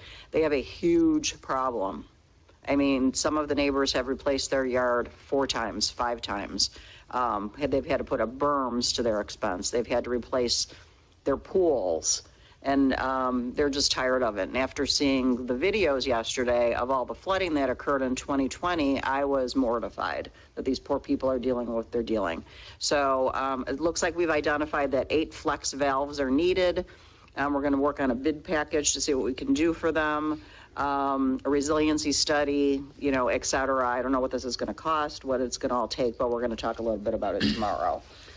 Katie, Mr. Whitson, and myself. And the residents have said they've been ignored for years, and they now feel as if the city is going to do something to help them. Was that included in part of the stormwater study? It was. It's actually part of the 5-year capital plan y'all approved. And the bid package is almost ready to go. So, yeah, we'll talk about all the details. Yeah, we're going to talk about that tomorrow, and then during the next commission meeting, we can fill everybody in a little bit more. And I'd like to thank Mr. Whitson for being so responsive. That issue, again, I forwarded to him, he answered her right away. Right. And with Mr. Clark. Picked up the phone, to your point, you picked up the phone, and spoke with her. Yeah. So I want to thank you. At least those 2 instances, I thought, were good examples of response to citizens. Exactly, yeah. So right now, they're encouraged that we're going to help them. So that's all I have. Somebody finds that funny. Yeah. Oh, your turn. Oh, I only got 2 short things, and no bad news. The museum already hired a new director. Really? Yeah. Her name is Patty King. She's been on the board for a while. She was very involved in the chamber. She's been involved in when the chamber was around. So for those who don't know her, here's some information about her, and I'm excited that she's going to be taking over. Yeah. That's cool. And for the public, the Women's Club is having a Meet the Candidates night next Wednesday, the 3rd, at, Patty, at 7 o'clock at the Women's Club. I think it's important that people be knowledgeable during primary season. I know it's easy to let primary season go by, but in some of the cases, whoever wins the primary has the job. So it's like voting in November. So if you can make it to the Women's Club at 7 o'clock, it's the county positions and the school board positions. What day did you say that was again? The 3rd. The 3rd? Okay. Are all the candidates going to be there? I don't know the answer to that. Good question. One had to check with his people. Not going any names. But it will not be recorded, Okay, you correct? finished? Are you still? I'm done. So, Commissioner, it will not be recorded, though, if you can't make it. Oh, well, it might be. Oh, I hope so, because I can't make it. Yeah, the woman who generally videos it live for Facebook will not be in town. So we might find a way to do it so you can watch it the next day. Yeah, that'd be great. I'm thinking that with the camera that I have, I can video it, and I don't know how to upload things to Facebook. That iPhone 5? No, an actual camera. An actual Camera. 35 millimeter. Kodak. Yeah, then we put it on this thing and you crank it and You get it in the can and we'll help you. I don't know how to upload things to Facebook, but other people do. So Yeah, we're if hoping, we but can. we don't want to promise Okay. that. Yeah, I have to work, so it would be nice Yeah. to. All right. Mr. Cooley. I want to thank everybody for the card and what looks to be a very good cake You here. haven't eaten it yet? You It let is not share size. Of course it is. We'll take And a bite. they say that you're only as old as you feel, so Sunday I'll officially be turning 133. You look good. You look damn good for that. That's all I got. Okay, back to me. I got a lot of stuff, but it's late, so I'm going to cut it short. Make it important. First of all, I'd like to give some kudos to a gentleman that comes out to the pier every single morning and cleans the trash cans, volunteering, on his own. His name is Lou. Oh, Lou. Lou. Yeah. He's out there every day. And the only thing he wanted was just a little badge that said, I'm Lou, you know? And he also asked about putting a light on the flag, the American flag, that doesn't have a light. Lou's been out there for a long He's been out there a long time. I probably know him if I saw him. And he also complained about the roaches in the cans. So we'll have to see if we can find some money to get rid of some of the roaches. We already talked about speeding on Lambert. Very quickly on the Economic Development Task Force, one of the things that we agreed to last week was to not sunset it and to meet. So we did meet yesterday. Commissioner Phillips was there. And we had a group that showed up and they were very excited about getting started and getting some things done. One of the things we had to do was kind of get them back focused on what they could conceivably do as far as working on economic development, real economic development in the city of Flagler Beach. So we narrowed it down to actually zeroing in on one or two, maybe three different goals and objectives and focusing on that. And also Amy LaCasey was there and she actually suggested that they work with pillows and working within those silos of those pillars in order to build some momentum. You said pillows. Pillars. Pillars. I'm tired. I'm very tired. I want a pillow. But it was overall it was very good, and they're going to continue to move forward. They're not going to sunset it, and going to continue to identify some things that's going to really work on economic development and focus in on things like fiber and jobs that those kinds of technology can bring. Right. And so the bottom line is it's going to move forward and we're going to continue. They were very anxious to have the commissioners more involved with what they're doing. They also asked, and it came up with the idea of the commission next year including them as part of the strategic plan, identifying a small budget that they could actually have just to kind of focus on. And that way the commission has a financial investment in the Economic Development Task Force. When I was at St. Johns County, we actually hired not suggesting this, we actually had a full-time economic development director, and she focused on bringing all kinds of business into the city, to the county, and also, but here again, we're not going to have a full-time person. We're going to have a volunteer group that's going to focus on several things that we can work on and help bring some dollars into the city itself.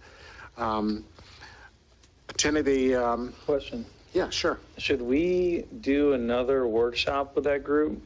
That's one of the things they want to do.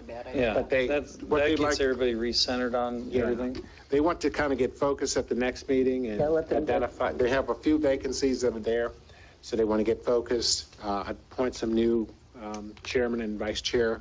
And with the leadership of that lady over there, she's been able to keep them on track to a great extent.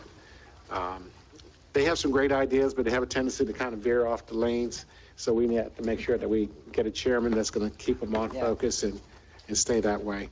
Was there any discussion of going back to the original makeup of the group? And remember, no. There wasn't. No. Okay. I had a feeling. I just thought I'd ask. Tourist Development Council, it was long. There was a lot of things that happened. A lot of money got issued out. I'll just go down that very quickly. With the fund for 23 special event marketing, 3,000 went to the Flagler Beach, 3,012 went to Flagler Beach Historical Museum. $12.50 went to the Flagler County Corvette Club. $15,000 went to the Flagler Auditorium, and $5,000 went to the Flagler Broadcasting LLC. Fund 109 capital projects. Palm Coast got the $739, and moving down to the discretionary, $4,900 went to the Soccer Academy, another $49 to the Elite Soccer Academy. Discretionary event funding, $7,500 went to the NCAA, which is a pro-am group. And a lot of these groups actually bring in a lot of people, a lot of tourists into the county itself overall. And we have to remember that's what it's all about, is heads to beds, how many new tourists or tourists in general are coming to spend more money in the county and the city of Flagler Beach overall. So that's what a lot of the the applications are based on. For example, the Corvette Club was able to show through their membership, their registration, that they had X number of people that actually stay at the Hilton during that particular event. They spend the night, and some may spend the second night. So those are the kinds of things that get points. Come from Tampa and all kinds. Well, they come from all over the place. Yeah. The other item that they talked about, and I'm going to see if I can get this back up on my phone. I apologize. That's what I was pulling this up in order to get to that. We're talking about the community outreach. They had the orange slip and tax bill, PowerPoint display in lobbies and the TC offices, anonymous report button on the our website. What they were talking about here is that there are a lot of bed and breakfasts and hotels and these kinds of things here around the city and around the county. A lot of folks are not aware that when they're renting a place out, they have to pay bed tax. So the tax collector has some very unique ways of finding that information out. And yeah, the amount has gone up considerably. It's gone up considerably. So they've been able to actually target individuals that were not paying their taxes. Some of them said that, Airbnb was telling them that they were taking it out, and which was not the case. So they're doing some outreach there to make sure that those things are taken care of. In the overall scheme of things in the rental zones, July 22nd, July 2022, 748 unincorporated, 312 in the city of Palm Coast, 183 in Flagler Beach, 18 in the city of Bunnell. So you can see where the largest percentage of the tax dollars are coming from, which is actually in Palm Coast. And just kind of get into the capital projects is when they're coming up. This is the next one I got here. Sorry about that. Okay, for the next fund of the capital projects, they're going to be looking at it coming up, so you want to keep your eyes open for 23.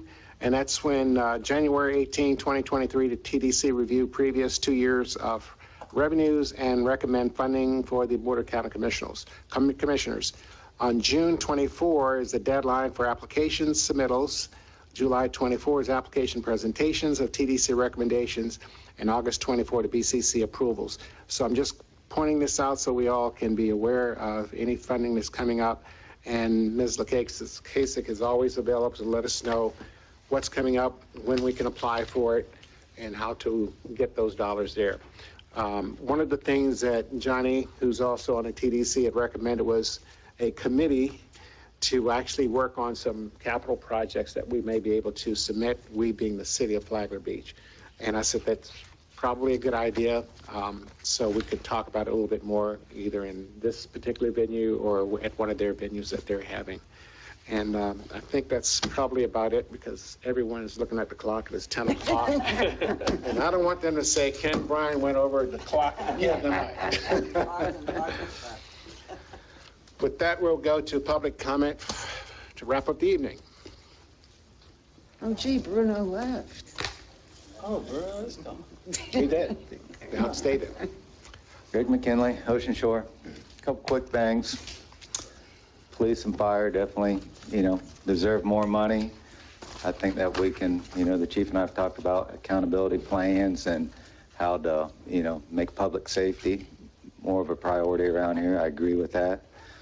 My biggest complaint is, it's been for months now, is communication. For whatever reason, I reached out because I wanted to have some type of citizen relationship with our city manager. I'm still willing to. So I got, one of the commissioners to reach out to him. But the one thing that I learned here recently, because I keep saying communication, And you guys are able to communicate with the city manager. So I thank you for that, Commissioner Mealy, and maybe that just inspired me to run for your seat next time. So I don't know, maybe that's how I can talk to him. Thanks, sir. Anyone else for public comment? What do I do now? You inspired him. I inspired him. Okay. Any other Not sure comments? how I Seeing did none, I that. ask for a motion to adjourn. Motion adjourned. Second. We are adjourned.